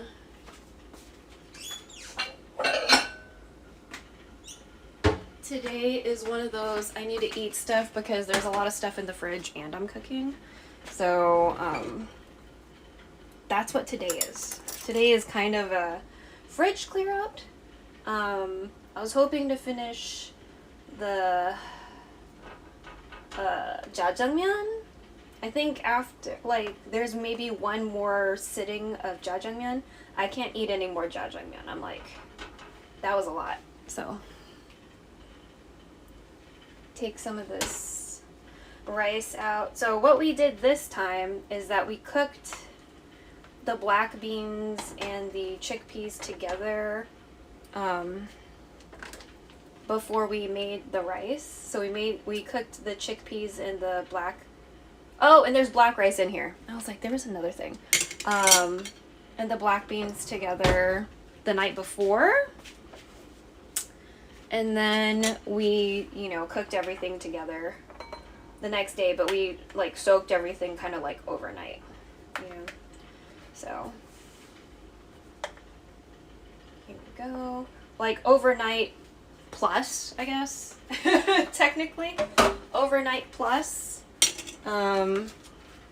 So yeah, so we got some vegetables, we got rice.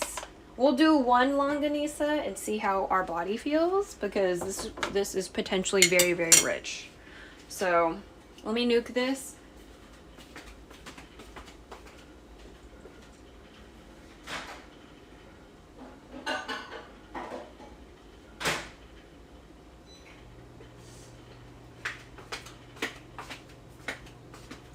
tea that we're steeping, by the way, is looking really good. It's a very dark, like ambery color. Very nice.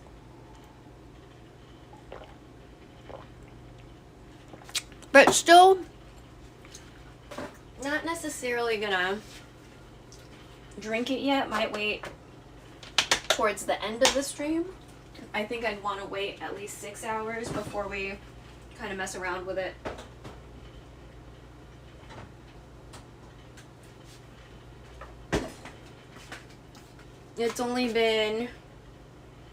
It's been 4.5 hours, so like an hour and a half, maybe we'll fuck around with that. Okay. Sort of. I don't have kitchen hands.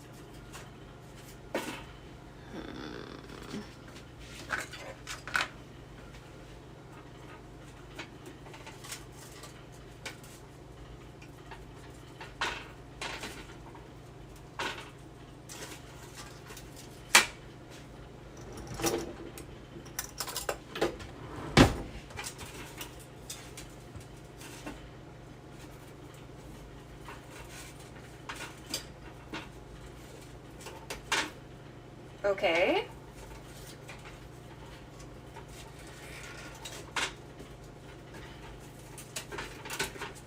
Okay. But some of that is still there, so I don't know.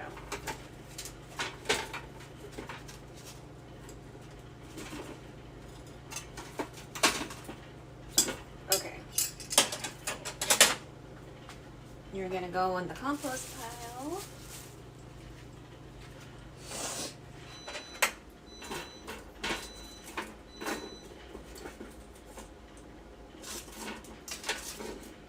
Okay, you're definitely darkening up. Nice.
Popcorn, very interesting. My microwave thing is microwaved. I just wanna, you know.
Okay. So more mukbang action. I'll lower you a little bit so it's easier to kind of see me eat and stuff while we wait for the While we wait for the coconut to like cool off a little bit, you know. These are for this, not for me eating. Okay.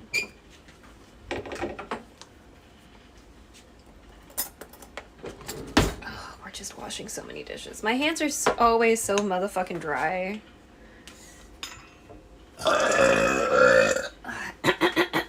Again, I belch because I have gas, not because I'm trying to like attract fetishizers or whatever.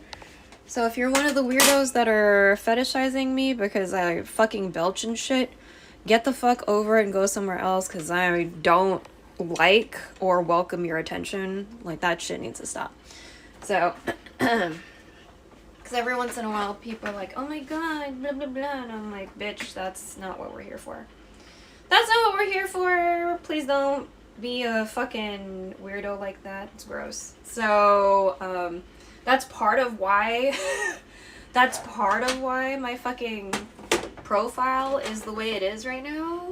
And also why we always put no white saviors as a tag in my tags. So, just to be super thorough, to let people know, like, we're not looking for a finance bro to save us, you know? So, finance podcast bro, I guess, to be specific. So, or a podcast finance bro. Anyway, Longanisa, cutie. Cutie. And then these are, a type of choy that I, fucking blanched for 3 minutes, which is not really blanching at that point, by the way. It's not blanching at that point, but I'll just say I blanched it for 3 minutes, you know, because I wanted to be thorough.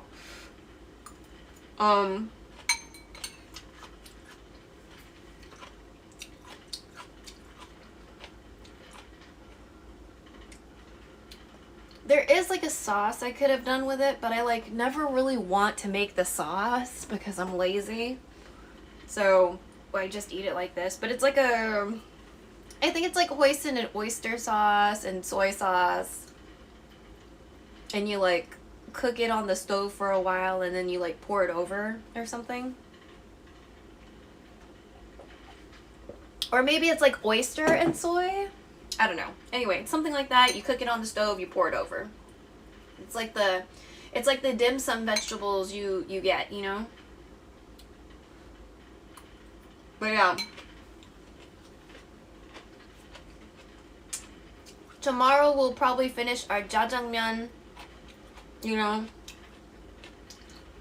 Had a pretty big bowl of it today. So, you know, I love kalguksu noodles. I like them long, flat noodles, you know?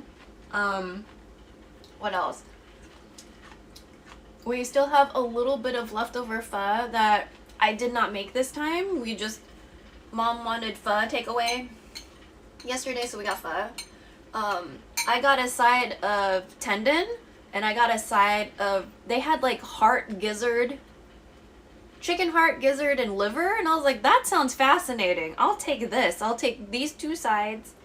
And then we got gulai kun. I don't know if I said that right. And then they got pho Thai Nam. So, what is that? Thai Nam. I think it's like brisket and gan is tendon. So I know they didn't fucking get that. It's like brisket and some other shit. Pho Thai. Because bo is beef. So, pho Thai. Oh, anyway. Some type of beef. I was surprised because, like, I thought they'd want, like, chicken, but maybe Mom is feeling iron deficient right now. You know what I'm saying? So, yeah, I got some, like, really interesting sides from this one pho place.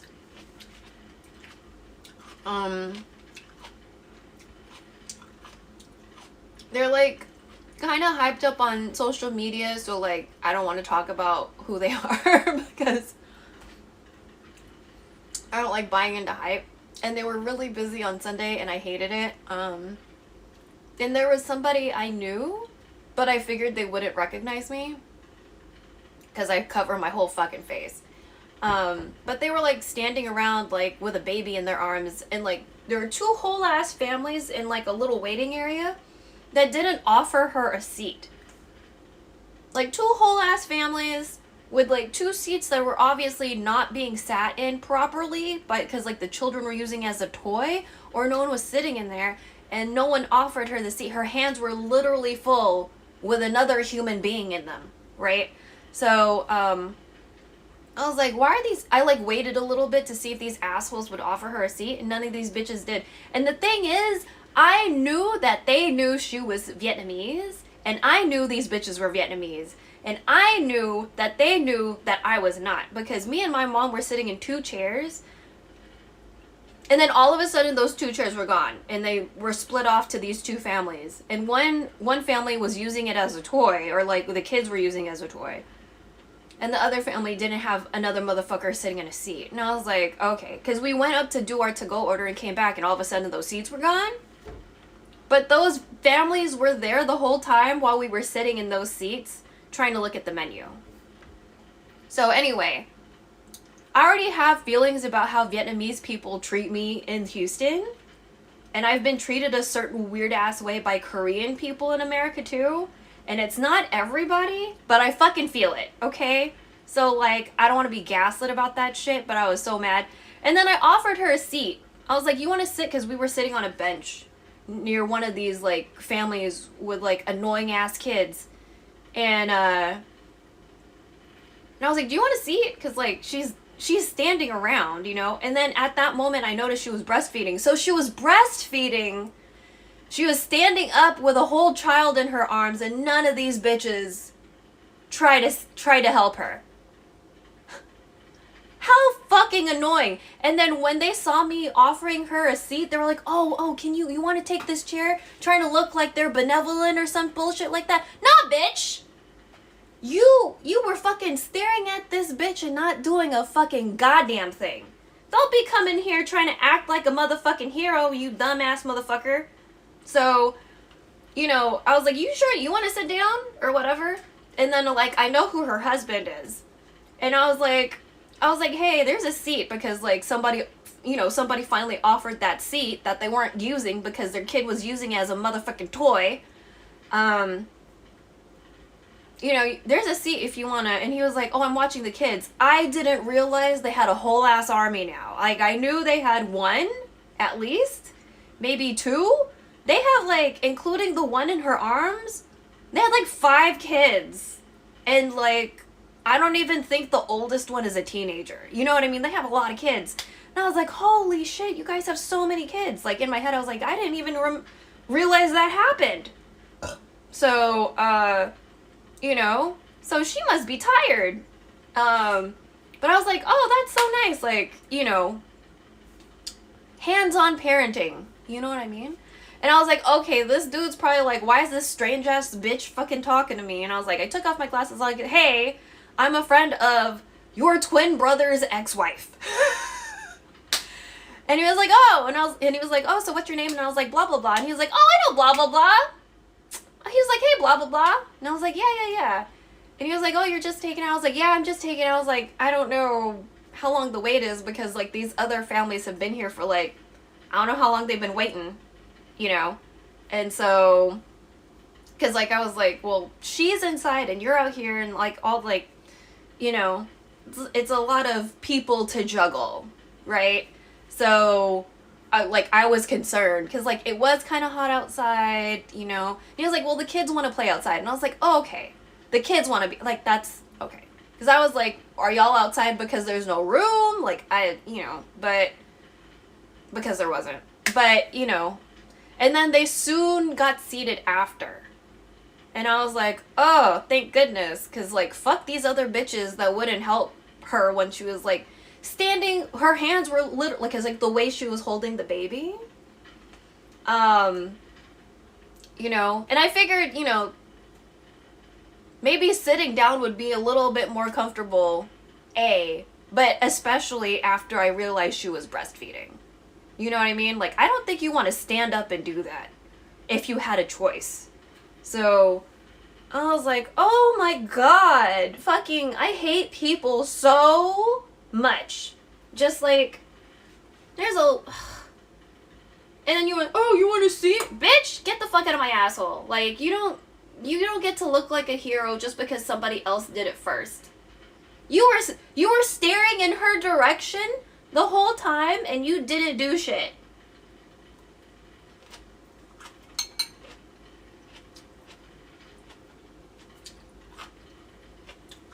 Don't pretend you're considerate.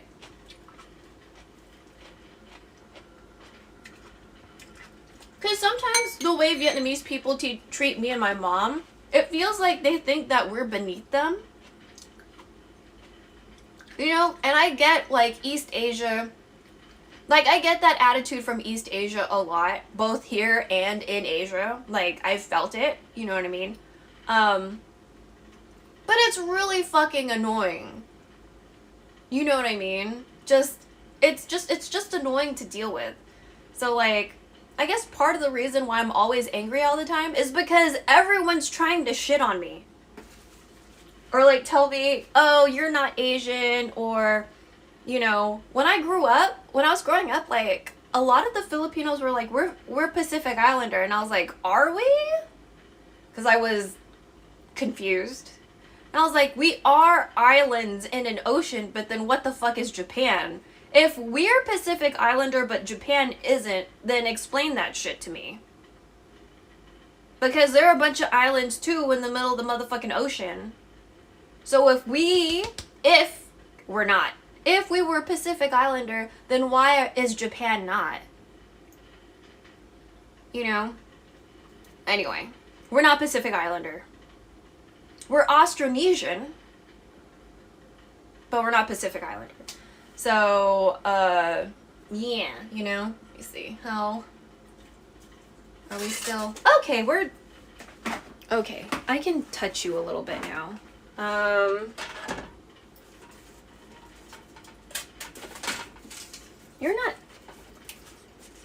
You really don't want to pop off these. Like, this was supposed to help get you off the shell, but it's not entirely doing that. So,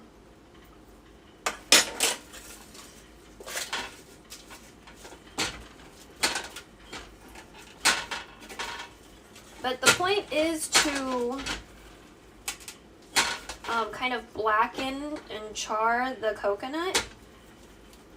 So, you know, however we get that done, I suppose. Oh my god. I'm like sweating. Again, we've never cracked open a coconut before, so this was very interesting today. It was very noisy too, so again, sorry for everybody's ears earlier. We're usually not that noisy unless we're doing the Martin Yan garlic thing, which we did.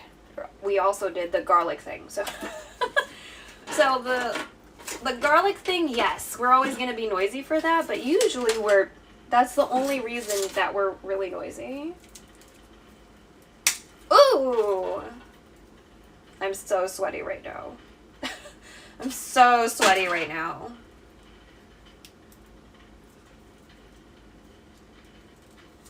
Wow, this is still really warm. Okay.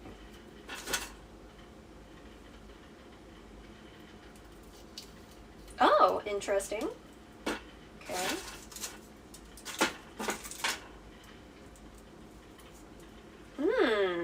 Intriguing. Like, it's kind of malleable a little bit, but it's still like stuck to a little bit of, I guess, brown lining or whatever. I don't know what I'm supposed to be like referring it to. I'm used to coconut in like candy. Bless. So I don't think I've ever just eaten like the coconut meat really before, or like, you know, the nata de coco, like the jelly stuff. I guess for this stuff we'll keep it over here because some of it's already a bit charred, right? This one will probably char up real quick because it's like barely anything left on the whatever. But yeah, once I start, we'll like try to pop this in the oven again to try to char it. This is a lesson in this is definitely way more complicated than I had anticipated. And I read stuff, okay? I like read stuff. So I wasn't just like, oh, you know, like I was like, okay, I can freeze it. I don't want to do that. I can use a hammer. We're probably going to do that. And like previous experience has told me people have used a knife to cut coconut open. So I'm like, I think perhaps with the right amount of force I can do that. You know, maybe, perhaps. So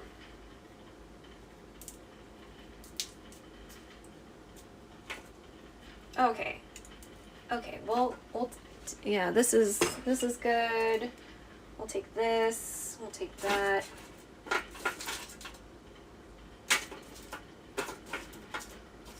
This.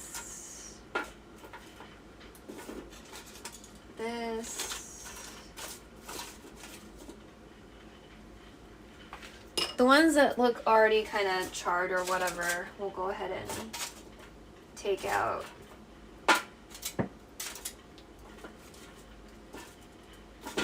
Like they're not all quite like black because it said to like burn it, you know. But I mean, most of it is like we've gotten a lot of, you know, a reasonable amount of tan. So, and then underneath, this is the stuff that we shredded earlier with a fork. Very cute, but we'll wait to fuck around with that one because that doesn't look like that one looks like it won't take a whole long time to like figure out. These are still kind of, some of this is still kind of stuck to the, you know, the shell and stuff. And I'm just, you know, we're having a little bit of skill issue.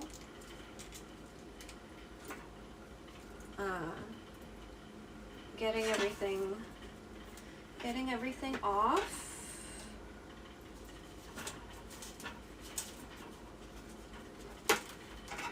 But yeah, not everybody sucks. I'm just talking about my lived experience and that I have definitely felt the whole people look at Filipino people differently, not only from white people, but like other Asian people, you know? Like some people are way too okay with Filipino people being human trafficked. You know what I mean? Like a disgusting amount of people are like a little too okay with that, and it's like disgusting. And human trafficking isn't just like sex trafficking. By the way, all human trafficking is bad, by the way. But like when it comes to like labor and stuff, and people being lied to. But I guess that goes more with like wage theft.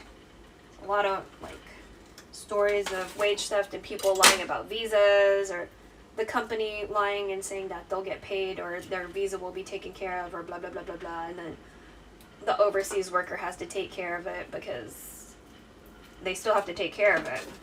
So, you know, just a lot of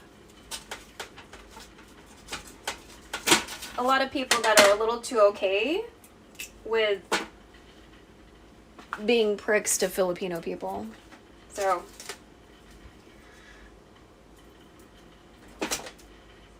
and then we have some of our own people being pricks to our own people, you know, like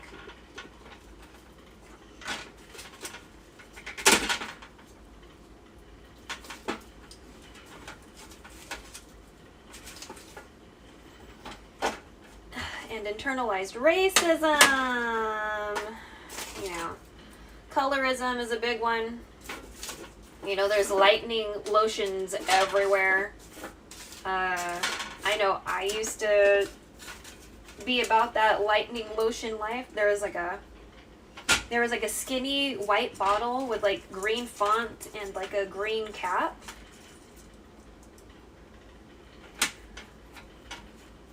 And I remember specifically that brand. I don't remember the name of it, but it was like white and green. Come on, man. Okay.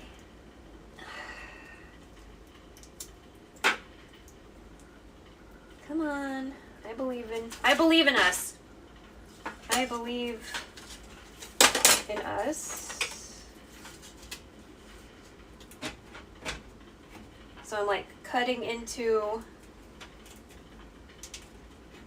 the semi-toasted coconut meat and trying to pry it off the shell.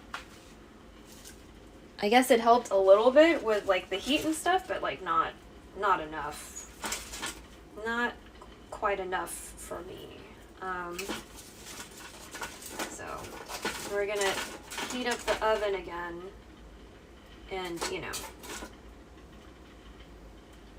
it's just like a lot of it has like, you know, the brown backing part, and I'm like, I don't think I'm supposed to be ingesting that. So, you know, I'm like, and like seeing how I had to break this bitch open. How do people make those pretty little coconut shells? How does that happen? If you have to like destroy this coconut to get it open.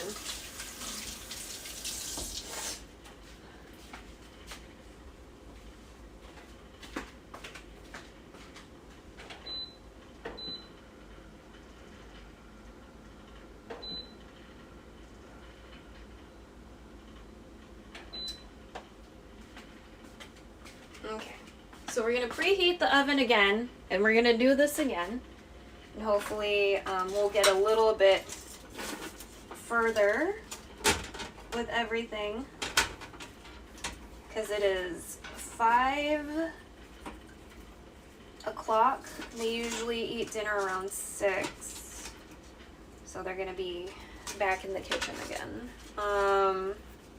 You know, might as well just get some plates for them so they're like not all up in my shit.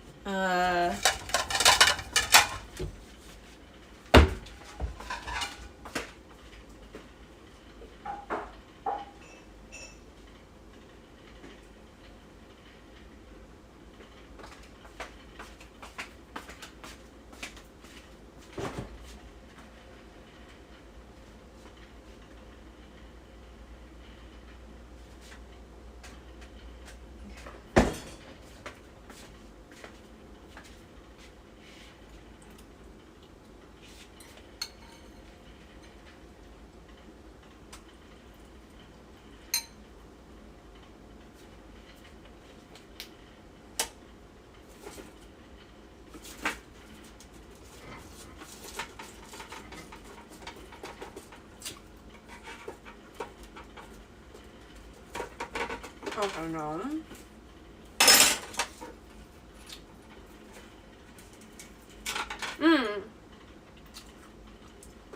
Cool.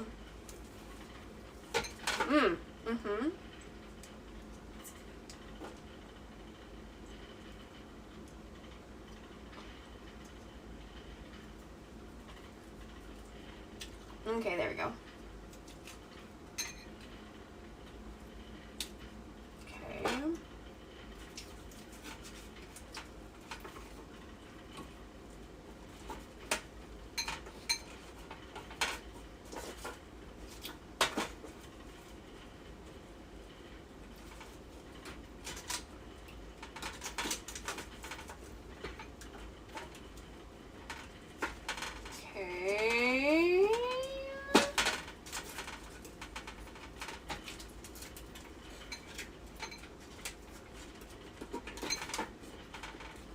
Oh yeah. I don't know if anyone's playing Blue Protocol, but I tried 2 Filipino names, and one was just like a Romanized Chinese name, and both of them were bad. Like, they wouldn't let me use it. And I was like, dude, what is the problem? I even used a Chinese name. Because they're like, oh, you can use Chinese names. I was like, okay, well. I didn't know what her Chinese name was in, like, because I don't know if she used any characters for her name because she's like a Chinese Filipino person. And like when I looked her up, they kept on just Romanizing her name, and I was like, well, maybe she doesn't. Maybe she just speaks Hokkien, but like, because Hokkien was mentioned in one of the articles that I was looking up on her. So I was like, maybe they just speak it, but they don't write it. I don't know, man. I don't know. So I was like, it's not like I can like write her name in Chinese because I don't see it on the internet, you know. Try to write Korean, they're like, nah, bitch. None of that Hangul shit. And I was like, ugh, okay. So, y'all, for real,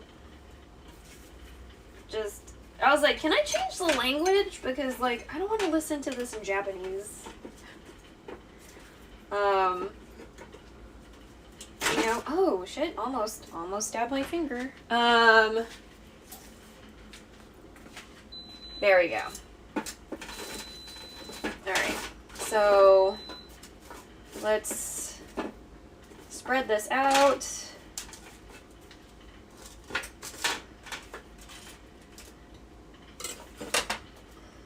Okay, some of these are already semi-tan. But yeah, the recipe wants it burnt, okay? So like, this is the first time doing this recipe, so we're gonna follow what it says. If it says it wants it black, then we're gonna get as close to black burnt as it says, and then we're gonna put that shit in a food processor, you know, and make it really fine. But yeah, this is where we are right now. And these are the ones that I have set aside because I feel like they are a suitable amount of brown/black. Like a dark, rich brown, you know what I mean? Without me risking burning. Like for real, like, smoke alarm burning. So,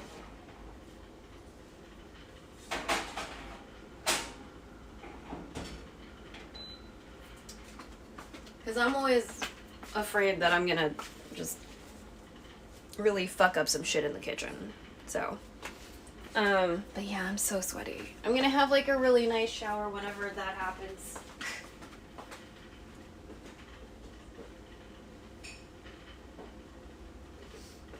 And I'm very excited about the tea that I've been steeping, so that's really nice. I'm just adding some more soda to my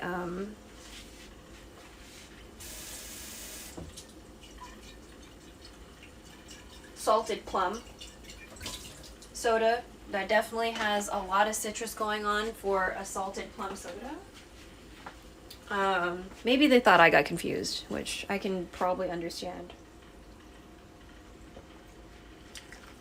Just added some Topo Chico on top. But yeah, I'm trying to find Chinese Filipino food that is not pancit and not lumpia. So I'm thinking maybe I can make a mooncake, a snow skin mooncake, but I don't know if pinipig flavored mooncake would work because that sounds like it'd be really dry in the center.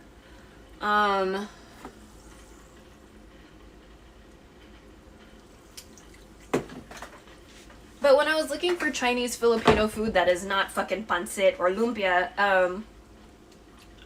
I found an article about mooncakes in like a Filipino media source. Philstar or some shit. And they were like, mooncakes and revolution, and I was like, what is going on here? What's this about? I did not know that in one beautiful shining part of history, mooncakes were used to pass messages on when to revolt, when to do the revolution. You know, the revolution won't be televised, right? So, I was like, holy shit, that's so cool. I fucking didn't know this shit. You know, I'm a whole ass adult and I never heard of this.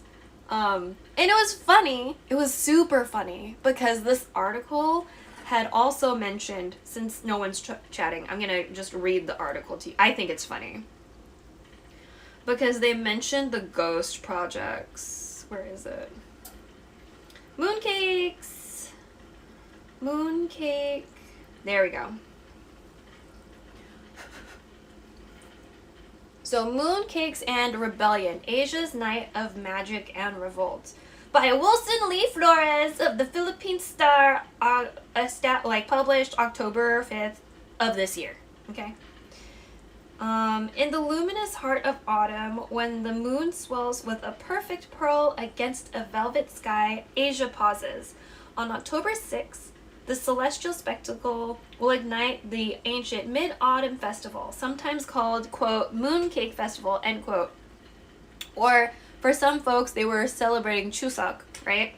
A harvest celebration so profound it functions as the continent's universal Thanksgiving, which Tausug is Korean Thanksgiving.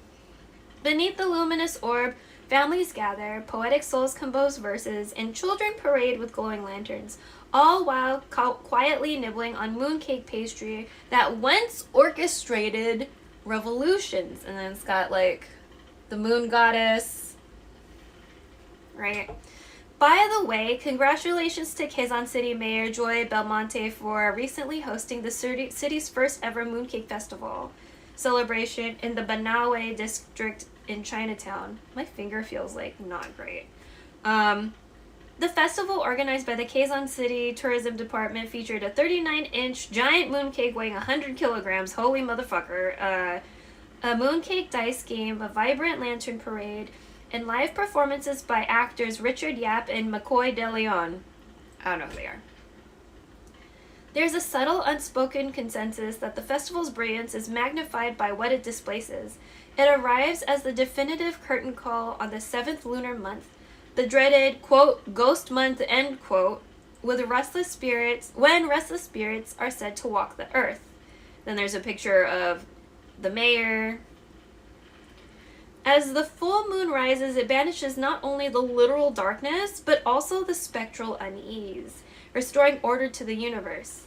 Hi, one can't help but wish the same luminous power could cleanse our modern corridors of power here in the Philippines, where their own vile hauntings, the ephemeral ghastly, quote, ghost projects, end quote, that consume resources and vanish, and the shape-shifting, balimbig, quote, ghost leaders, end quote, who master the art of ethereal accountability. May the moon, in its unwavering constancy, offer a silent rebuke on such earthly impermanence. I was like, these bitches talked about the bullshit that was going on. Let's go. So yeah. And then it goes into the history. Culinary conspiracies and cunning. The festival's most delicious paradox is the mooncake, a dense, rich pastry that is both a symbol of unity and once a historical tool for anti-colonial, anti-corruption insurrection. This is such a great article. During the Yen Dynasty, when China chafed under Mongol rule, the rebel leader Zhu Yuanzhang, again, I don't know if I'm butchering it, I'm so sorry, conceived a brilliant plot. He needed to coordinate a synchronized uprising without alerting the military and political authorities. And then there's just like an insert about the festival in Quezon City. The solution was as elegant as it was cutting. Secret messages were baked into traditional mooncakes, which every family had.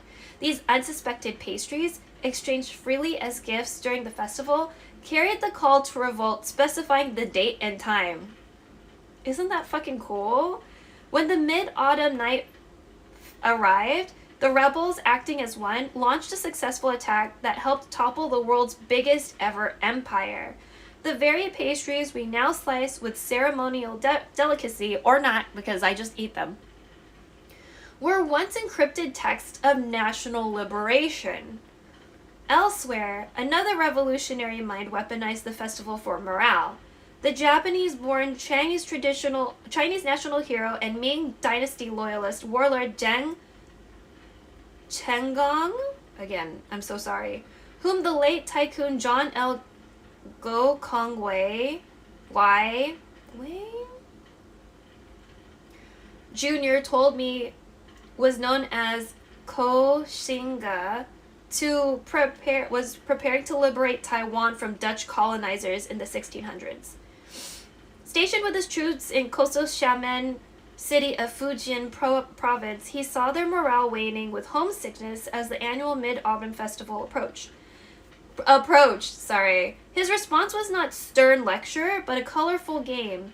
He invented Pua Tiang Tu, called Bo Bing in Mandarin, a raucous dice game where soldiers would gamble for different sizes of mooncakes. Oh, that's cute. From small ones as consolation prizes to the biggest Chongguan grand winter mooncakes. The clatter of dice in a porcelain bowl and the joyous shouts replaced the silence of longing.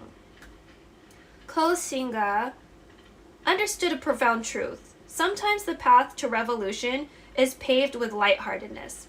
He later succeeded in expelling the Dutch colonizers in the year of 1662, a testament that the spirit helped nurture by a simple game can change history. He didn't want to submit to the Manchu conquerors of China with their new Qing dynasty, so Ko Xinga had set up his own Han Chinese kingdom of Tungning in Taiwan Island and hoping to someday reconquer mainland China for the lost Ming dynasty. By the way, before his untimely death due to illness at a young age, only 37, Ko Xinga had also sent a stern warning to the Spanish colonial government in the Philippines through his envoy, Italian Dominican missionary Vittorio Riccio, demanding payment of tribute and implying protection of the persecuted local ethnic Chinese minority. Our modern lunar rebellion. So what is our rebellion today? We are not plotting against Mongol cavalry, but against the creeping cynicism of our age. We are not smuggling messages and pastries, but fighting, quote, ghost, unquote, projects and errant leaders that lack substance, shame, and accountability. Our uprising is to still choose reunion. Yeah, I spelled the word. To still make a wish on a paper lantern, to still laugh with friends and family over an ancient game of dice. This October 6th, or, as you receive a mooncake, that sweet, dense symbol of completeness, consider its revolutionary past and its timeless reminder of thanksgiving to God for blessings. And if you are offered a chance to play the Hokkien or Southern Fujian province traditional game Pua Tiang Tu, roll the dice with gusto. In a world that often feels fragmented, our most defiant act is to choose connection, to find joy in tradition, and to believe, if only for one magical night, hopefully more than that, under the brightest moon of the year, that unity can still orchestrate the impossible. That was from Phil Starlife. I think that was a really great article. To think that mooncakes had such a cool ass fucking history. Like I never knew.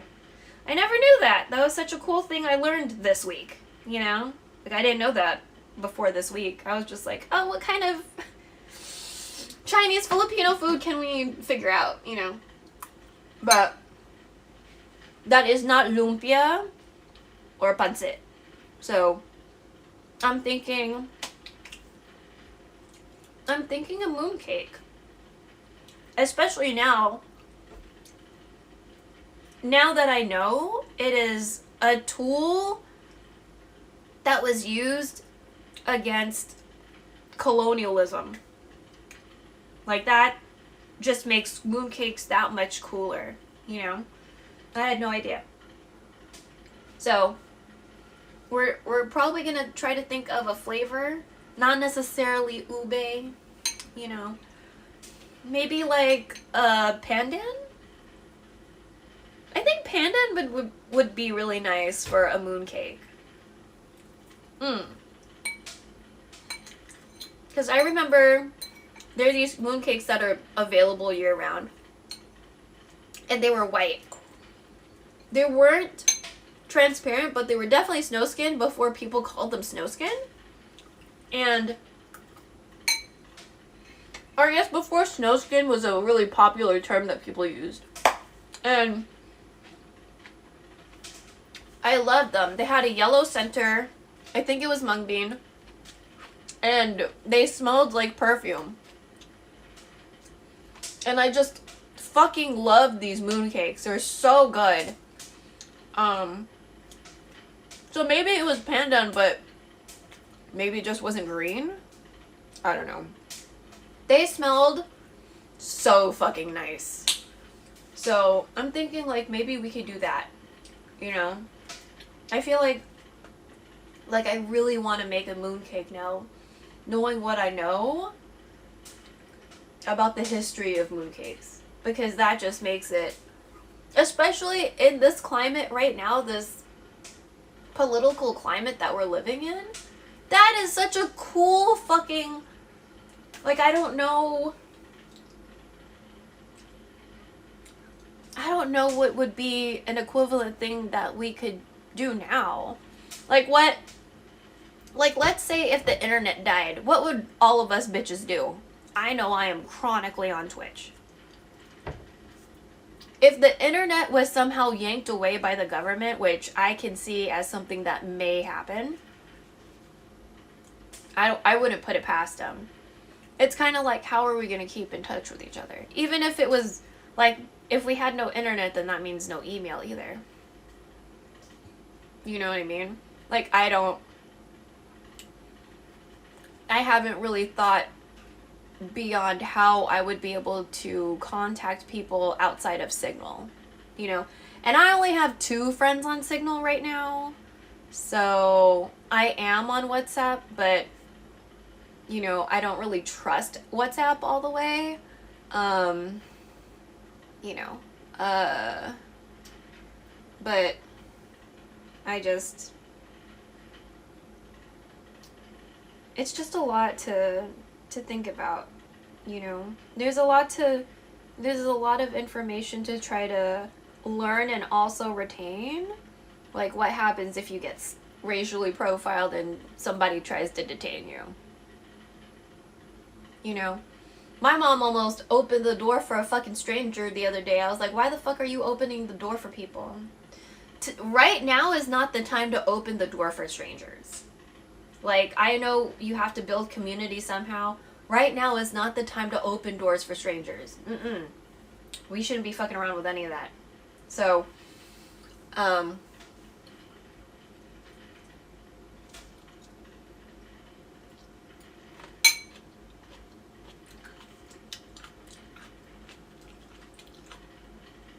because just because shit isn't happening here right now does not mean it won't start up. You know, where I live, tons of black and brown people. I'm part of the brown, you know. So, it's like, I don't know. It's distressing, you know. Ugh. Still waiting for this coconut. Let me just, after we cool it down and process it,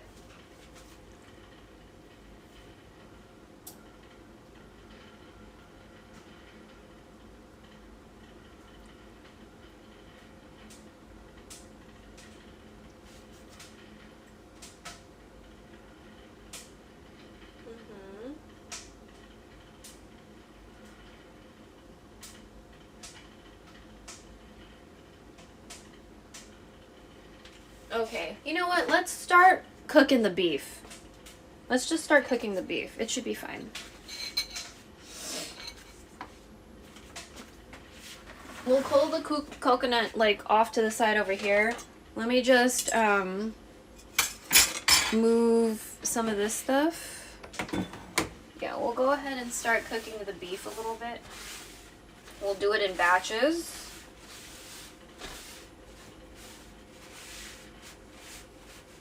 The Blue Protocol music is like in my head right now.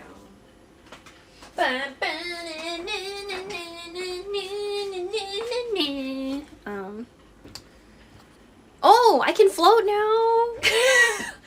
For anyone who's playing Blue Protocol, I was like complaining about not being able to float. I can float now. I don't know how that happened, but somehow I'm leveled up to fucking float. I'm like level 20 some shit. And I was like, I don't think I did anything to deserve this much leveling up, so that's weird. Because when we logged in yesterday, I was like level 7 or 8, and I was like, this doesn't seem right. This doesn't seem right, bitch. So, but I can float now, so if you're like, what the fuck is that, bitch? I don't fucking know what you're talking about. You ever like play Genshin and there's like a air whatever the fuck and you jump up and it like pushes you up? That's floating. That's float. Do I need oil?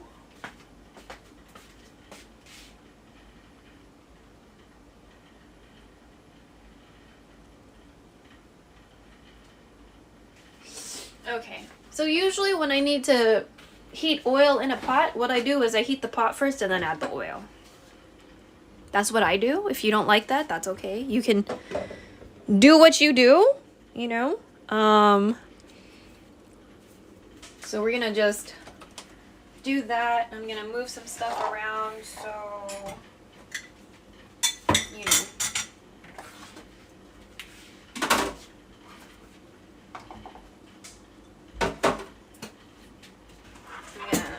Yeah, there we go. I definitely hear crackling. Oh, you were burnt, bro. Okay. It successfully got fucking burnt. It's burnt.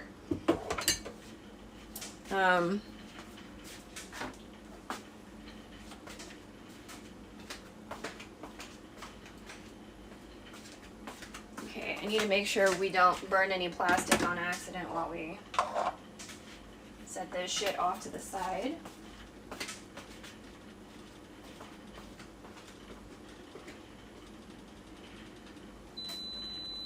Oh yeah, girl. It smells burnt and also like popcorn. It's like very, very intriguing to me. It's like super intriguing for my brain. So you smell burnt, but not. It doesn't smell like burnt popcorn. It smells like burnt and popcorn, but not burnt popcorn. Oh my god.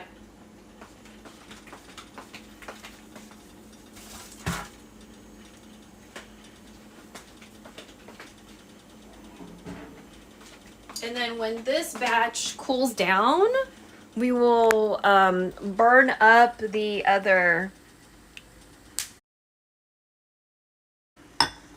because it wants it to be burnt. Okay, so we burnt it. Yay! Oh my god, we did it. Okay, so okay. Let me get some oil. So in our house, we like to reuse oil. I know some people are not into that. That's fine. If you are not comfortable, then don't. If you're curious, just keep in mind, like, let's say you fried some plantain or some plantains, right? I think it's pretty okay to reuse that oil, right? Because then you could like fry fish or chicken or whatever, and it shouldn't be a big deal. Now, if you fried fish, you may or may not want to reuse that oil, right? Because like, what if you want to fry plantain after that?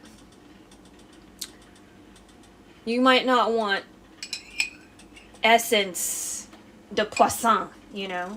So, or maybe you don't give a fuck. If you're like me, you don't give a fuck. Oh my god, what? Oh my god, is that Lemon? Denial, what a name. I love that. Yo, what up, A Recipe Reborn? Hello! It's so nice to see you. Hello, I'm very sweating. Oh my god, Lord Talks, hi! Wow! Arrow Reborn, what up? I haven't gone into Genshin recently. How's it going today? It's taking a lot longer than I anticipated.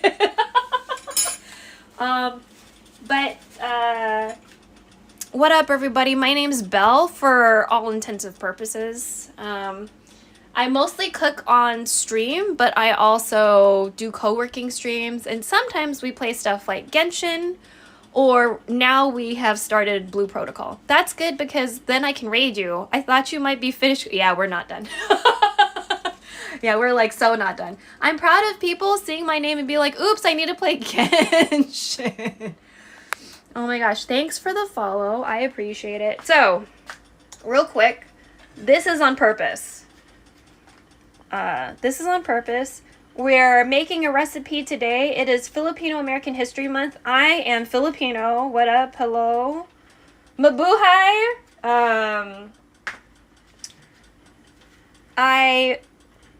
Is that coconut? Yes. So today we learned how to open a coconut. We learned how to get the coconut juice out. And we learned that trying to get the meat off of the shell is very difficult. And it's been taking a while. So, yeah. Anyway, we had some help from Mojo in order to make this happen. So, thanks to Mojo for that. We're making a recipe called Tiyula Itum. It is a Filipino Muslim recipe. Nut meat part 2, baby. Yeah, we scraped some out with a fork. So we'll need to burn this too. But we're going to wait till, you know, the pan is less dangerous. Like, less dangerous. For those who don't know, there are Muslim people, like Muslim Filipinos in the Philippines. We are not all Catholic, right? So just in case you didn't know that, they're Muslim Filipinos. And I feel in the current political climate that we're in right now, with Islamophobia and white supremacy and blah, blah, blah, blah, blah, that it is important for me to let people know, hey, we got Filipino people that are also Muslim, and, you know, kind of like highlight that. And it's okay to be a Muslim person. It's okay to exist as a Muslim person. And also not all Filipinos are Catholic. I learned about Muslim Filipinos from the TV show The Pit. The Pit? Like Brad Pitt? Barbecue Pit?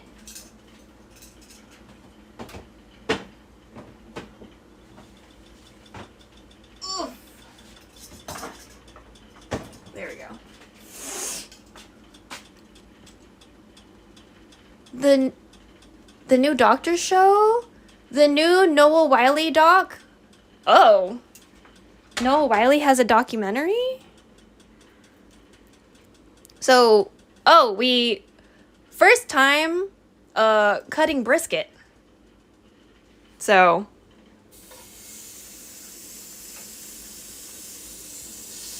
it says to kind of cook this a little bit. And I trimmed off most of the fat, but there's still fat, so.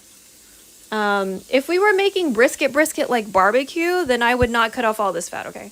Basically, that team's new attempt at a medical show after originally ER. Oh, it's a hospital show, and there's nurses, and of course they're Filipino. Yeah, I mean, yeah. Of course they are.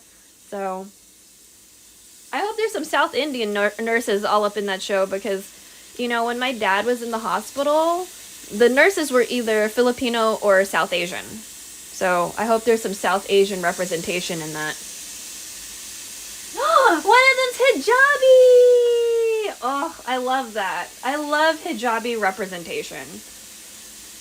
and I'm not just saying that because like right now I'm doing like a Muslim Filipino recipe or whatever. Like I honestly love seeing hijabi representation because like there just isn't a whole lot of it, or there's people always trying to be like, well, you would look so much nicer if you took it off, or like some dumbass bullshit like that. So period, cause SEA nurses are carrying the public health sector globally, I fear.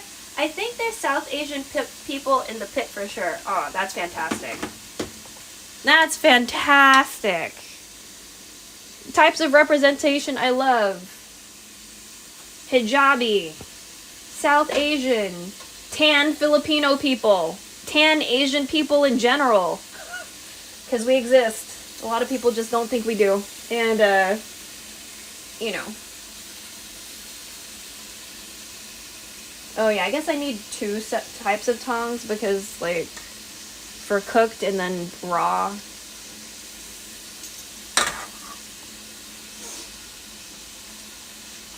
But yeah. Yeah! So I really... It took me a while to find a dish. So, like, when I found this one, I was like, oh, this seems so cool. You know, I've never used brisket before. I've only consumed it because I'm in Texas. I've never opened a coconut before. So, like, we did a lot of really cool firsts today.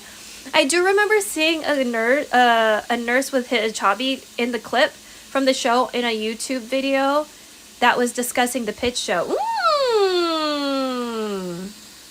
Ugh, fantastic. Fantastic. Oh, yeah. Also, I talk about politics. So if that's not your flavor, that's okay. But I talk about politics not because I'm trying to be Hassan Abi, because I'm not. I don't ever want to be Hassan Abi. I feel like he has to pay attention to so many things, and I just can't. And, but like, you know, even when this screen is turned off, I'm still going to exist the way I exist. Right? I'm still going to exist the way I exist. The government is still going to be doing whatever fucked up bullshit they're still going to be doing. You know, and I'm the type of person that can't pretend that that shit isn't happening. You know? Why be a himbo when you can make food instead anyway? Lol. There was like, oh my god, recently there was like controversy over his dog. I was like, oh my god. Are y'all just trying to find shit to be mad about? I was like, I don't know. I don't know. That was a weird day in the news cycle. So. Oh, thank you for the follow. But yeah, just, I don't know. I don't have fur children. So, you know, but it was a weird day. And how much am I supposed to cook it all the way or partially? Oh, brown the beef on all sides. Okay. We're just starting this part because, again, it's going to take a while for the burnt coconut to chill out. And then I'll deal with the other coconut that was scraped off with a fork. I love the foil protecting your appliances wall. I've done similar things in apartments. Yeah, there's a lot of spatter that happens on the fridge if I don't. And we used to have it over there. That happened way before I streamed, by the way. That's just been there for a while. But, I mean, that's that's a reason why to put something on the wall. But we learned that it kind of fucks with the internet, so we took off the one on that side, but we kept this one because, like, I really didn't want oil spattering on the refrigerator, you know? Because I'm not going to clean it. So, that's one less thing I have to worry about. Painter's tape is kind of existing. I need to do that in my kitchen. Getting the splatter off the wall, even if I have ceramic tiles on it, is a nightmare. Yeah, I'm just lazy. I know I'm not gonna. I know I'm not gonna, so we'll just do this. And, you know, if you go to, like, Daiso or whatever, sometimes they have, like, really cute aluminum partitions. So, like, then you can do it, like, around here and, like, have them stand up, and it's, like, adorable. I used to live in an apartment with the stove directly next to a painted wall. Very stupid. Oh, my God. Yeah, I can only imagine that's, like, terrible to deal with. Terrible to deal with. But yeah. Yeah. Oh, and I'm thinking about maybe doing mooncakes. It's not specifically Filipino Chinese, but I read an article about mooncakes, and we have a lot of Chinese Filipinos, by the way. I read an article about mooncakes and how the history behind it is that in one beautiful moment in time, it was used to help start a revolution. Like, there were messages in the mooncakes and they were distributed, and it told people the time and place to when you need a fucking revolt. And I was like, holy shit, we read the article earlier that was talking about it. And I was like, man, that's so fucking cool. Now that I know that, now I really want to make a mooncake, even though I think the festival's over. But whatever. So, it just seems like a really... Okay, you're slightly brown. Really, really cool, history, you know? Okay, you're still kind of stuck. Mooncakes were used to overthrow the Mongols. Yeah, I never knew that! Man, if I knew that, I would have liked, mooncakes way, they would have had more meaning to me as a kid. That's such a cool history.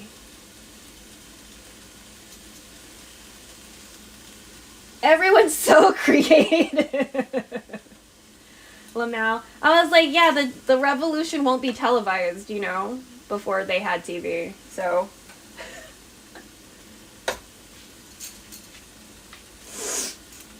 But yeah, super cool. Ooh. Oh, look at you browning. Uh-huh. Okay, you're still a little stuck. So how about, can we turn you? Yeah.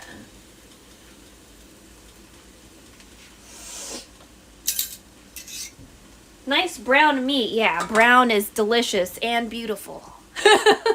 Brown is delicious and beautiful. How was your stream?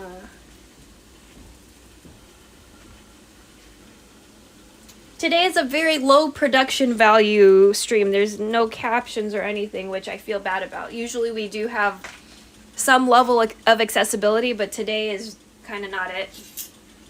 That'll be my new Grindr profile tag. Lamau.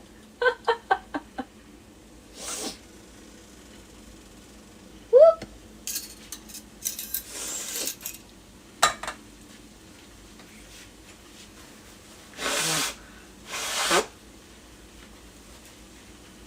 Oh, my nose. I'm sure my mom will be here and be like, why are you still cooking? Because I started, I think I started around 11, so, bruh. But, you know, today's, it's a learning experience today. We're learning that we grossly underestimated how long it would take for the coconut situation. But we also realized that we actually like the taste of coconut water when it comes straight from the coconut and not packaged. Turkey meatballs, potatoes, green beans, and cranberry sauce. Also zucchini and nopales. Ooh! I've seen nopales, but I've never, tried to do anything with nopales. Being at the stove is staying warm, if that is of any worth where you are. I'm in Texas, so not exactly. Maybe in the winter, but we have 10 months of summer. Ish. So, but when it's cold, oh my god. I think maybe it's because I have bad insulation. When it's cold, I don't even think the stove really helps me too much. Okay, I think this side needs some tanning. How about you? Okay. We might be able to take some of this. I agree, canned coconut water is weird, but fresh is so good. Yeah, I thought I didn't like it. I know I know I had some when I was a kid, and I didn't really care for it, but maybe it was just a little too, like, new and different, you know? So I figured I didn't like fresh coconut water, you know, because of that experience when I was a kid. But just now, or maybe not just now, but, you know, today, today I was like, oh, I like this. I like this. So, okay, let me get other tongs.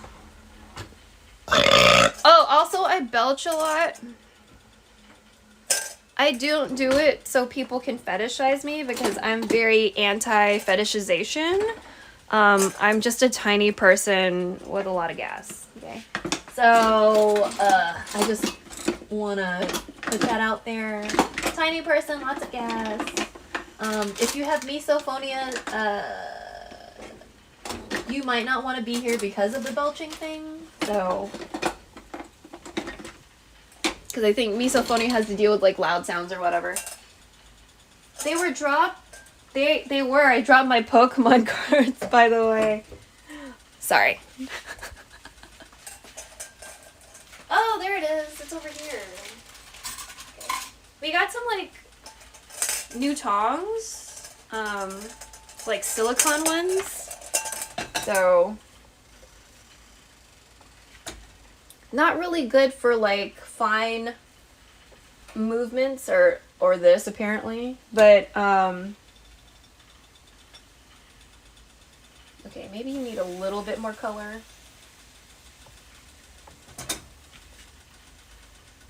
I'm also a chronic burper, but I also chug my drinks. Oh! Yeah. I don't really chug. Chugging is hard for me. It's definitely a skill. Okay, you need to... So we can turn you around. Thank you. Okay. We're gonna return this, you know, to the pan. We're, like, cooking, and then it's gonna come back later, you know? But... I just want to make sure we're being thorough about the tanning / browning. You know, like you need some color on this side. You need to do that. Okay, you need color on this side. And I cubed it up because I like to have pieces that are easy for me to eat. I could have made them a little bit longer, like in the illustration or the picture. But you know, we didn't. I would say you should have more patience swallowing, but never change who you are, BB.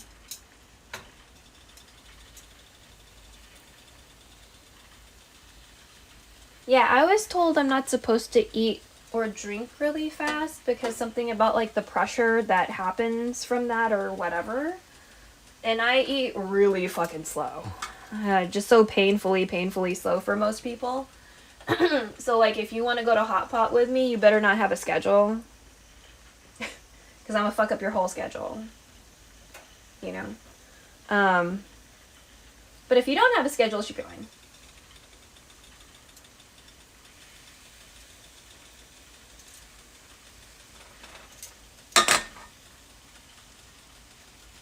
Yeah, and then we're like drinking, this is like a salted plum soda, but I think they put some like citrusy stuff in here too. From yesterday, and I just topped it off with more Topo Chico.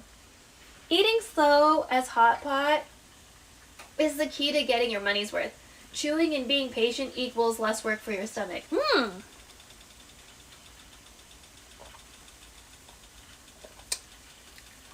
So I'm definitely cost effective. Unless that shit is timed. I hate places that have a time limit. I can't eat at those places. I eat way too slow for that.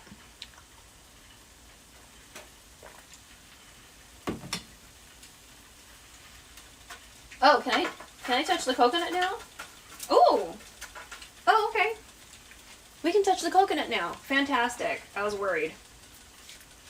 All right. Also, we were like eating some leftover stuff over here. I was just about to say, in London, you have an hour and a half to eat and evaporate.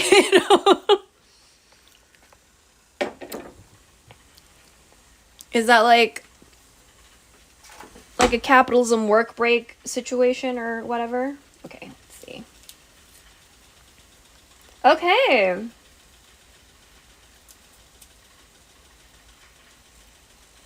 I still am not sure about how I would like get the like backside off, or if it's okay if we just let that happen. You know?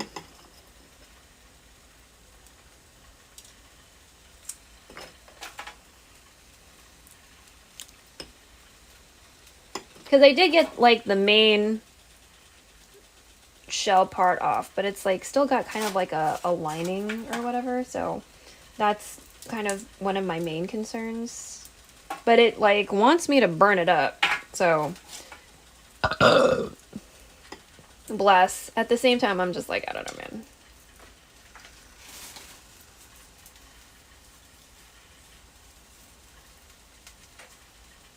But yeah, it smelled really good. Like, it smelled like popcorn, but also burning, but it didn't smell like burnt popcorn. Just so interesting.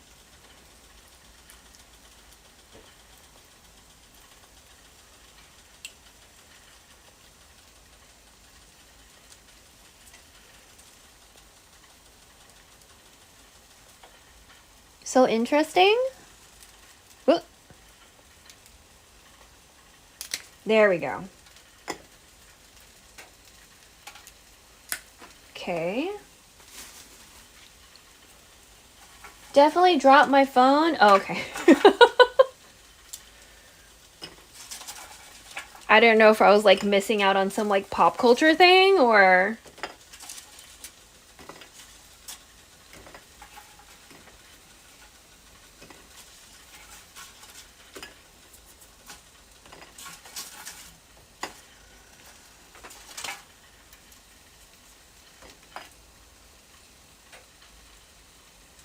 Okay, I should check on the meat in a little bit. Here we go. But yeah, thank you, Lemon. Thank you, Lemon, for raiding me and hanging out. I don't know if you need to clean the kitchen or check on Kupo. I don't know if Kupo is like Kenobi and doesn't poop at convenient times or something.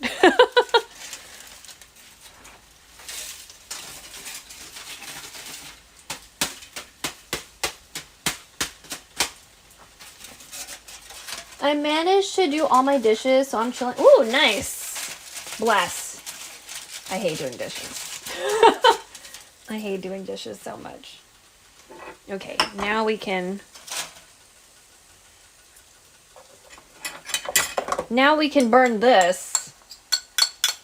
And this will definitely burn real quick, I hope. So I'll probably just put this for like 10 minutes.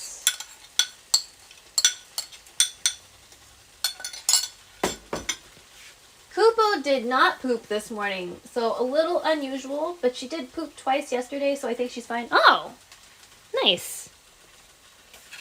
Okay, I just wanted to make sure I wasn't mistaken about the... There we go. So we're going to put this in the oven. I'm going to preheat again.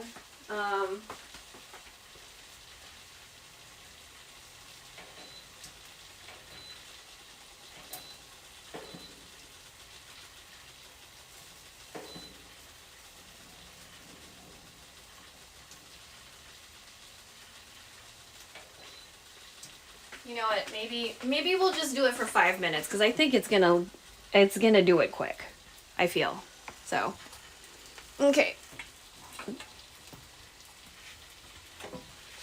But yeah, I had to like. I kept on finding a lot of like travel blogs that were like talking about Filipino food that happened to be halal or whatever, but not necessarily like a Filipino Muslim cooking tradition or history. And I was like, we've got such a significant population that is Muslim. Like, there's got to be something, right? Like, that'd be weird if there was no cooking tradition of sorts. Like a culinary history. So I finally found some decent results yesterday, and I was like, hell yeah, this is what we're gonna do. Or 2 days ago, I don't know. My days blend. So, but yeah, I'm so glad I found like a really cool recipe where I could learn how to do some things. Although, man, learning about coconuts today. Wasn't really expecting to learn that much about coconuts and or like me and my capabilities with coconuts, or my lack of capabilities, I guess. You know what I'm saying? So learned a lot about me today. And like my coconut capabilities.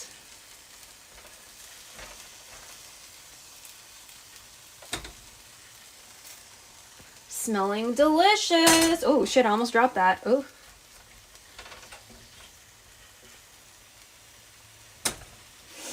Last week on Thursday, my partner said, tomorrow I'm working at 9. And I said, and what about Friday? He looked at me and said, tomorrow's Friday. So my grasp of days of the week is not so great. Yeah. I understand that. My days pretty much blend. I don't really know days too good. Oh, you actually need a little bit more color. Sorry. Oh my gosh.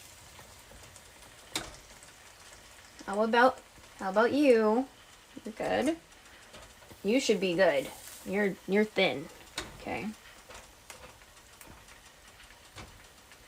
We're learning we're not as good with these tongs. Okay. How about? Oh my gosh. Okay. Okay. Okay, you still need a little more color. And I think we can, oh, okay. How about we do this? How are you? Acceptable. How about, okay. How about you guys in this corner? Oh my gosh.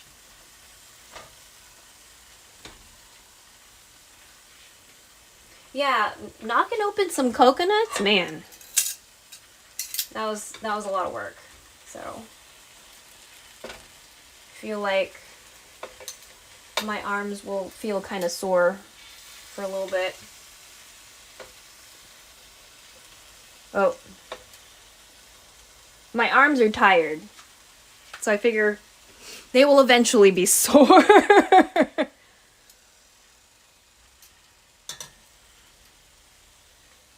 So this is like a little over 2 kilos of meat. So it's like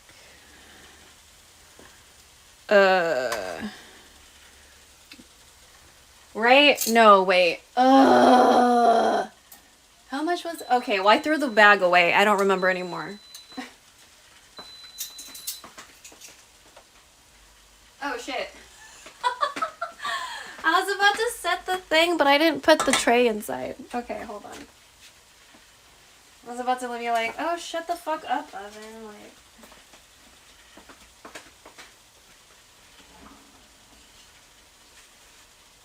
oh.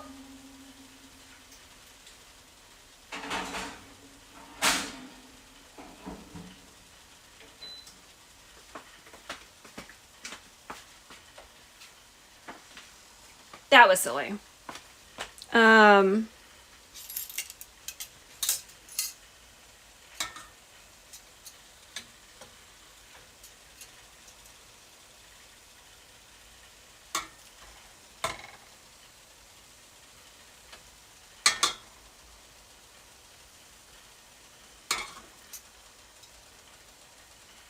Okay, maybe not.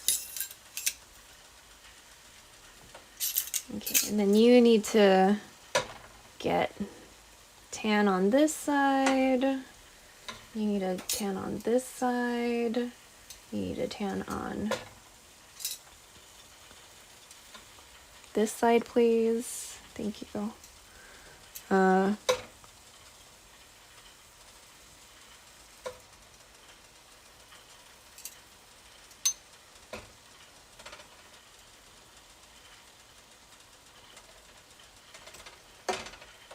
Okay. But yeah, it's just been a very interesting learning day.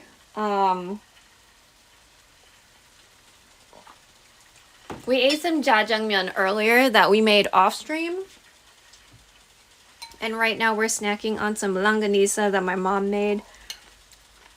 They're frozen and she like cooked them. So some longanisa she made, and then multi-grain rice that I also made off stream. And some choy of some sort that I also made off stream. Cuz it's not bok choy and it's not gailan. But it's like tall and skinny like gailan, and it looks like the color of bok choy, except it's whiter.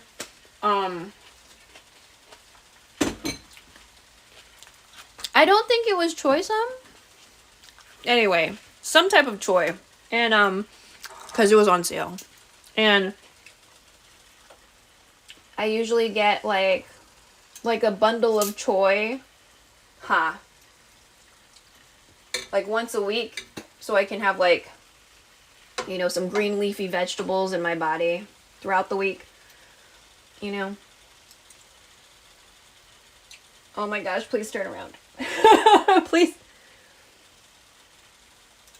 Thank you. Ugh.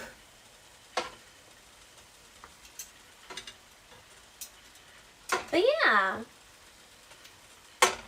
yeah, we made a source switcher a couple days ago. It had a bunch of different links that I found for Filipino American History Month. Some of them are, you know, are guessing, are what I would expect other people to assume. It's just like Filipino Americans who made history, right? Makes sense. And then some of it is like Filipino American history in the sense that America's involvement in the Philippines. And like, you know, the Filipino American experience in America.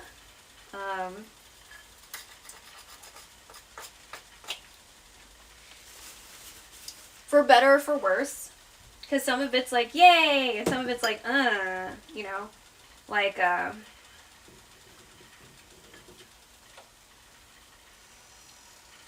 you know, Asians being discriminated against during this ongoing COVID pandemic, because COVID didn't end, you guys. I don't know if y'all know this. COVID didn't go away. It's still around. And, you know, I'm sure a lot of that stems from a certain orange tan man calling it the Kung Flu, you know. Ugh. But so some of it's like that, just overarching kind of Asian American experience. Some of the information links were specifically like the sexualization of Filipino women, you know. There's an article like, Dear White Guys, Your Asian Fetish is Showing. I think that one's hella important, by the way. And there's like 3 specifically like very much targeting like sex pests.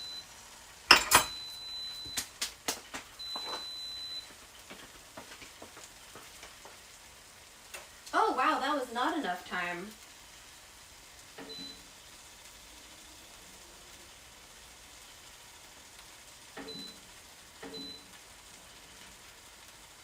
Oh no.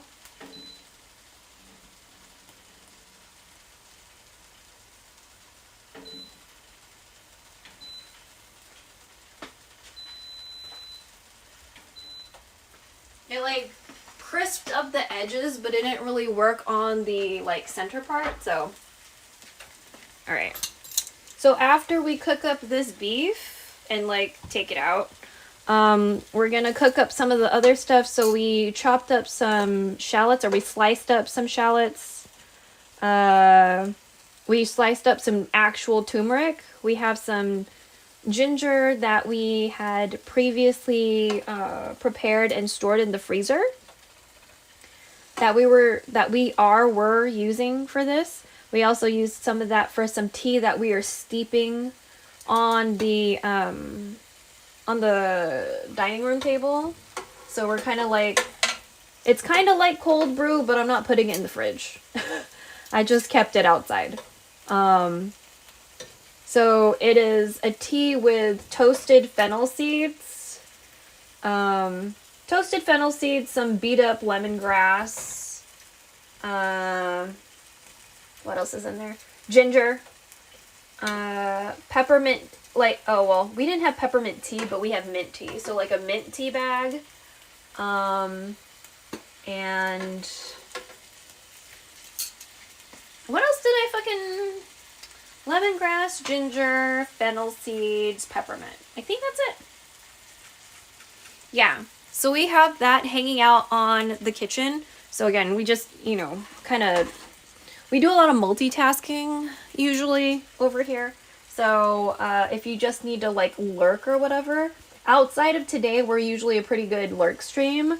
Earlier we were very loud because again, we were like pounding a coconut open, but we're usually not super loud. So if you need like a stream to like sleep in or whatever, I used to stream pretty degen hours, like super degen. And so people who were streaming late into the night would raid me because like it's a place where their community could go to sleep, which I have nothing, like that doesn't bother me. Like I think that's fantastic. I don't mind being the sleepy stream, but we don't necessarily stream in that time slot anymore. Like we still do some like late night streams, but not quite like how I was in 2020. So, just to put that out there, if you're looking for a place to like lurk, I'm pretty good. But there's also, I don't know if y'all know who Yella Yasmin is. Yella Yasmin, very lurker friendly. Their whole stream is mostly like a slideshow with information about Palestine and like families to help out. And all of their ad revenue goes to helping people affected by genocide. And I think she's also giving money to Lebanon, because I think she's Lebanese, if I remember correctly. So you can go into her chat and use the command !LFC, and you can learn more about how she utilizes the ad money. Another person who utilizes their ad money to give to victims of genocide, of Israeli bombardment, is Spaceballs. I think the last couple times, and he'll show you like where he donates to or whatever. He's also a food and drink streamer. He also does like Rocksmith. So if you like Rocksmith and you like coffee, and like he's sometimes cooking up fun stuff, because like the gladiator challenges, which if I remember correctly, I think Lemon also participates in the gladiator challenges, which if I remember correctly, I think Pixie told me you don't have to be in the food and drink community in order to participate, but there is like an application to fill out, so but yeah. Yeah. Oh my god, I'm so sweaty. But yeah. Okay, that's still working. Waiting for the other coconut to burn.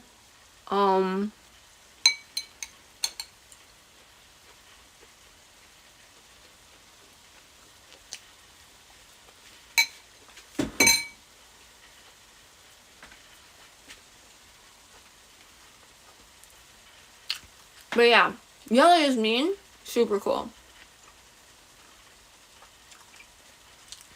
It's a great place to lurk and know that your money's going to help people, you know?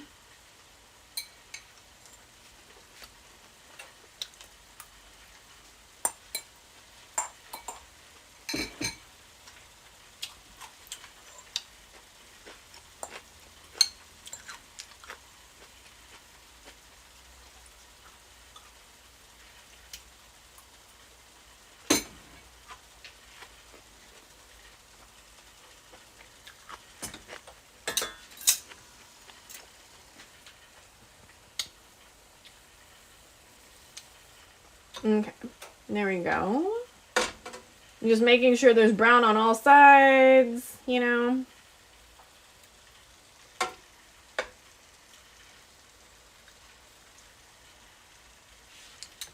So maybe 2 more rounds of this, and then we can start cooking up the shallots and the turmeric and all that, because we're using actual turmeric instead of just like turmeric powder.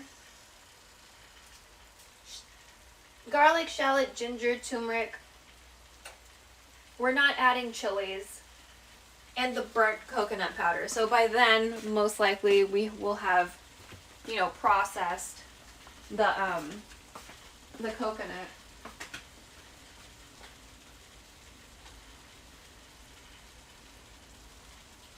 Okay, I'm gonna let that go. It's like doing it from the outside in. You've been a pleasure to work to. I'll be sneaking off to sleep. I hope you have a great rest of your stay. Thank you so much. I appreciate you being here. Have a nice sleep. Have a nice sleep. I hope you wake up nice and refreshed. Have nice dreams if dreams are a thing that happen for you, you know. I had like really weird dreams the past week, so I'm like, because I usually don't dream. I go to sleep and then I wake up. And that's kind of the way I like it, because like when I have dreams, they're really weird. Or I'm being chased, like someone's trying to murder me. So like, I prefer not to dream. I prefer to just sleep and wake up. You know, but some people have really cool dreams. And I'm like, man, I'm happy for you, bro. So,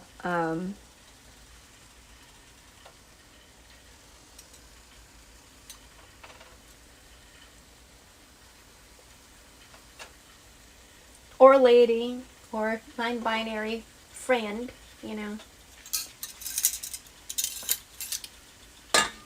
Okay. Oof. Ugh. Okay, I'm just gonna take a little sit. Just gonna take a little sit while that, you know, while the meat gets a substantial tan, you know.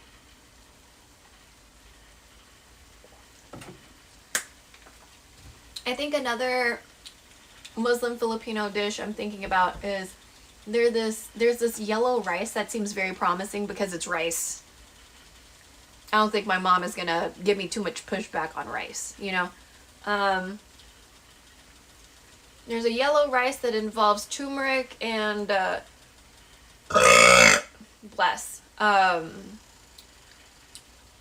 lemongrass. I love lemongrass. So, I think that'll be really good.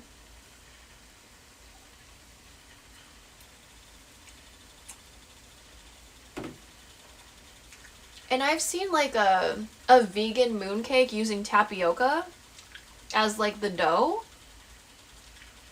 And I really hate how it looks aesthetically. Because you can see like the pearls and stuff, and I don't really like it that much. But it is fascinating. So, like maybe, you know, maybe, I I forget what I was learning about eggs recently. Oh! Marshmallows are made with eggs. Oh my god, I didn't realize it. You know, I guess I didn't like look at the labels, but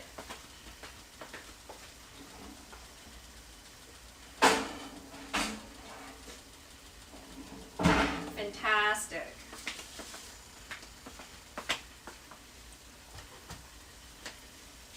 Let me show you. Absolutely beautiful. So definitely on the outside, we got that burnt. And we're not going to try to, you know, make it perfect all the way through. This is fine. This is fine. Because we also have this. Once this cools down, we're going to put everybody into a food processor and make it work. Okay? But we need, you know, for it to cool down. So, yay. We are done with the blackening of the coconut meat. I'm still feeling a little weird that some of like the backing part is in there, but maybe that's okay, you know? Maybe that's okay because it's not like the main shell part with all the fiber, with all the like hardcore fiber. Like maybe it's okay. I don't know. I'm just telling myself. So we'll see. You know, it's flavor. Who knows? So bless. Again, tiny person, lots of gas. To the best of my knowledge, I don't have IBS or anything, so like, you know, pretty sure I'm okay. Pretty sure I'm okay, but also uninsured, so it's not like I'm gonna go out of my way to figure it out. You know what I mean? If I feel, oh my god, please. Oh my god. If I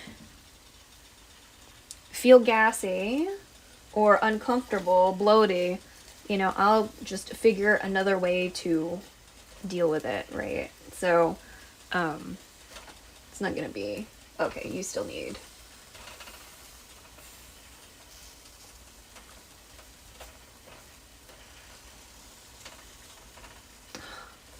Okay, we're gonna figure that out. How about you? How about you? Are you okay? Okay, maybe a little bit more color.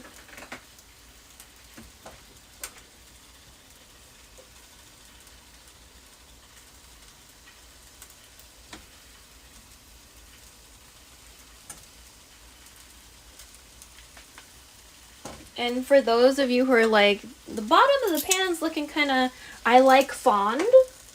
I am fond of fond. So we're just going to let that happen. We're just going to let it happen. It's okay. It's okay. We're fine.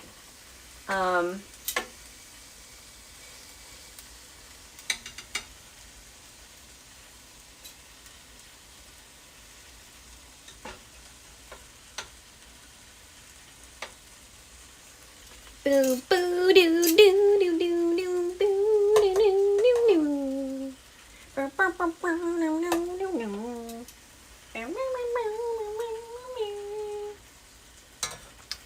Ugh.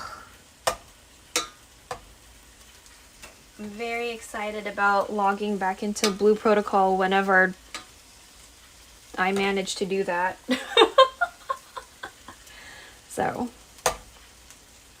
Because I feel like it's gonna be okay if I'm not good at my class. Like I have this feeling that it might be okay still. So, it's like Final Fantasy Light. But it feels a lot like Ni no Kuni. And I remember how we all dropped Ni no Kuni so hard. So I'm just like...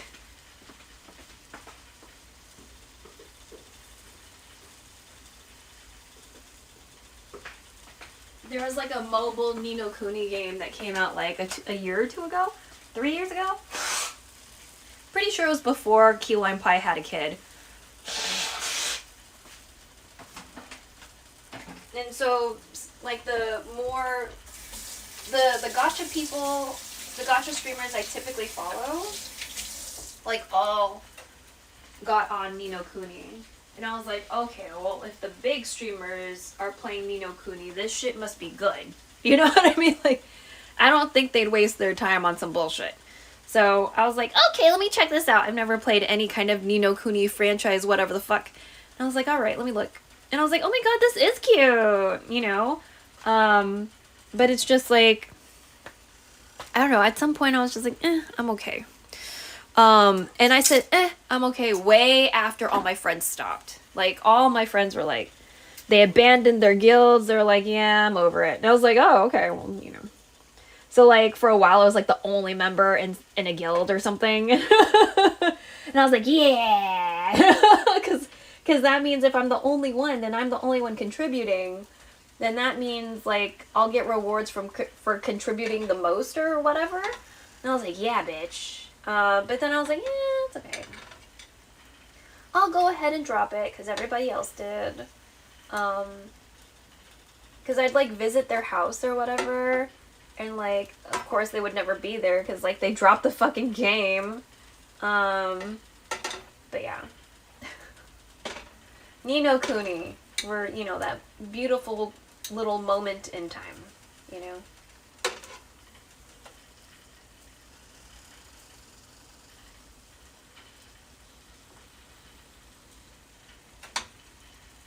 How about we put you on a wall? There we go.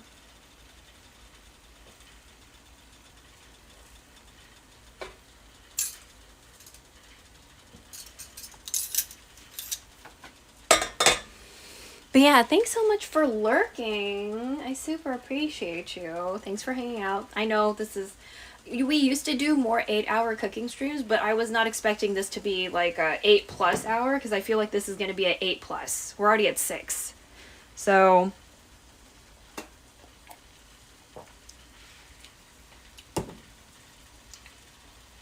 We're going to brown this. We're almost... Yeah, I was right. 2 more batches, or 2 more rounds. And then we can start cooking up the other stuff. So I'm going to just go ahead and start taking the other stuff out.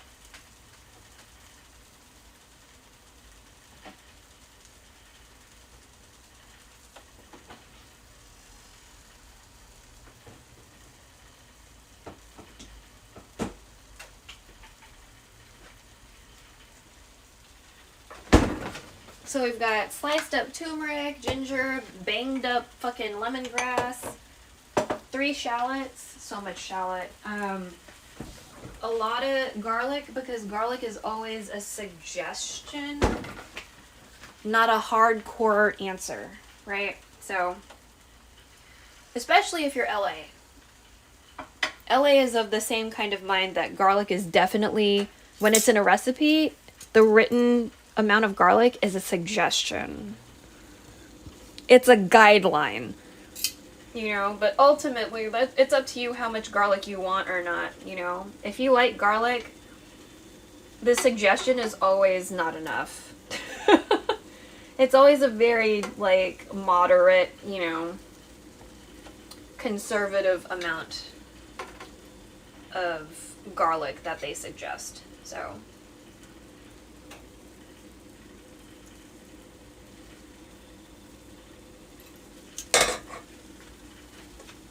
And that kind of goes with, like, any recipe that I've noticed. It's always a very conservative amount of... hold on.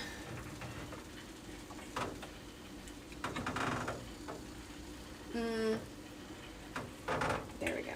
This. It's always like a conservative amount of garlic that they suggest for people to put in stuff.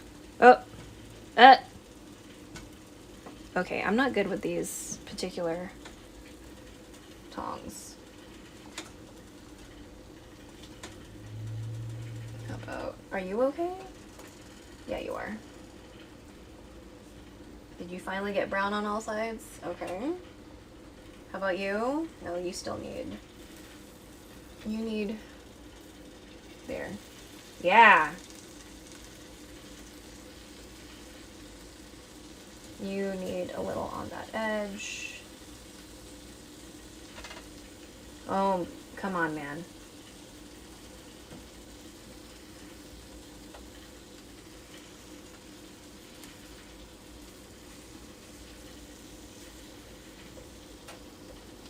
These tongs are just not working out the way I was hoping that they would. Okay. I got these versus the metal ones because I was like, well, maybe it'd be better because, like, maybe the heat will travel all the way to where my fingies are, you know? And I was like, yeah, I mean, I wouldn't want that, right? So maybe I should have gotten those other ones. I was, like, staring at them for a while. I was at H Mart. And I was like, ah, oh, bitch. So maybe that's why these silicone ones were on sale. It was like, the original price was like $9.99, but when I got to the register, it was like $6 because it was like $3 off. I was like, oh, cool. That's nice. And then I've been having issues. I've been having issues using them, so not nice, I guess. It's probably just, you know, skill issue.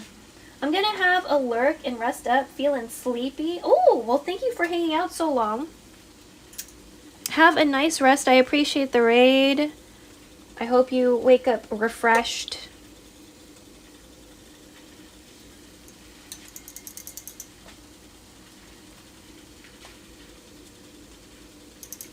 Oops, sorry. Whew. Oh my god. But yes. Oh yeah, you're big. This one's a nice big chunk. So, let me see.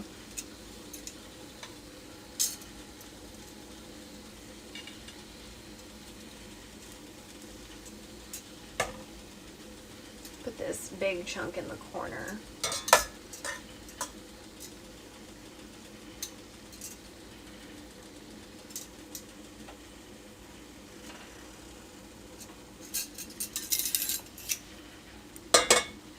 Ugh.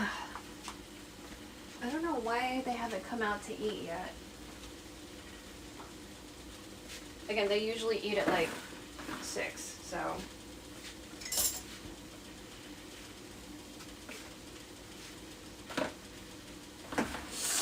But yes. After this, it will next be all the other non-animal ingredients into the pot. And then we're gonna add them all back together. Oh, minus the lemongrass and beef stock.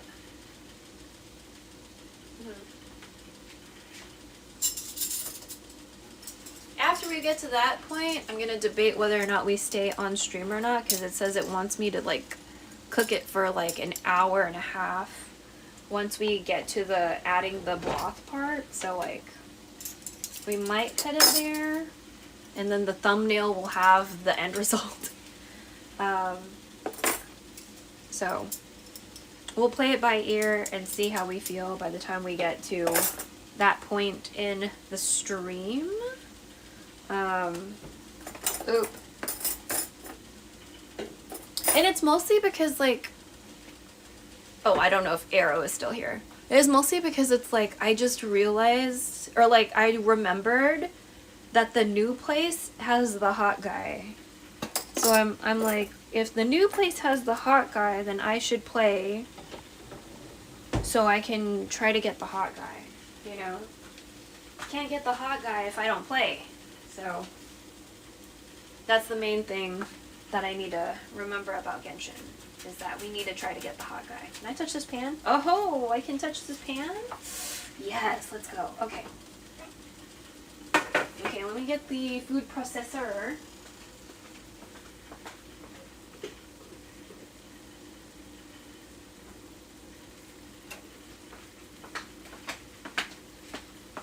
Oh yeah, like once we get to the hour and a half part, then that means I can end the stream, take a shower, come back, and package it. You know? Because by then it'll be like a set it and forget it situation, right?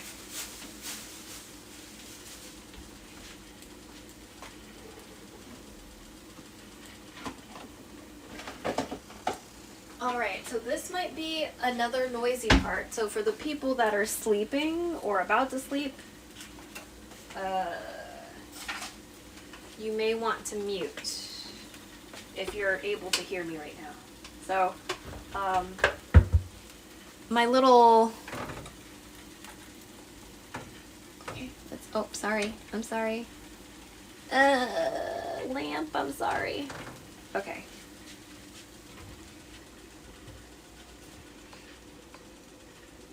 This is my food processor. It's very cute, but it is a little noisy. So I'm gonna open it, hopefully. Thank you. Okay. So as I said before, kind of like the backing is still kind of on there, like the brown part. So I'm a little concerned, but at the same time, I can't be fucked. So here we go.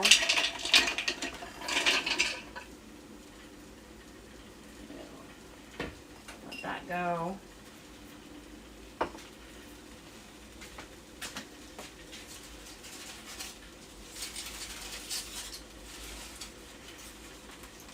And then here's the one that we scraped out with a fork, but, you know, properly ground up.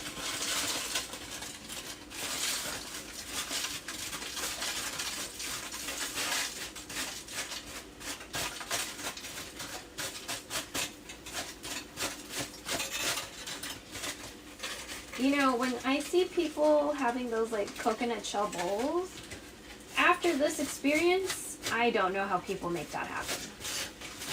Because I had to fucking tear this coconut up in order to get the meat. So I'm not sure how that works, but that's definitely a skill that I do not have. And it's fascinating. So, all right.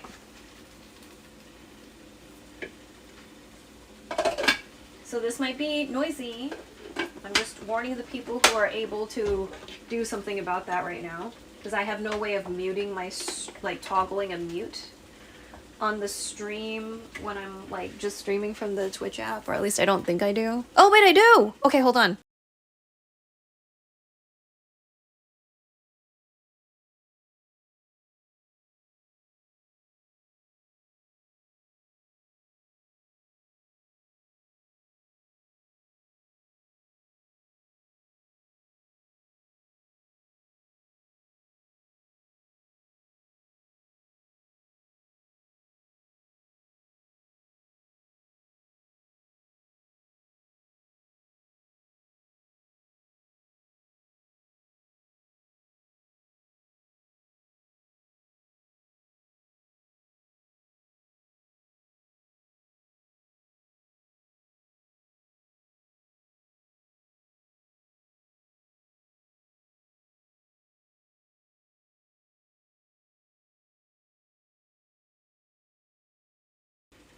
Oh my god, I forgot about that. We used that when I had my birthday in Jersey, and Hadriel was talking about where he lives because the aunties were fucking nosy ass shit.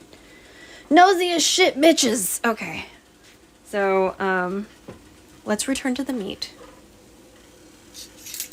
I think these are good. Yeah, they were asking him, bitch, about like where he lived and shit, or like where he's from, and I was like, we're streaming? I was like, he was like, is there a mute? And I was like, I don't think so. And then I was like, oh my god, there is! Let's mute this! I was like, let's not dox Hadriel. So, but yeah.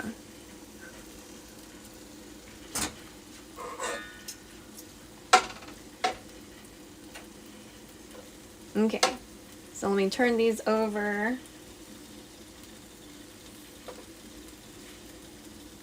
There we go.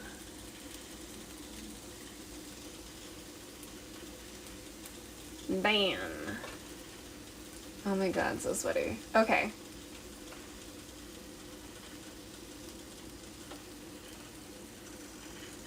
Here we go. Yes.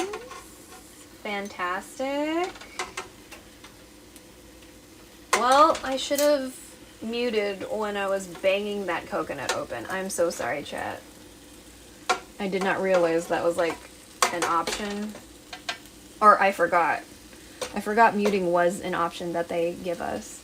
They should give us the option for captions though. I think captions might be a little bit more important.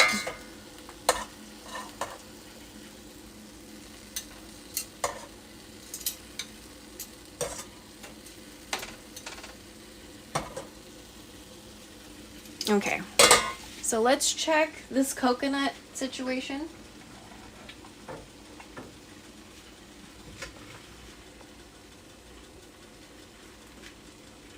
We've unplugged the food processor. You do you. I feel safer unplugging before I try to open stuff like blenders or food processors.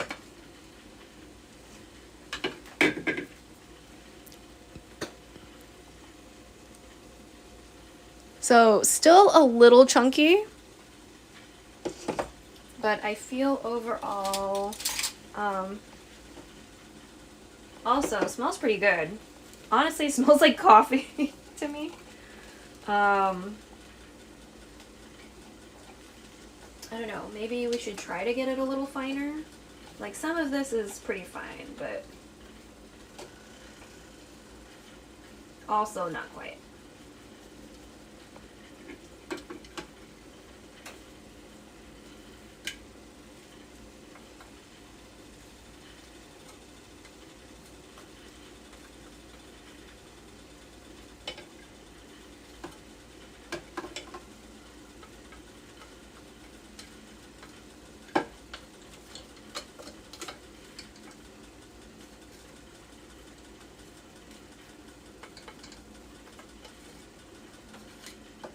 Okay. Okay, so let's try this again.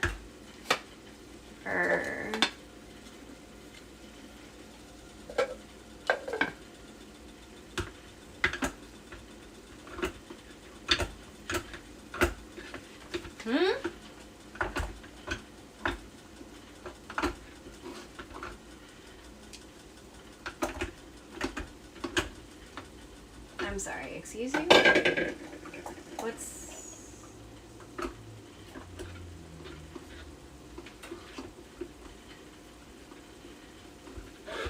Okay, what is the problem?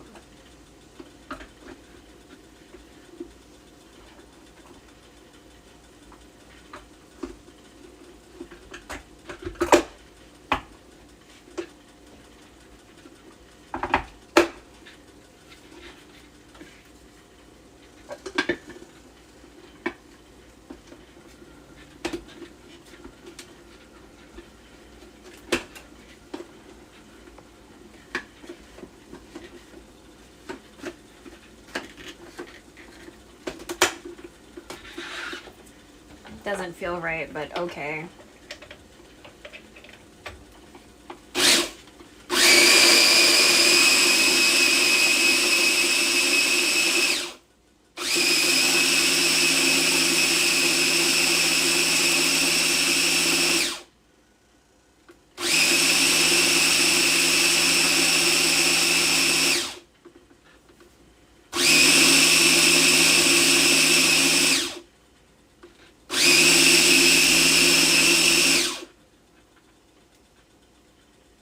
Oh shit, sorry, I didn't mute.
Oh my god, I didn't realize I was muted for like 20 minutes. Okay. So now that the beef is done, for now, like the first step of it, we put the shallots, the turmeric, the ginger, the garlic from earlier in here. I added a little bit more oil. And I'm gonna add the coconut powder.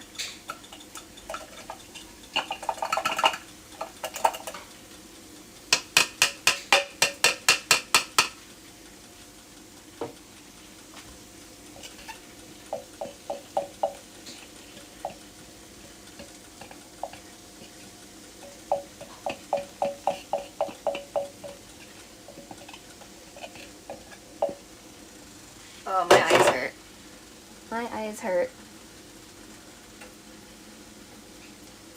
Stove is hot. Okay.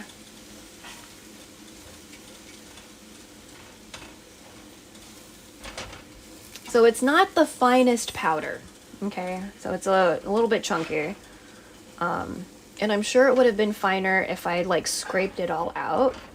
And if I weren't feeling like, oh my god, then I would have probably like toughed it out and scraped it, but like then this would have been like a 15-hour stream, okay? We're already pushing like 7 as it is right now before the set it and forget it step. So I just feel like that wouldn't have been feasible. That would not have been feasible. You know, but now I know, and for next time, maybe I will try to prep the coconut off stream, and maybe I will do a whole video on how to deal with a coconut. You know, because that was an experience. So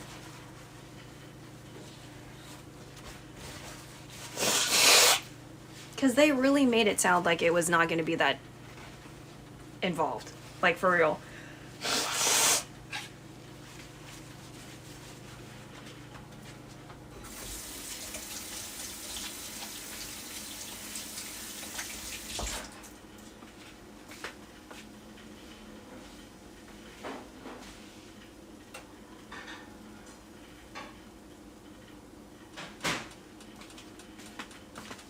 Okay.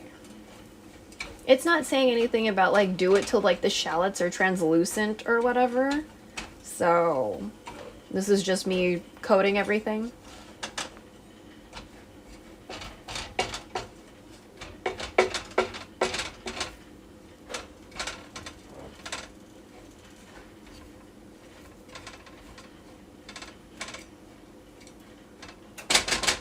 All right. So I'm gonna add that beef broth.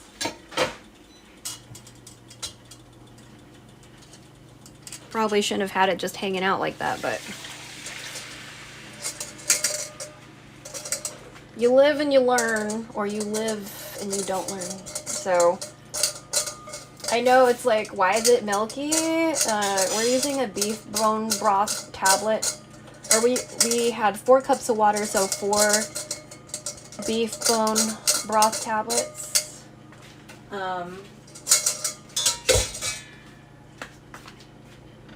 So we're just I'm gonna try to get the fond that's at the bottom to stir back in. Yeah, I didn't say anything about waiting till the shallots were...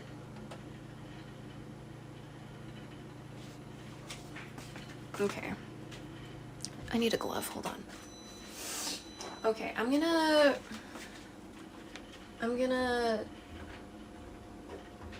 Yeah, I want to try to get the fond mixed in before we put the beef and the lemongrass. So most of the fond situation was over here in this corner.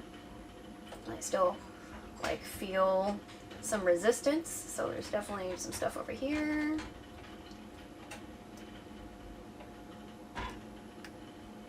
So mine is gonna be a little bit more brown versus black because I kind of like, I didn't fully commit.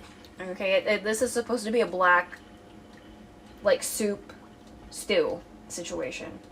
But because I did not fully commit, it's gonna be like a darker brownish situation with flecks of black.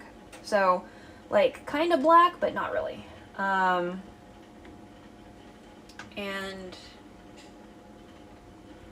okay, there's still some stuff going on. Okay, over there.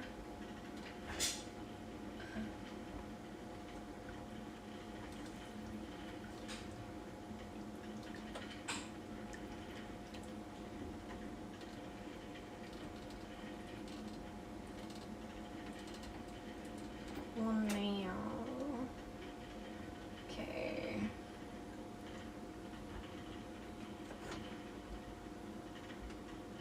Yeah, cool. We got most of it off on this side. Fantastic. Just check over here.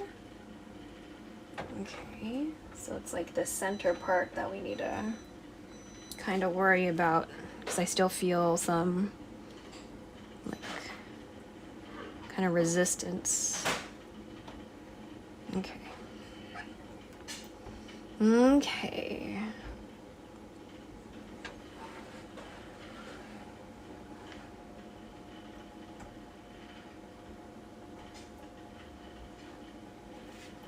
Okay, now we're gonna put the meat and the lemongrass back in.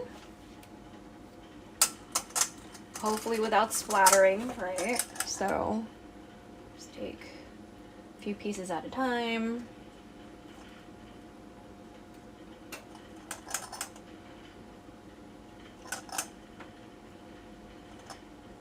Oh, sorry, light, sorry.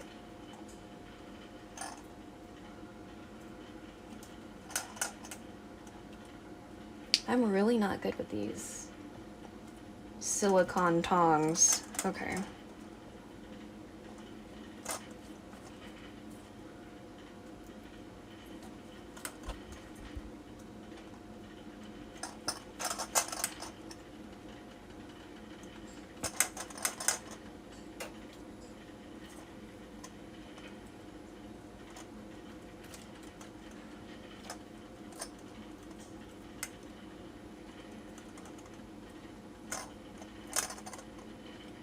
I have like Leve songs in my head, but I also don't know how they go.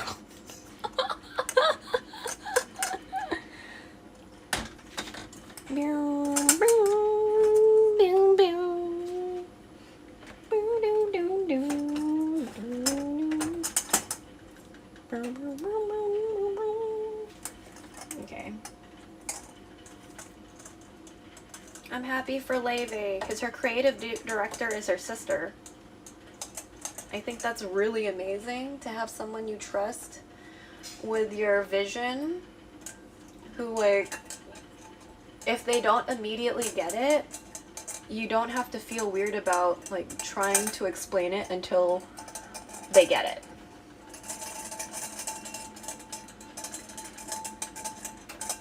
And, like, who always has your best interests at heart, you know, because they're your fucking twin.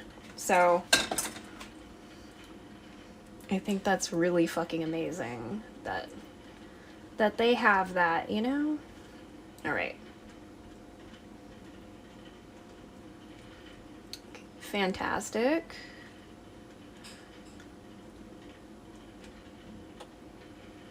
So again, it's supposed to be black, but it's gonna be like a rich brown. Okay? Because I did not fully commit. Bring to a boil and then simmer. Okay. Okay, so bring that to a boil and then simmer. Doesn't say anything about covering it.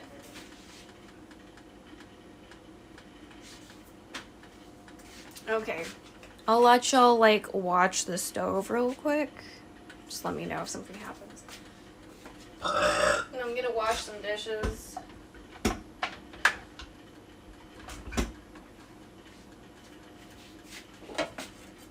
Oh, what was that? That was another coconut shell. Okay.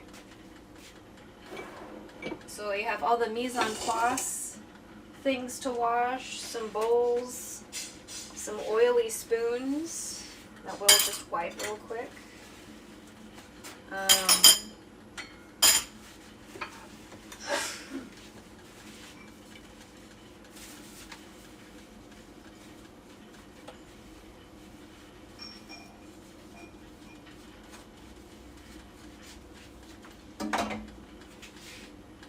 Okay, we'll keep these utensils.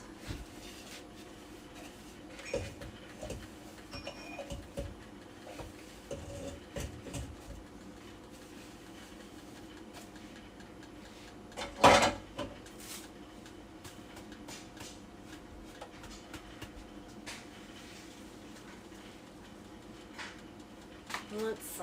Oh, and then the blade. Gotta be careful. That we're gonna.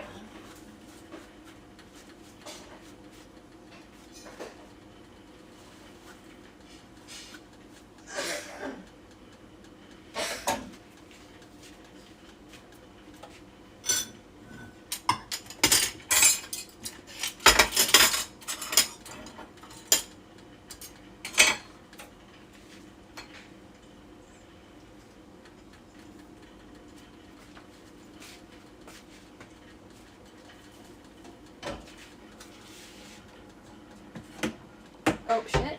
Ooh. Ugh.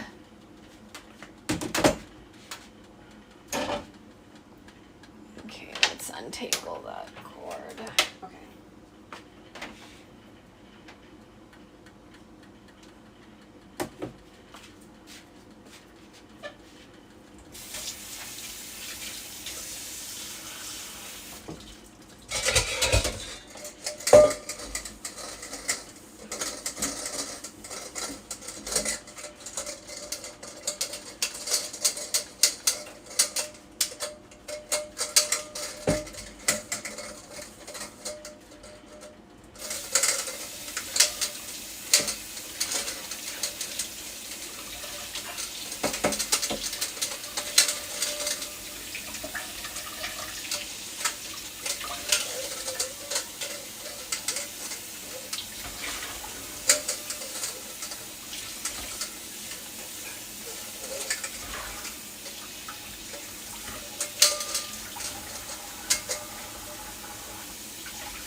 I'm just washing dishes off to the side. Okay, I'm still here.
Dry some so I can make room to wash more and dry more. I wouldn't call that a boil. I need that to be like a for real boil on like all throughout this pot pan, and then we can set it down to a simmer. That's not quite a boil. I need it to like be angry. I need to look angry.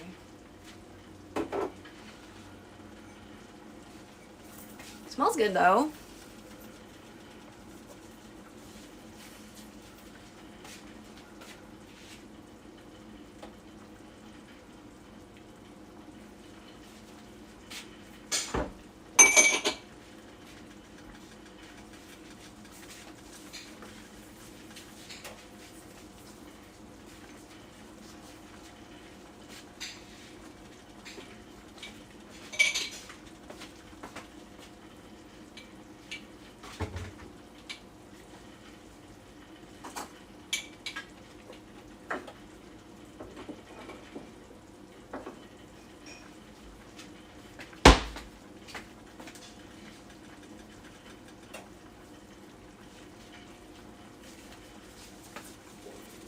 Getting closer, sort of. Not quite.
Closer. closer. I want the whole thing like boiling. That still feels like a simmer, to be honest with you.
Okay, that seems like a boil, I think. I think we can accept that as a boil. So we'll lower that to a simmer. And I think I'll cover it. It doesn't say anything specific about covering or not covering, but we'll just go ahead and cover it. So most of the dishes are taken care of so far. We need to wash this one. We're gonna keep these here for later. And move y'all back over here. So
should set the timer. Sorry. So it's an hour and a half. Let's say an hour and 20 minutes because I forgot to put. Oh, nope.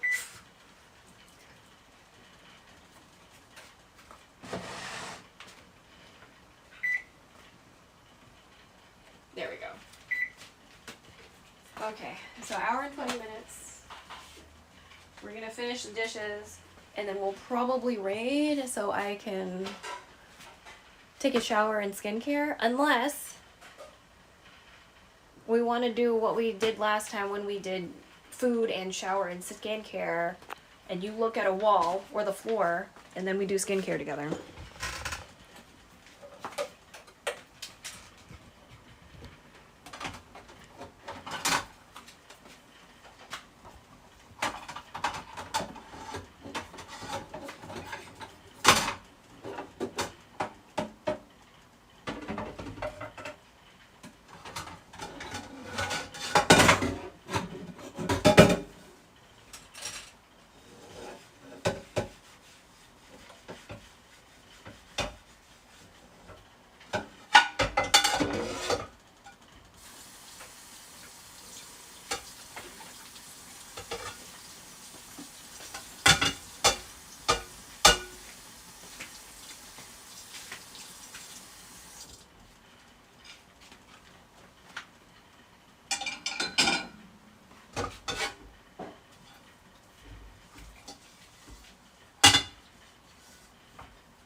How much is 105 grams? Not a lot. 105, 1,000 grams is a kilogram, so it's like 1/10 of a kilo. Did you say 105? I'm looking at this package of the kids' spaghetti. It says use 105 kilograms of uncooked noodles. What an interesting number. So, What? 100? 105 grams of uncooked noodles. So that's like barely anything.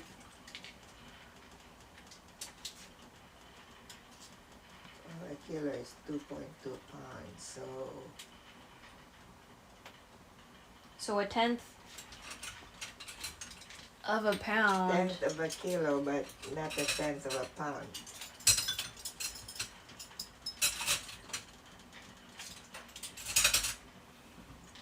You have to Google that. Yeah. Get my phone there. It doesn't, well, I mean, I don't need a, I was just thinking about it because it said 105. It's probably like 8 ounces. That's kind of a lot of sauce there. You think so? The usual packages are huge. It's like a kilo of sauce. So maybe like 4 ounces. It's suggesting I make meatballs. I'm like, that might be fun. I figured I was just going to use Vienna sausages. Spam. Well, I have Spam too. I could just do it with Spam and there's- Vienna. You just eat the longanisa. I ate one of them. Tastes right. Yeah.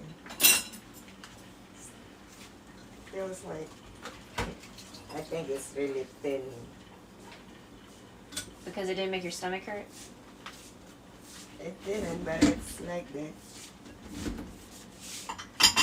meat is ground really thin. Oh. Okay. Kind of like the bagoong that you The bagong that I got that she doesn't like. So. I mean, Nigel said that they got the homemade one, but I don't think you liked that one either. So. Oh, homemade. They sell some at Seafood City that they make inside the store. I don't like them. But you didn't like the way it looked or something like that. So, I mean, if there's a recipe out there, I'll just make it. But I haven't found any. They're like that we don't really eat that much. It's just that if you don't have it, then you're looking for it. I mean, if there's a recipe, like I'll figure it out. But I haven't seen a recipe, so I can't figure it out. Usually, like, oh, get this, and I'm like, but that doesn't tell me. Like pinipig, I thought I could, I thought I could substitute something, but I No, can't. You can't. But I can't. So that was something I had to learn.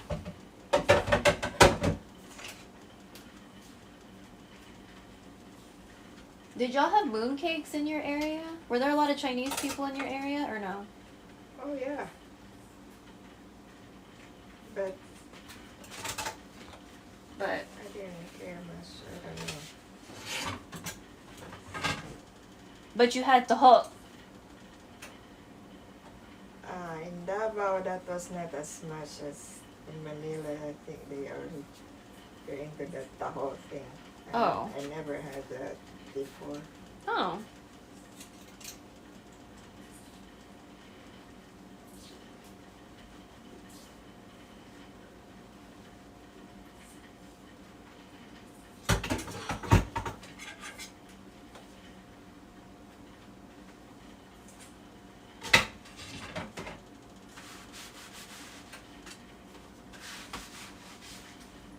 Oh, you can close it now.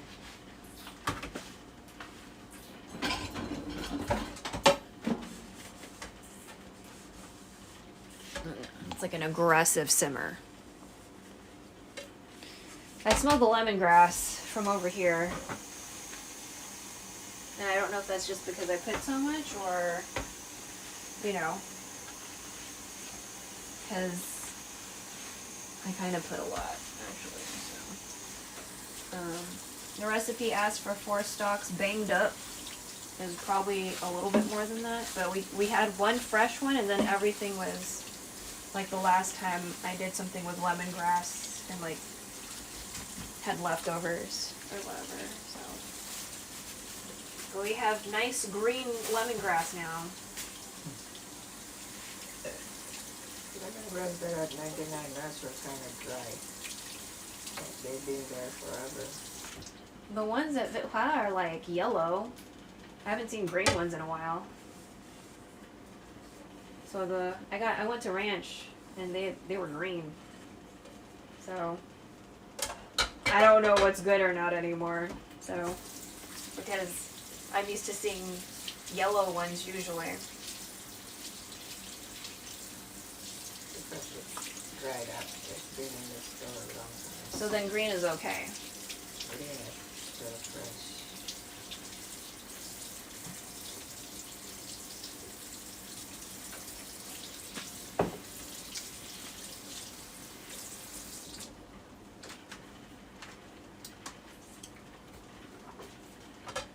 It's a very aggressive simmer.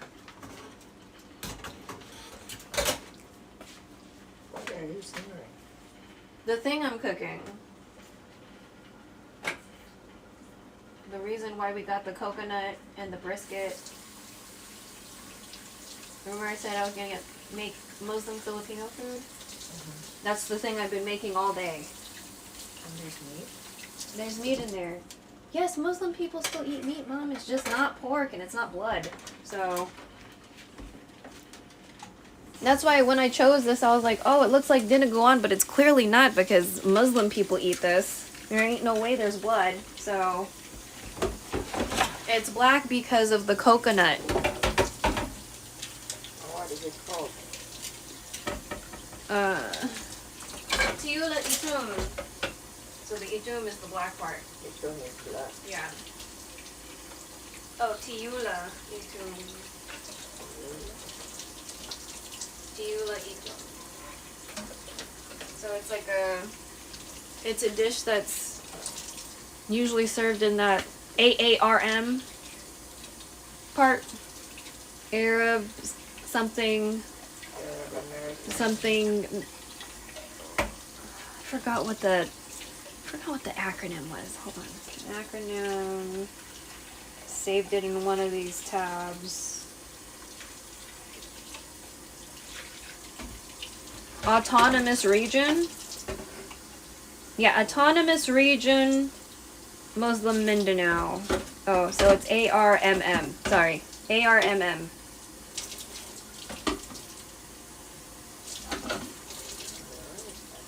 Yeah. It's like a common dish of the Tausug people. So, yeah. Tausug. Mhm. Muslim food. That's another kind of indigenous tribe. Oh, so they're indigenous. Oh, that's fantastic. That's perfect for today. Fantastic. Today is Indigenous Day. Yeah, today is Indigenous Persons Day. See, my mom even knows this stuff. Look at this. So, yeah. Today's Indigenous Peoples Day. Fantastic. We did a good day today. Fantastic. Because I didn't know they were necessarily indigenous. Yeah. So, woohoo! Indigenous people of the Philippines. Let's go! Untouched by the Spaniards, hopefully. So.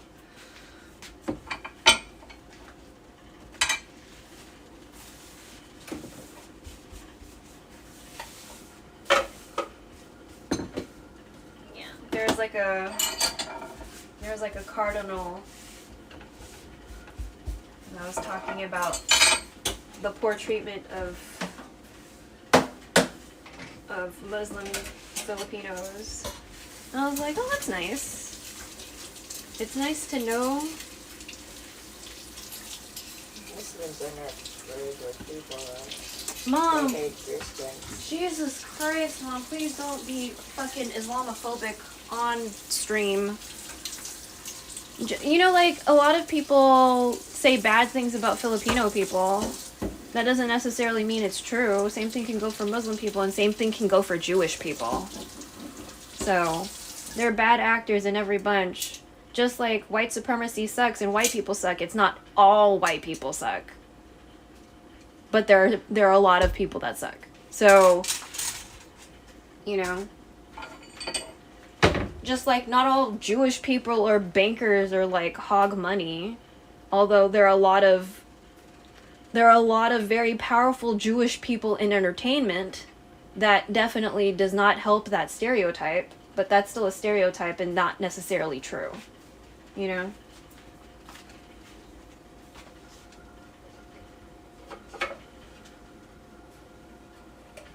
Is it not dry? Is the timer on? Yes, Mom. Hold on, I'll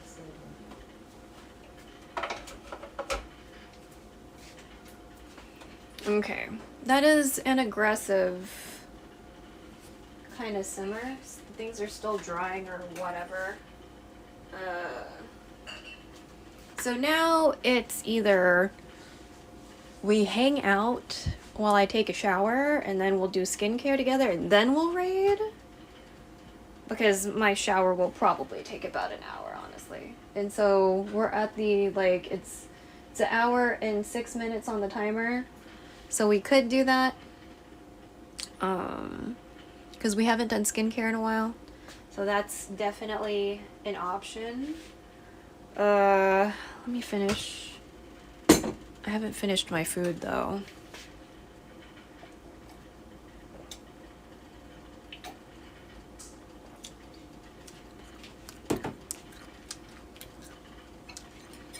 So again, the way those streams work, if we do decide to go in that direction, you're going to look at the wall or a floor.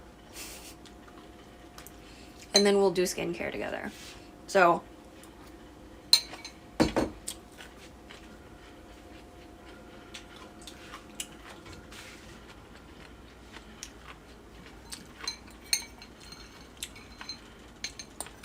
Or maybe I'll just put a napkin on the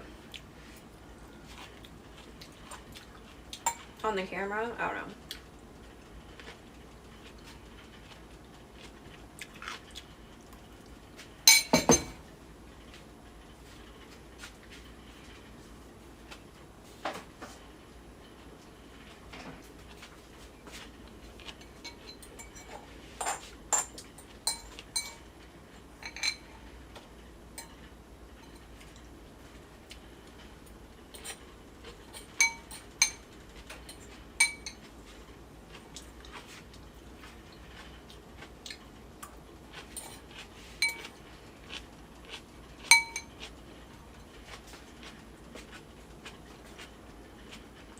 So we're finishing our bowl of food from earlier, like 2 hours ago.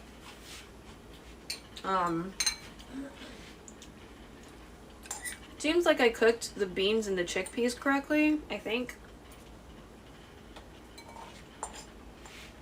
Maybe the black beans are a little underdone. Chickpeas seem fine though, so maybe I need to do an hour and a half with the black beans.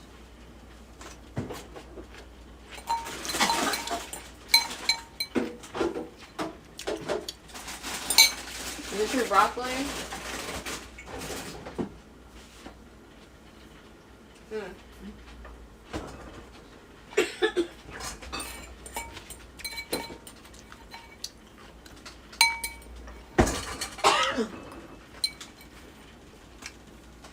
Okay. I think we're almost done with the rice. Water. Okay, I'll boil water. You can let it cool down in this thing here, so you don't leave it there. I've been putting it in these canisters so it doesn't. Oh, I didn't know what that was about.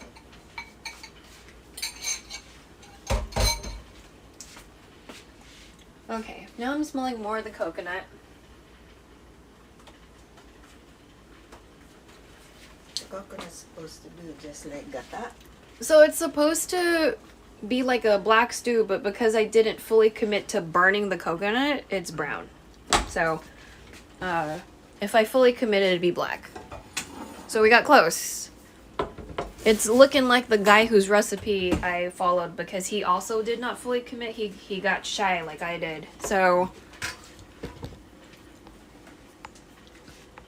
Mom doesn't typically like coconut milk in her food, so I don't do a whole lot of coconut milk based recipes.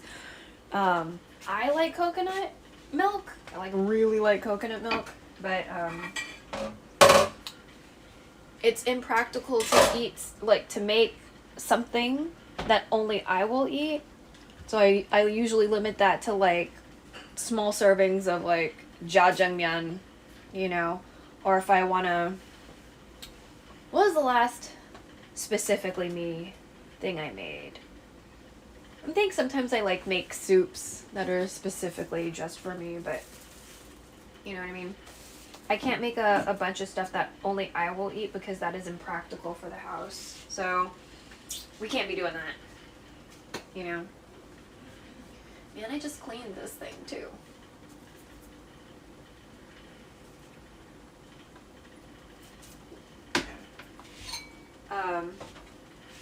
So yeah. Yeah. So like I want to make sans rival, but I have to really think about that. You know, because A, it takes up a lot of space in the fridge. It's a very rich dessert. I know we'll like it, but it's whether or not I'm gonna make it as like an actual cake or like single serves, because I prefer single serves for that, because then it's like kind of easier to eat. And when I was little, when I saw sans rival for like the first time, they were like single serve situations. And they looked like, I was so confused because I thought it was ice cream that didn't melt. So I was trying to understand what I was seeing, because I was like, there's no way this is ice cream that doesn't melt. Like that doesn't make sense. And if this was a thing, more people would know about this. You know what I mean? And I was like, there's no way this is ice cream that doesn't melt. But here I am looking at this ice cream that doesn't melt. And I was like, okay. Okay. Sure. So that's what my kid brain was thinking, that this is ice cream that doesn't melt. And I was really, really, really fascinated.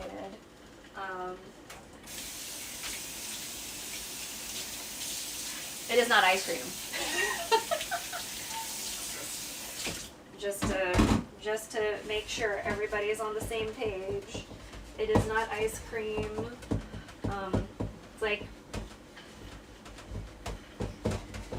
It's like a meringue. There's cashews involved.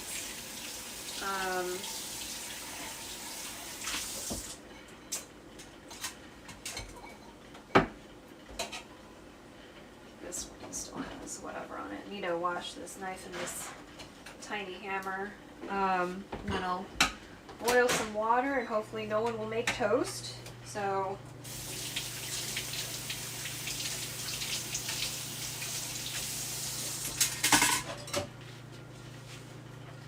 and then I can take a shower. I've never used this meat cleaver. And today was the day we used it, and it was to get out a different type of meat, you know. So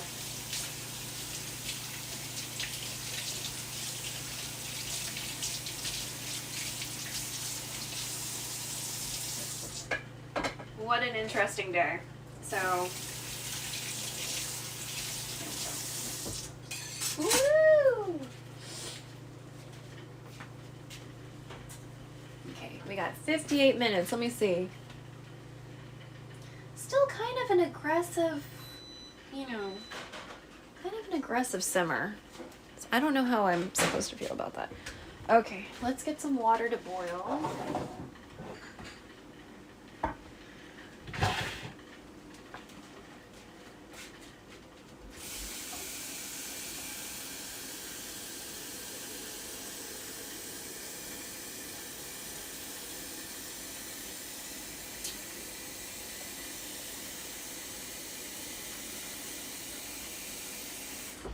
Oh wait, how many hours has it been? It's been over 6, right? Yeah. Let's check the tea.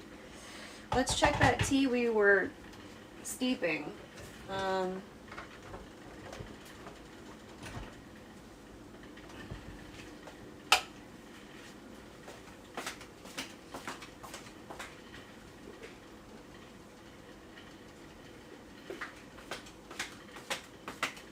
So if you were here since earlier, we had this tea that we were steeping. It's got lemongrass that got beat up, fennel seeds that we toasted, a mint tea bag, not a peppermint tea.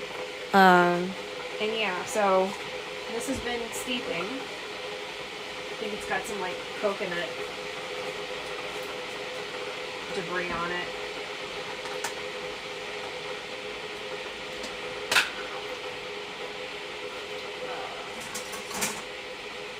Pour some out to see what it tastes like.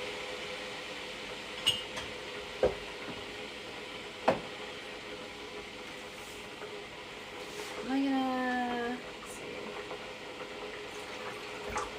Okay. So let's take a look at the color. Pretty nice. Golden amber kind of color.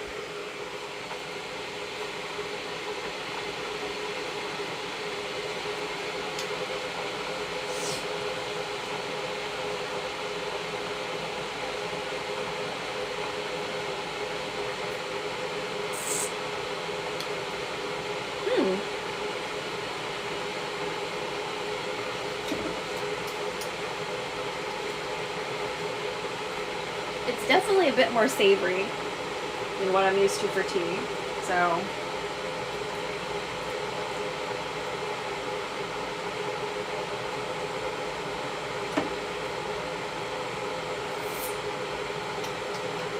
Kind of like a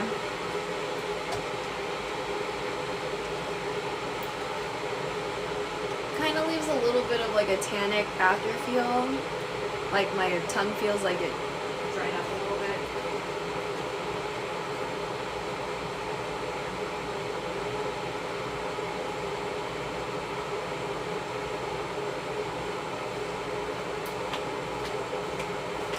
Kind of like an interesting, like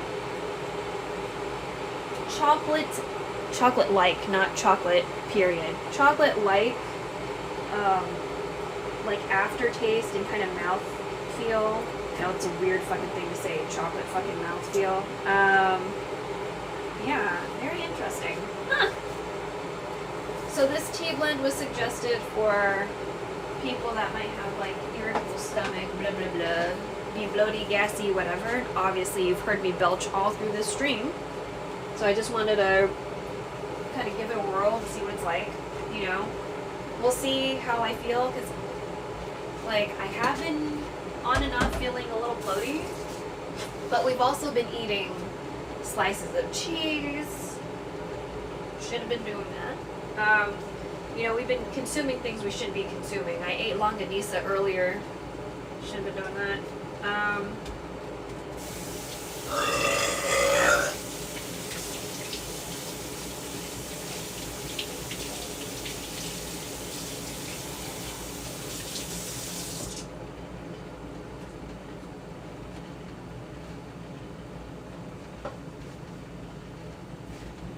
There we go. My hair is shiny, but the ends are kind of dull. So, oh, the lag is not that bad.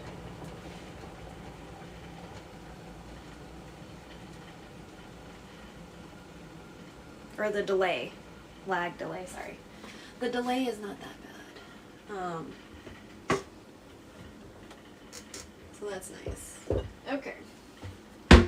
We're gonna wait a little bit and then put the water into like my little tea vessels, and then we will debate whether or not we actually have enough time to shower and skincare.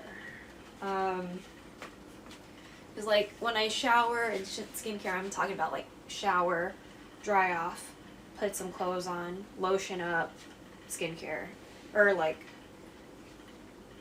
brush teeth, skincare. So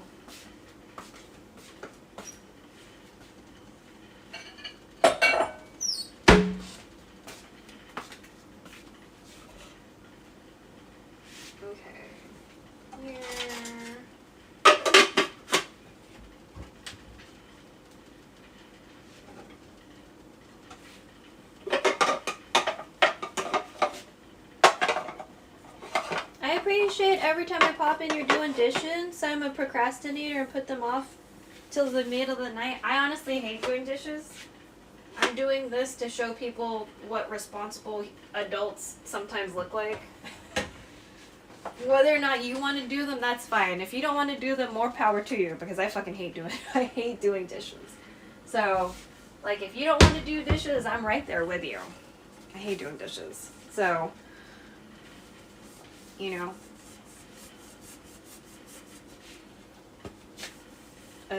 this is like the bane of my fucking asshole. I fucking hate doing dishes. Credit where credit is due, you're doing them anyway. Yeah, I fucking hate doing dishes.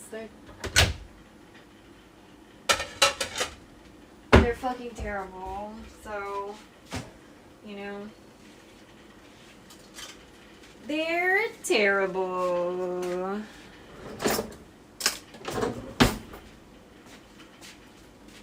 Okay, so we don't need this. So this is what we made today, by the way. This is the recipe from Ang Sarap. It's a great website. People got a little weird in the comments just because I hate when people say, "Oh, that's exotic." It's gross. And then this is the kuning rice. We love turmeric and lemongrass, so this should be okay for everyone, you know. Is that your mom doing laps in the living room? No, that's my aunt, who is considerably older than my mom. So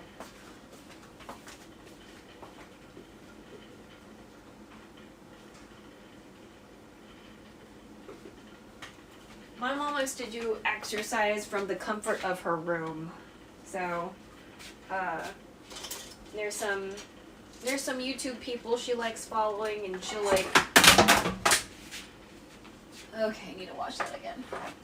She'll do some exercises from the comfort of her room.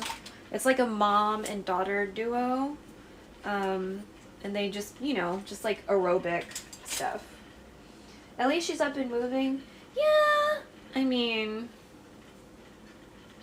so.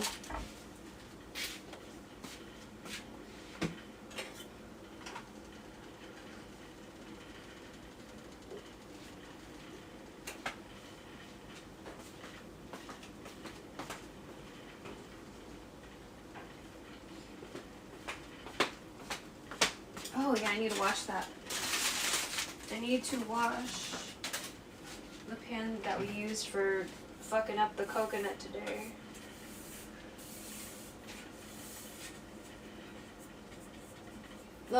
Oh, did I scratch? I scratched it a little bit. So the thing about my aunt is that she doesn't like to use her mobility device in public for vain reasons. And so it's like she'll only use it here. That's not going to help in a real life situation when she's outside the house and fucking falls. You know what I mean? So, because she wasn't using it. So, like, yes, but also she'll only use it inside the house. She needs to use it outside of the house, So, my mother does home health care. I get it. People are vain. Yeah, people are fucking vain.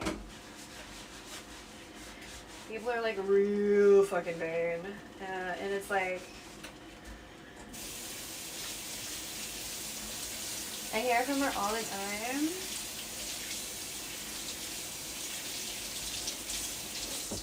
I'm just like, there's so many like young disabled people out there. And they're out there using their mobility devices because they know they fucking need to, right? Because it's like an extension of themselves, and it's a way for them to like make the world accessible when the world is not that accessible for disabled people, because the world is inherently ableist, and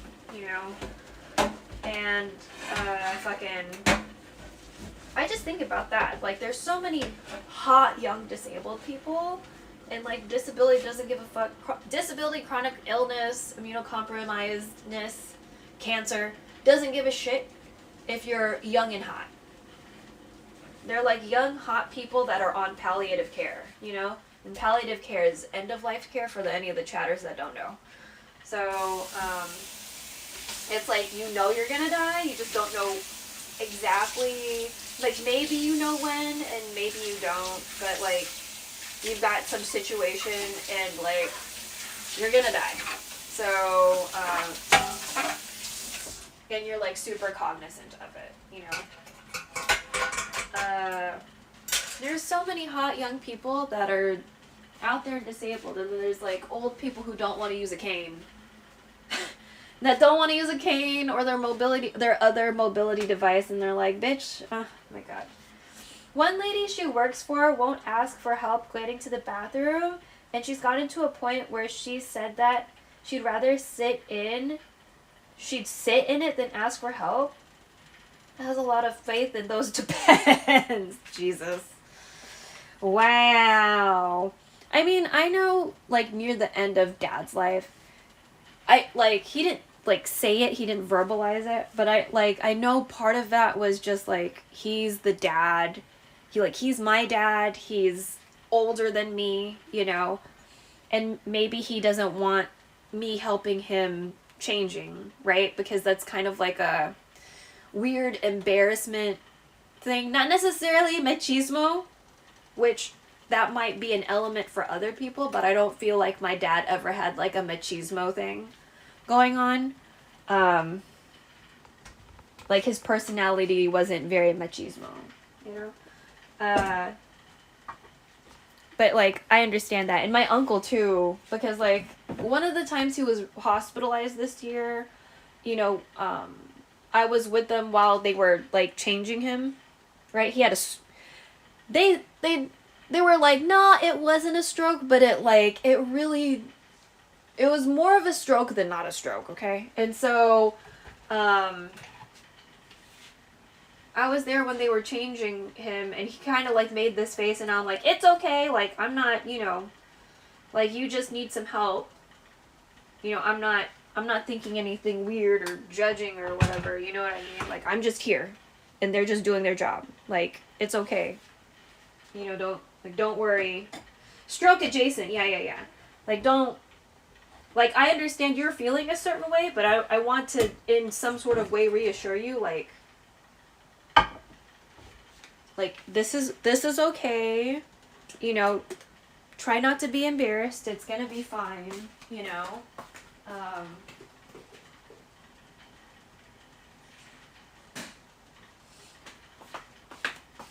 I'm not judging.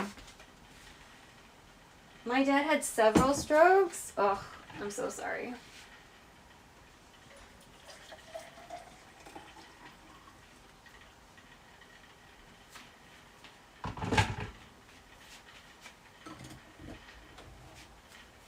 Like 7. Part of a mini series of strokes. Oh my god. Find another cup. Maybe like a big cup. Cause I feel like my other cup is not big enough. Cause I have a cup with a lid, and I don't think this is gonna be big enough for the rest. And I don't wanna. My mom wants me to put it in a kettle. I was like, I don't want to put it in another kettle though.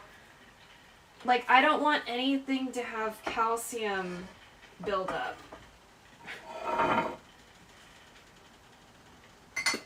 I would like nothing to have calcium build up. That's what I'm hoping for over here. So I don't want to put this in another like glass or whatever the fuck container. Looks like a spider web got tie-dyed some, or is it just the camera angle? It's just the camera angle. Okay, this is gonna work. Please don't splatter on me. Fantastic. Okay, pop that lid. Woo! Still steaming. This is cheap, affordable skincare. There you go. Let that steam.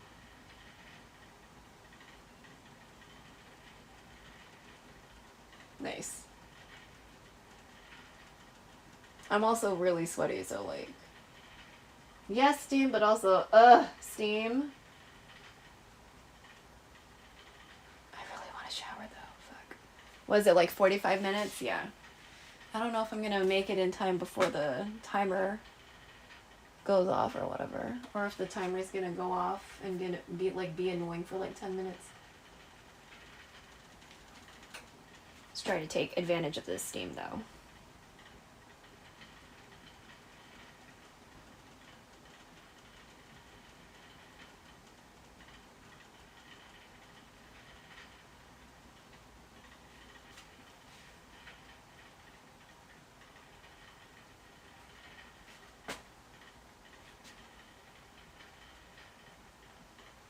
I need to figure out what bot I had for alert command because I don't remember doing any of that shit. Maybe it's Fossabot? I don't know. Okay, I think that's most of the steam. So we're gonna unplug this. Plug the cable around. Okay, and then we're gonna turn off this light for now because we're not gonna need it. Unplug this cable. I'm gonna see if there's any clothes I can change into nearby. Don't forget, you need to Charge the UC. Okay, I boiled the water already.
Okay.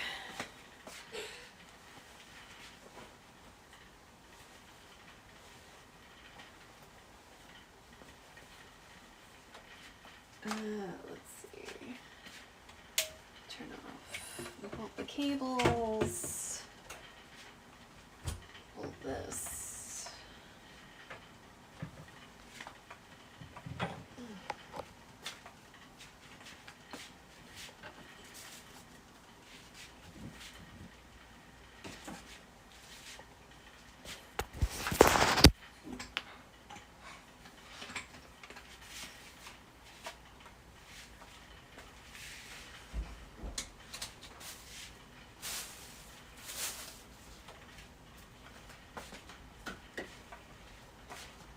I know. Lighting change. Okay. Let's do this.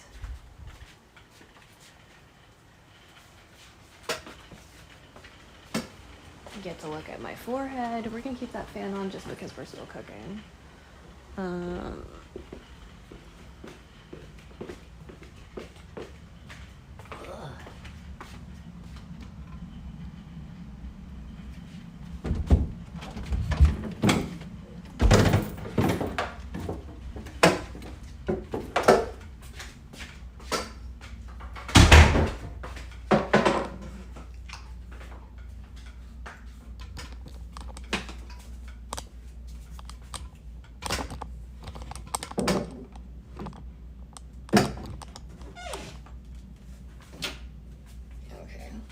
Hold on for a sec. I need to get almost got everything.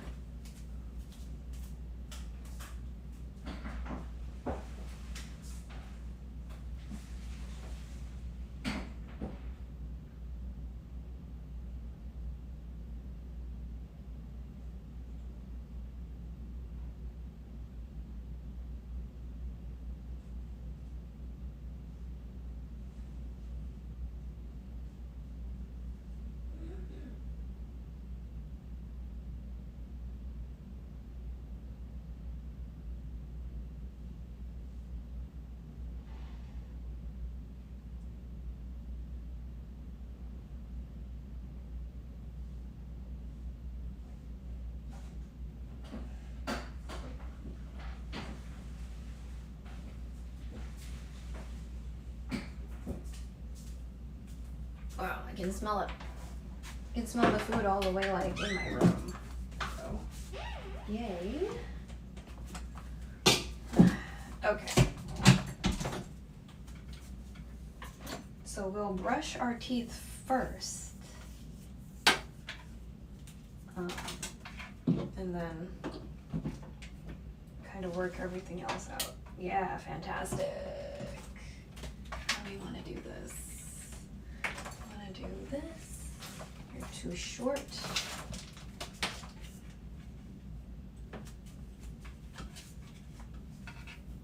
Bathrooms have humidity and water, so I'm always a little worried, you know? Okay.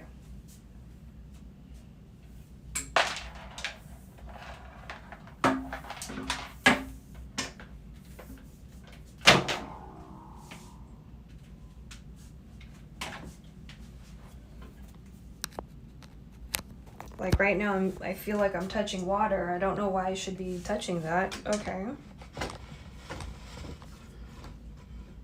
Okay.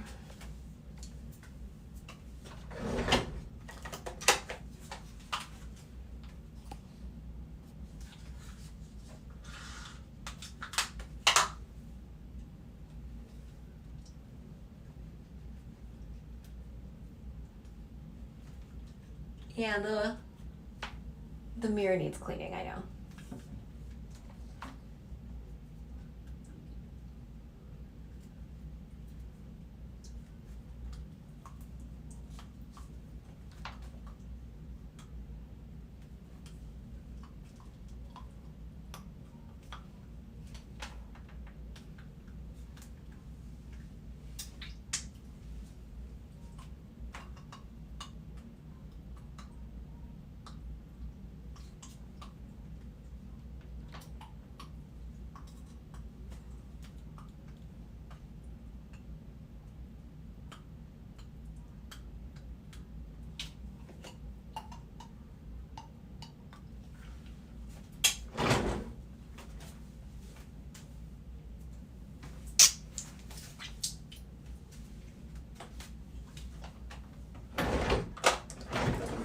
I don't floss very often, so sometimes it gets a little bloody.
Okay. Because it's better to brush your teeth before you do skincare. Okay. All right. Let me see. Oh, I mean, I have a different bra in here, so that might work.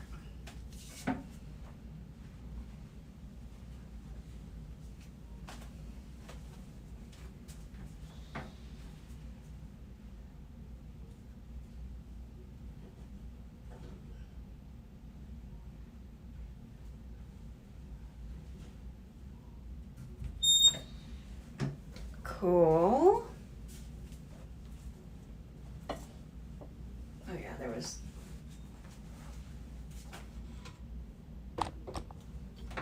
face pads in this pocket. Okay.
like Cloroxing the floor because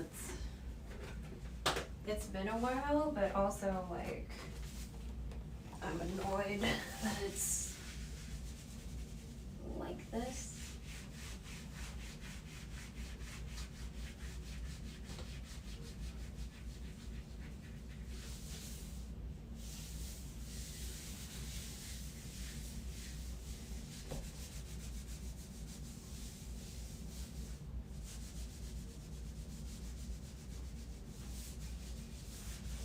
Like, I don't know why it's so disgusting.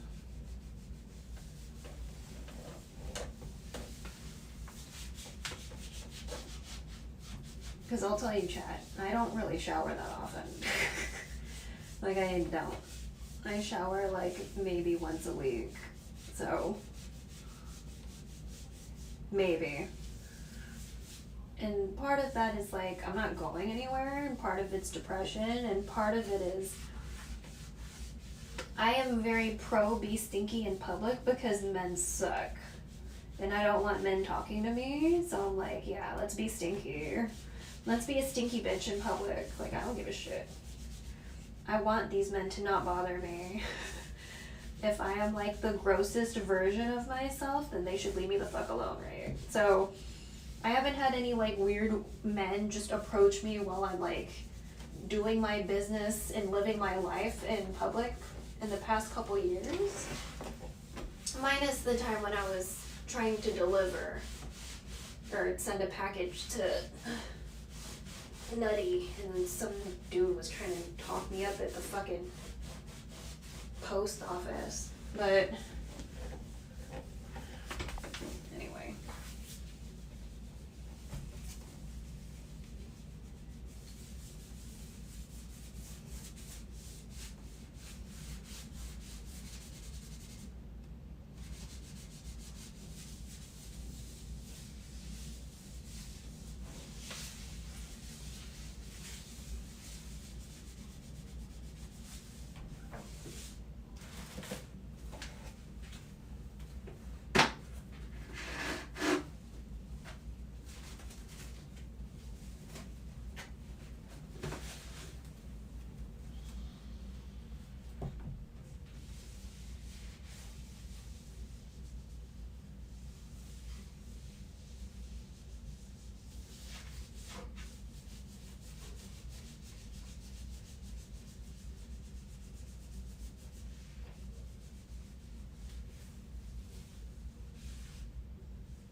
Oh my god, my arms are tired.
Way better. Still annoyed.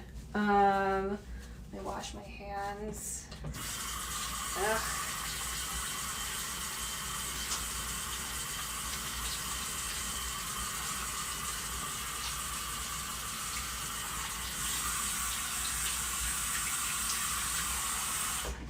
Okay.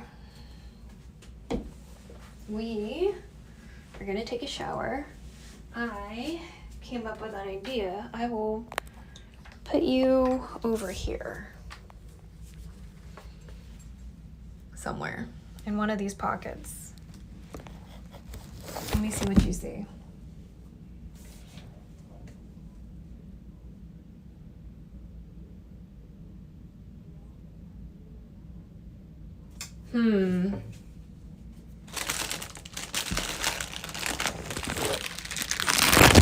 How about this pocket?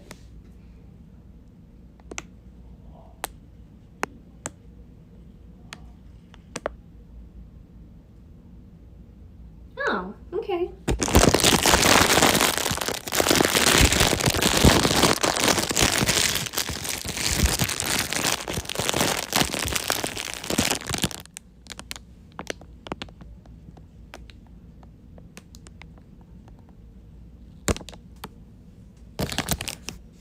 Or should we just reverse the cam?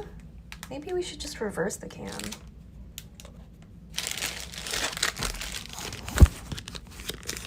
There we go.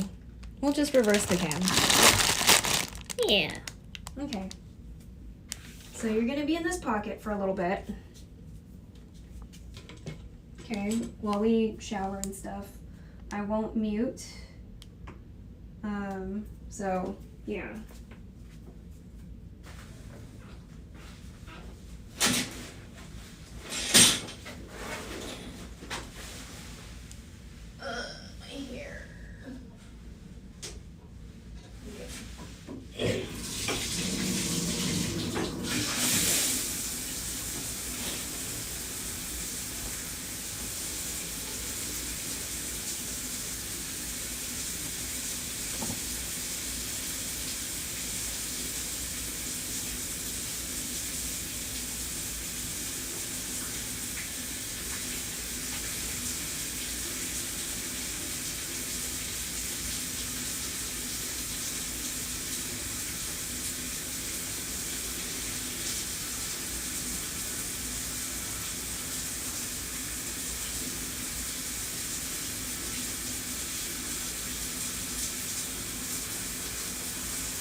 Yeah, they should make it easier to pin a message, however.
sure the timer went off already, but we're just gonna try to hurry up, I guess.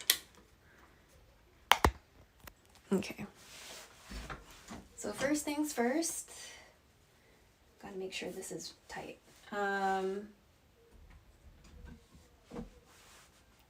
Body lotion, and we'll do like a spray toner or something. Oh, you know what? We'll do this one. This is the this is the Round Lab Dokdo 1025 Dokdo toner. It's like a essentially exfoliating toner.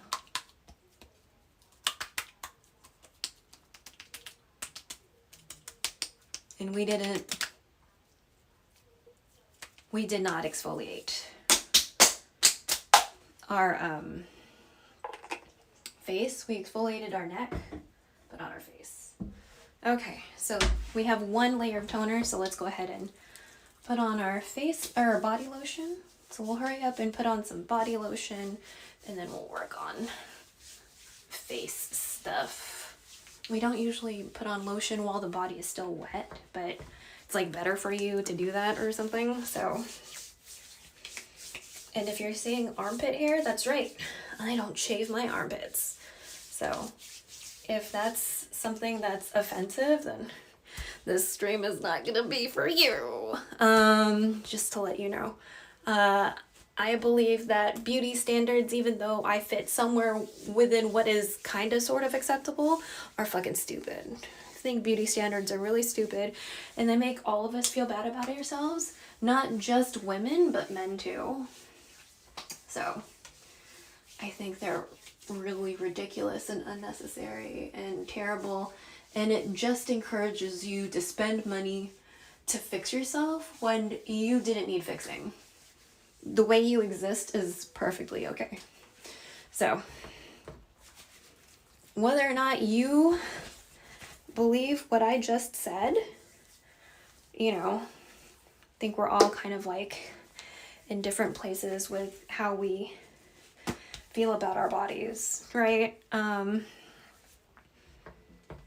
know, take out of that what's gonna like work for you. Right, so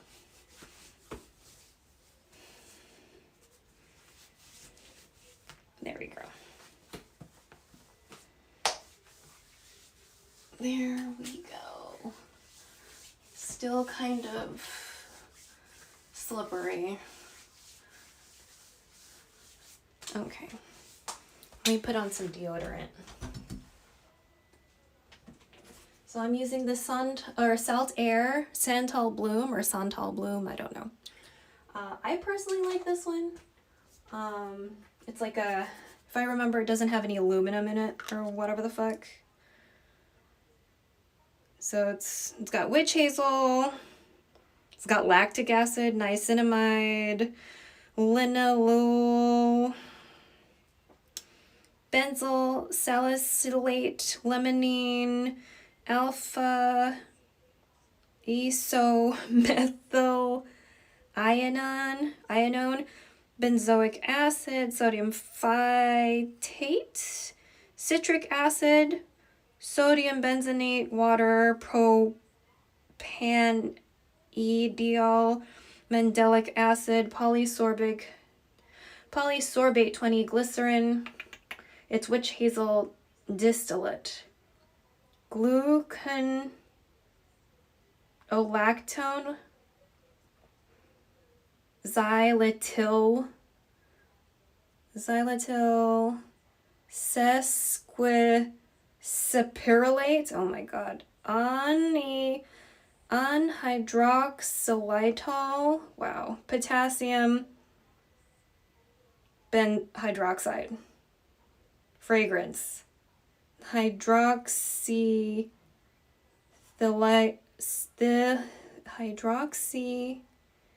ethyl cellulose. Okay, I hear the alarm. Like, y'all don't hear it, but I hear it.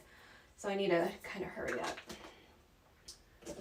So we already did one toner, so let's do Let's do maybe 2 more. Because I don't think I have the... Yeah, let's do like 2 more. And then we'll do face lotion and feet lotion.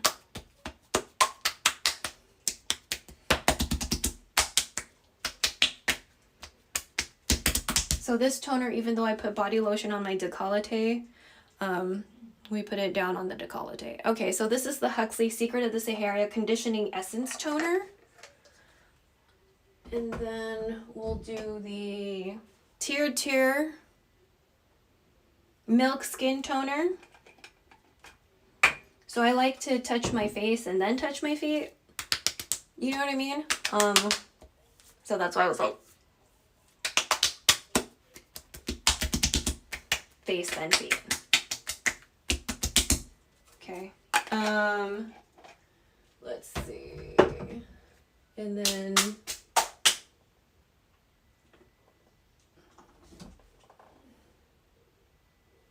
propolis. I know we're gonna do this one. You know what? My skin feels a little stressed out. So, oh, centella. Okay, so we'll do the Madagascar centella ampule, and then we'll do the ginseng. Yeah. Okay. So I'm dropping it on my skin. I'm not putting the dropper on my skin. I see people put the dropper on their skin and it freaks me out. But we're gonna just... It's crazy how they don't hear the... Or it's absurd, sorry. It's absurd that they don't hear the timer. Like, I clearly fucking hear it. Anyway.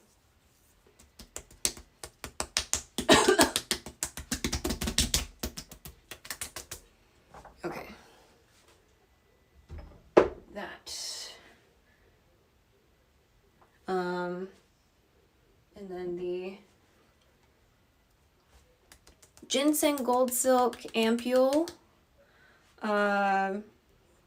from the Nature Republic. This can be morning and night, by the way, but the thing we're gonna use on the face after this is nighttime only, I believe. So it's like the matching kind of face whatever to that. So I like this because it can be day or night. But the thing we're about to put on after, oh my god, there's like a hair on my nose, is gonna be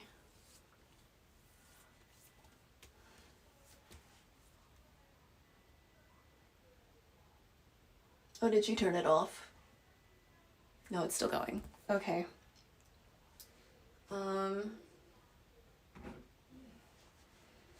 And this. So I'm gonna get a spoon. Okay, thank you. And we're gonna just scoop a little bit out. I'm gonna put some on my hand. This is the Nature Republic Ginseng Gold Silk Watery Cream. So this is nighttime. It feels really nice when you put it on your skin. Highly recommend. And these brands should all be okay and not no-no brands. If you want to know what I'm talking about, look up Koreaboo, netizens, and skincare. And you'll understand what I'm talking about. So there's ways to get Korean skincare without your money being implicated in genocide. So there are some really good options there. Tears on that list. Nature Republic is on that list. I don't know about Kundal, which is this, the body lotion. So, but Beauty of Joseon is also on the not naughty list. So, at least the last time I checked. Anyway, someone compiled a list of Korean skincare that does have financial implications in genocide and those that do not end those with no known ties. So if you're looking for options, that's a good place to look. Okay. Now we're gonna, oh, there we go. I need some alcohol for this. Oh, too much.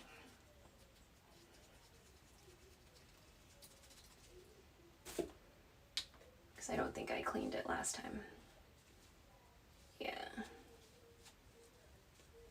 Okay. So we're gonna clean our ears.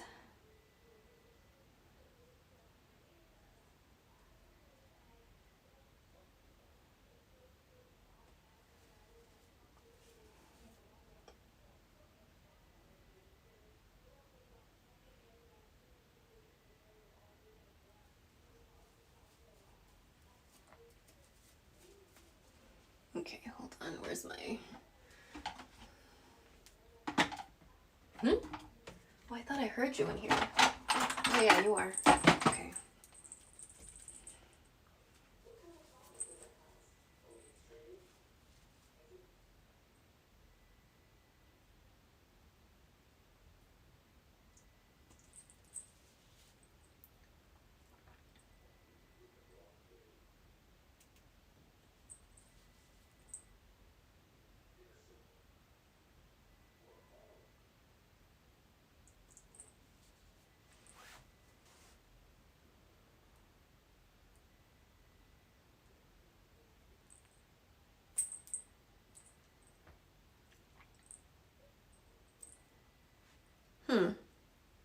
Feels like there's something going on in my left ear, but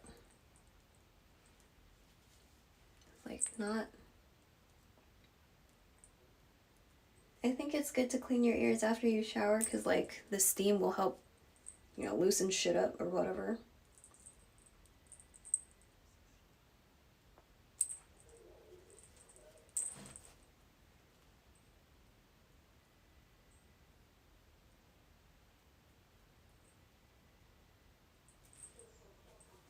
Yeah, it feels like there's something going on in the left ear, but it's like only the right ear is showing some fairly whatever buildup that needs to be kind of addressed. So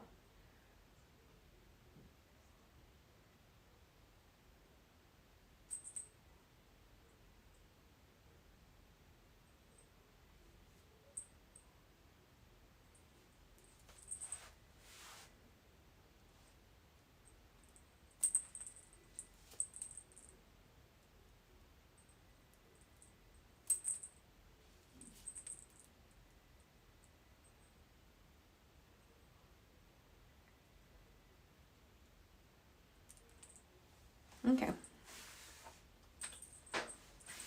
Oh.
Okay.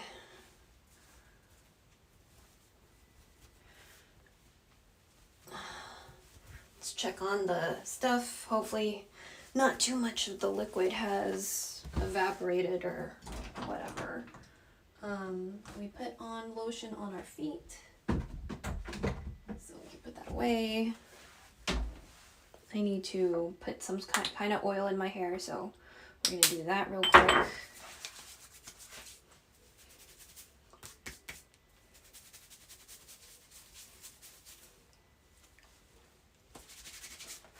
That didn't feel like a lot came out. Hold on.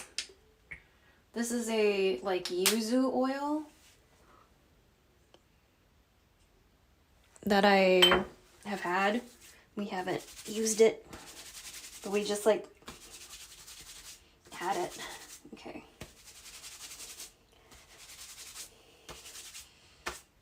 Okay. And we're gonna air dry. Okay. I'm gonna flush the toilet because I did use the bathroom while I was in there.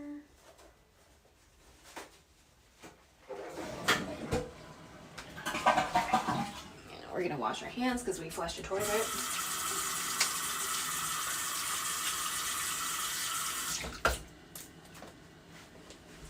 I'm gonna dry the hands, get my glasses, or not, wear my glasses. Okay. And then we can finally go check on the food. Let's see.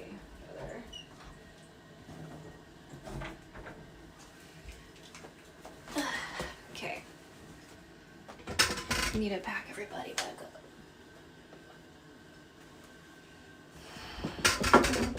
Oh my god. Okay. There we go. Turn this off real quick. Pull the plug. Unhook the cables, because just in case.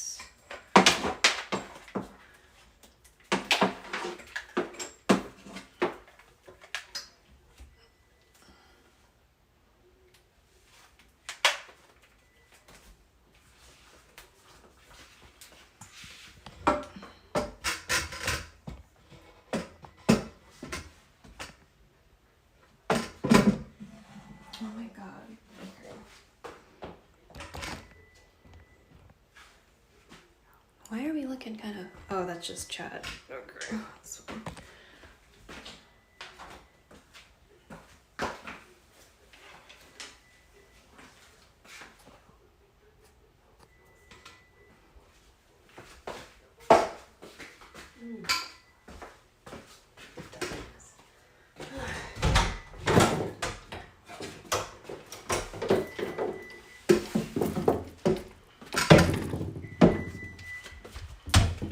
Hopefully the liquid didn't just like putter out, you know. We'll see though. Yeah, I know. You're probably like 20 minutes over or whatever. That's fine.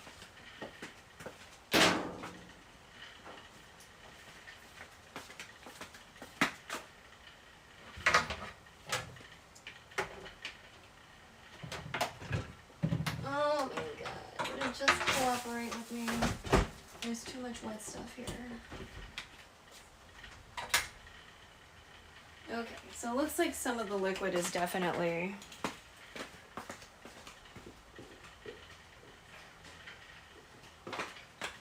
So let's turn this off, because we are probably like 20 minutes over. Okay, so let's take a little gander. This bitch took all day. Let's see if there's any liquid left over. We got any liquid in here? Okay, at the bottom there's still liquid. Nice.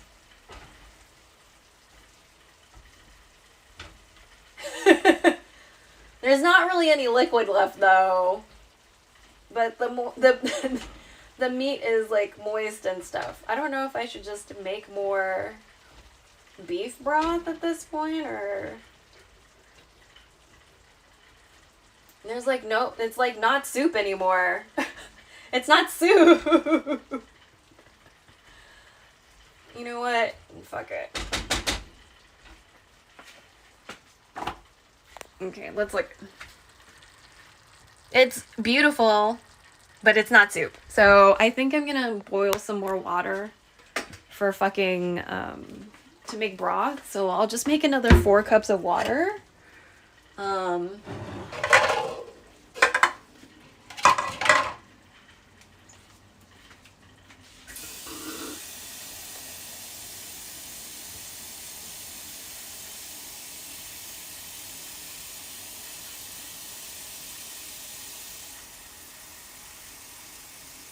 Because this is supposed to be soup. This is supposed to be soup. So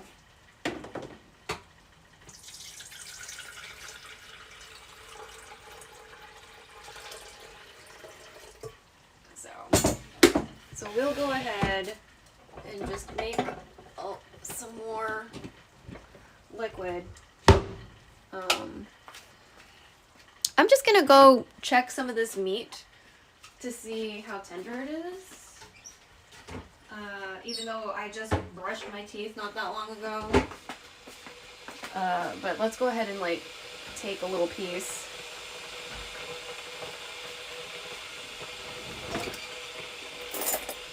Again, beautiful. Ooh. Ooh. My fork just like went right on in. All right, hold on.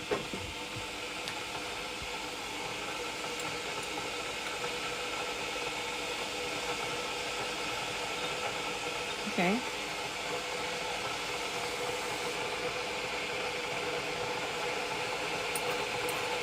Mmm. Mmm. Oh my god, so good. It's so tender. I'm still gonna make this broth though, because it's supposed to be soup.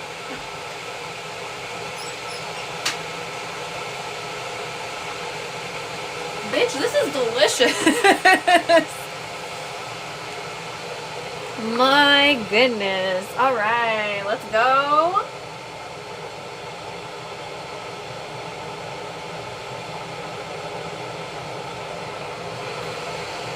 You know, for the thumbnail, I'll have a proper bowl. But this is good. This is good the way it is. Even though all the liquid fucking went away. I'm glad it didn't completely burn out, because that's what I was afraid of, because I knew I went over it, because I like scrubbed the floor before I took a shower. Oh my god, so good. Oh.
All right, let's make this broth. we'll make this broth and then we'll let it hang because like it's still hot, right? Like I can't like put it up. So we're just gonna make more beef broth. So this is what I was using for beef broth earlier, and that's what we're gonna continue on using. So these are beef bone tablets. So the original recipe said 4 cups, so we're just gonna do another 4. I think that's good, right? So 1, 2, 3, 4. Okay, and I'm gonna get a little trivet, one of those silicone trivets, so we can not completely just fuck up all the surfaces.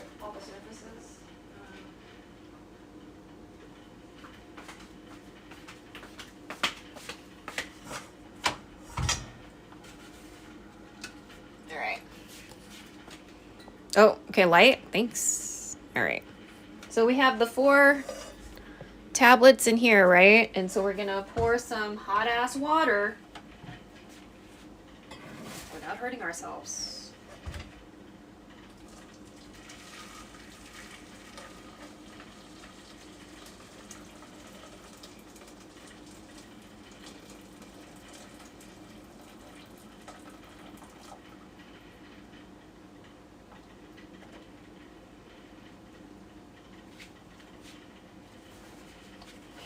Like that. And then I'm gonna steam my face a little bit. Holy shit, that was hot.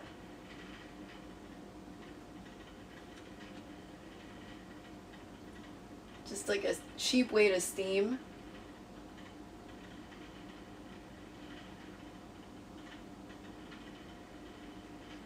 Not the most like effective maybe because like you can't necessarily control the direction of the steam, right? But it's nice. All right. Then I'm gonna unplug the kettle. Then we're gonna stir this around because again, we're making more broth for this situation. We're gonna let everything hang because it's still too hot for me to put away. But yeah. So, woohoo! I'm so glad about how it took, like how it ended up. I think it turned out fantastic, minus all the liquid evaporating because I took too long with my shower. That's the only reason why there's basically no liquid left is because I took too long in the shower. So that's fine. And the coconut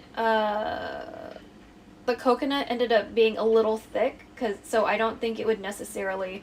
It definitely made everything like brown, but I didn't commit to burning it, right? So like it didn't really turn black. And it's supposed to be a black soup. And what is it? So it's like brown with, specks of black, right?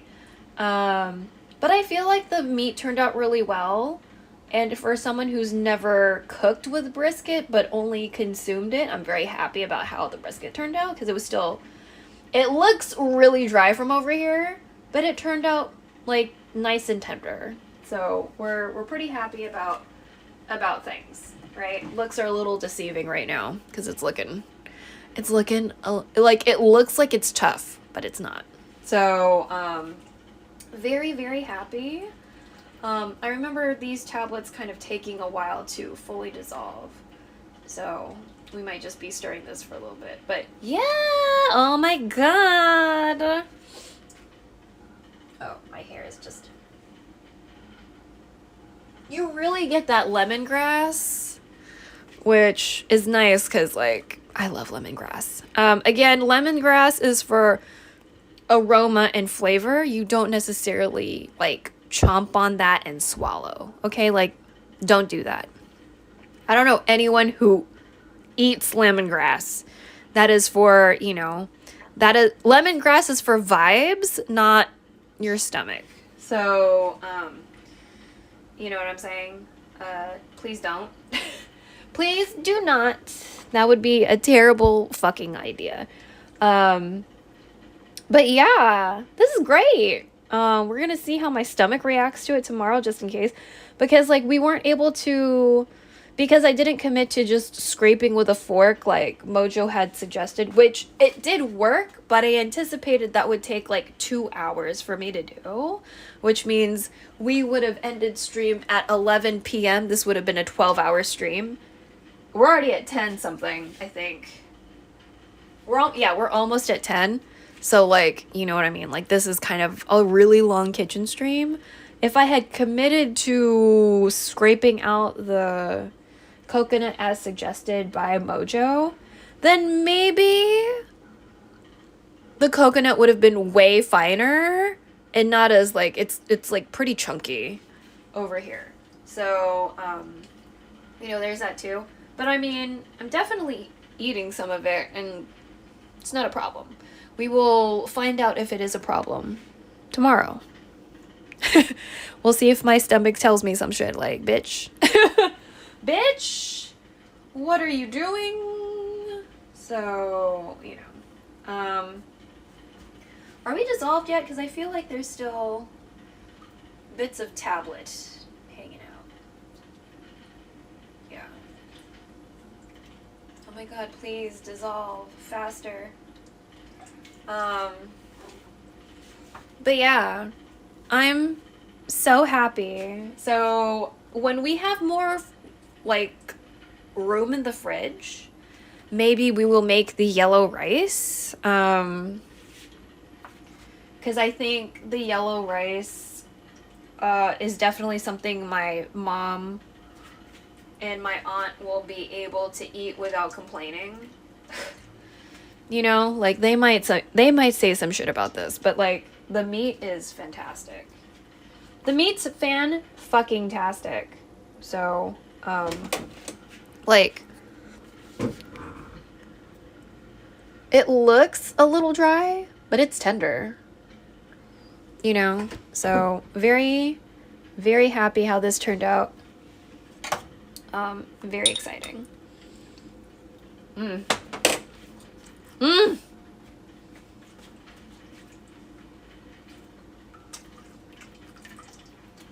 Oh my god, tablets. Can you figure it out?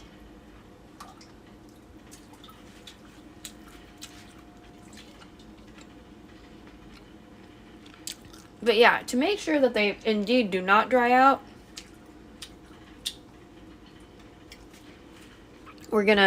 that's why we're making more broth. Oh my god. It's so good.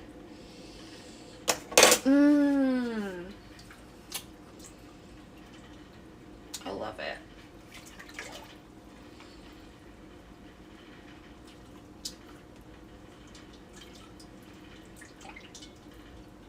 Dude, tablets, please. I don't remember you taking this long the first time when I was trying to, like, dissolve these tablets. I really want, like, an apple pie from Whataburger right now. In, like, the worst way, but I definitely don't want to leave the house. Here, let's see what else. Here, let me show you a top down. Oh my, get magnet. Okay. So as you can see, there's still, like, it's still moist, like, near the bottom, but, a lot of the liquid kind of boiled out because I took too long in the shower. But yeah. So, beautiful. But, again, I took too long in the shower, so that's why we're making more broth, because this is supposed to be a soup. This is supposed to be a soup. And as you can see, like, my coconut, my semi-burnt coconut, it's intentionally supposed to be burnt, but, like, I didn't fully commit, so that's why it's more brown than black, because it's supposed to be a black soup. I think that's part of why it's so chunky. I think we might try, like, if we do this again, I'm thinking we'll scrape it out, or, I don't know, I think we can try this with desiccated coconut, and burn the desiccated coconut, and see if the flavor is significantly changed, versus using a fresh-ass coconut. Although getting fresh coconut juice, that was awesome. Delicious. Absolutely delicious. Oh my god. So, okay. Are we dissolved tablets? Because, like,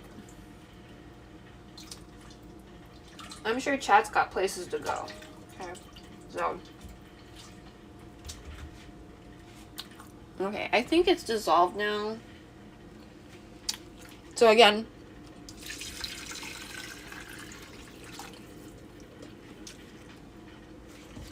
we're gonna let that hang out. We're gonna mix it up again. Because again, this is supposed to be a soup. So you see how it's like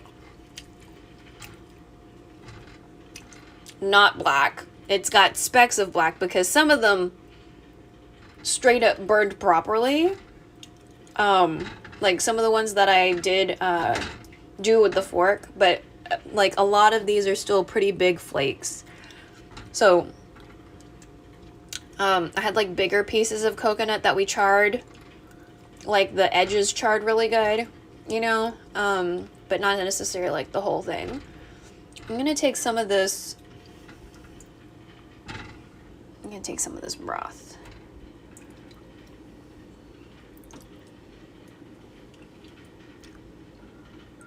Even though I've already fucking brushed my teeth. Alright, let me drink some of this.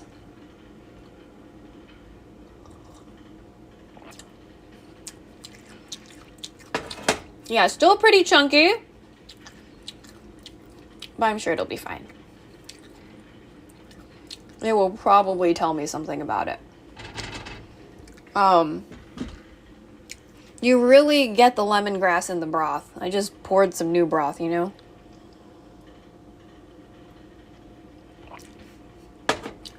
Oh, that's so good. Okay, this is obviously too hot to put away. So I'm gonna let it hang out. I'm not one to do ice baths. I know some people do. If you're an ice bath person, you do you. That's, you know, do what's comfortable. I live in Texas and our power situation is questionable, so I don't like to use extra resources for cooling down food when I can just wait for the food to cool down. Again, that's just me. All right. Is it Monday or is it Sunday? I think it's Sunday? I don't know anymore. Wait, lemon was on, so it has to be Monday, right? Wait, let me see what day. Oh shit, it is. Well, yes. It's Monday. Okay, I think I knew it was Monday when I started today, but then I forgot at some point and thought it was Sunday. I don't know if anyone does that. Okay, so I know Mother Gamer is for sure on, but let's see. Let's see who's on.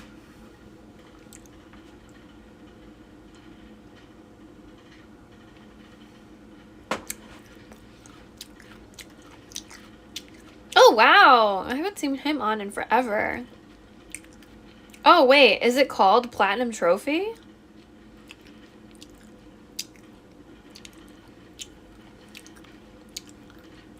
He was titling his streams Platinum Title, and I thought he was just trying to get plat in something. Oh?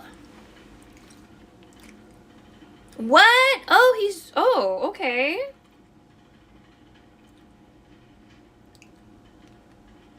We have a Filipino Chamorro tuber.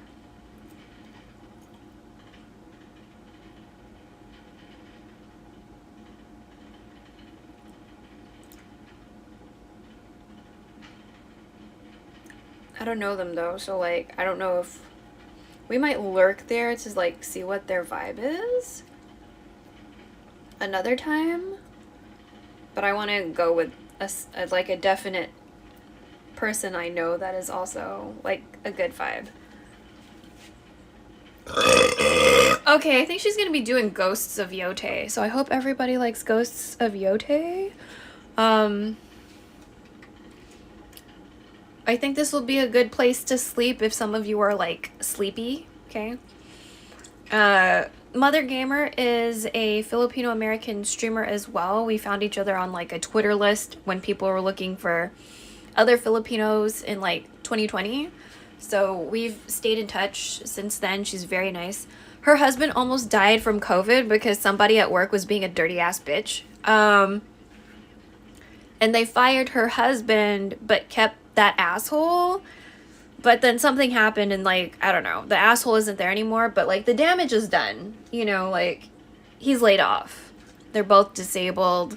And living in America in general is expensive, but really expensive when you have just terrible medical bills and you got laid off. So I want y'all to support Mother Gamer if she's your vibe. Not everybody is everyone's vibe, I know that. Don't be a dick in her chat though, because I'm gonna be real upset about that, okay? She's a very nice person. She's Gen X, so she's nice to a point. But she's actually much nicer than me. I'm much more of a dictator in my own chat, and she gives people the benefit of the doubt. I trust people when they tell me who they are the first time, and I kick them the fuck out. Or I help them, I guide them to their exit. So, you know what I mean? So, but yes, we're gonna go raid Mother Gamer. She's usually in this time slot. Oh yeah, she just starts at like 9 p.m. usually, my time zone. So, again, she's very nice. Please be nice. We're gonna wait for this to cool down. Y'all will be dreaming of not capitalism, hopefully. Again, happy Indigenous Persons Day. We don't fucking celebrate colonizers here. And we happened to do a food from an indigenous group in the Philippines without fucking knowing it. Fucking amazing. We just did it by accident. Because the Tausug people, my mom said, are an indigenous group in the Philippines. So yay! We did it! Fantastic. You know what I mean? So today was an amazing stream because we celebrated Indigenous Persons Day in our own way. So happy Indigenous Persons Day, chat. And fuck colonization and fuck fascism. Every colonized person or group of people did not need their colonizer.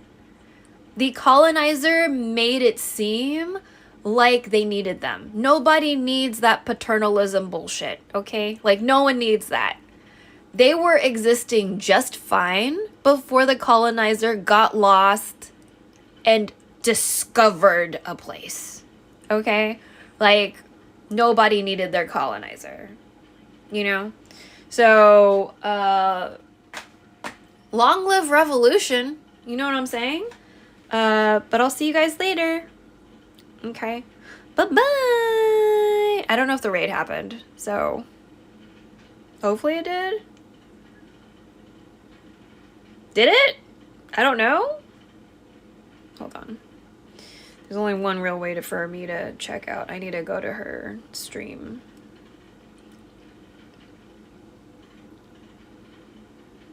Okay, okay, bye.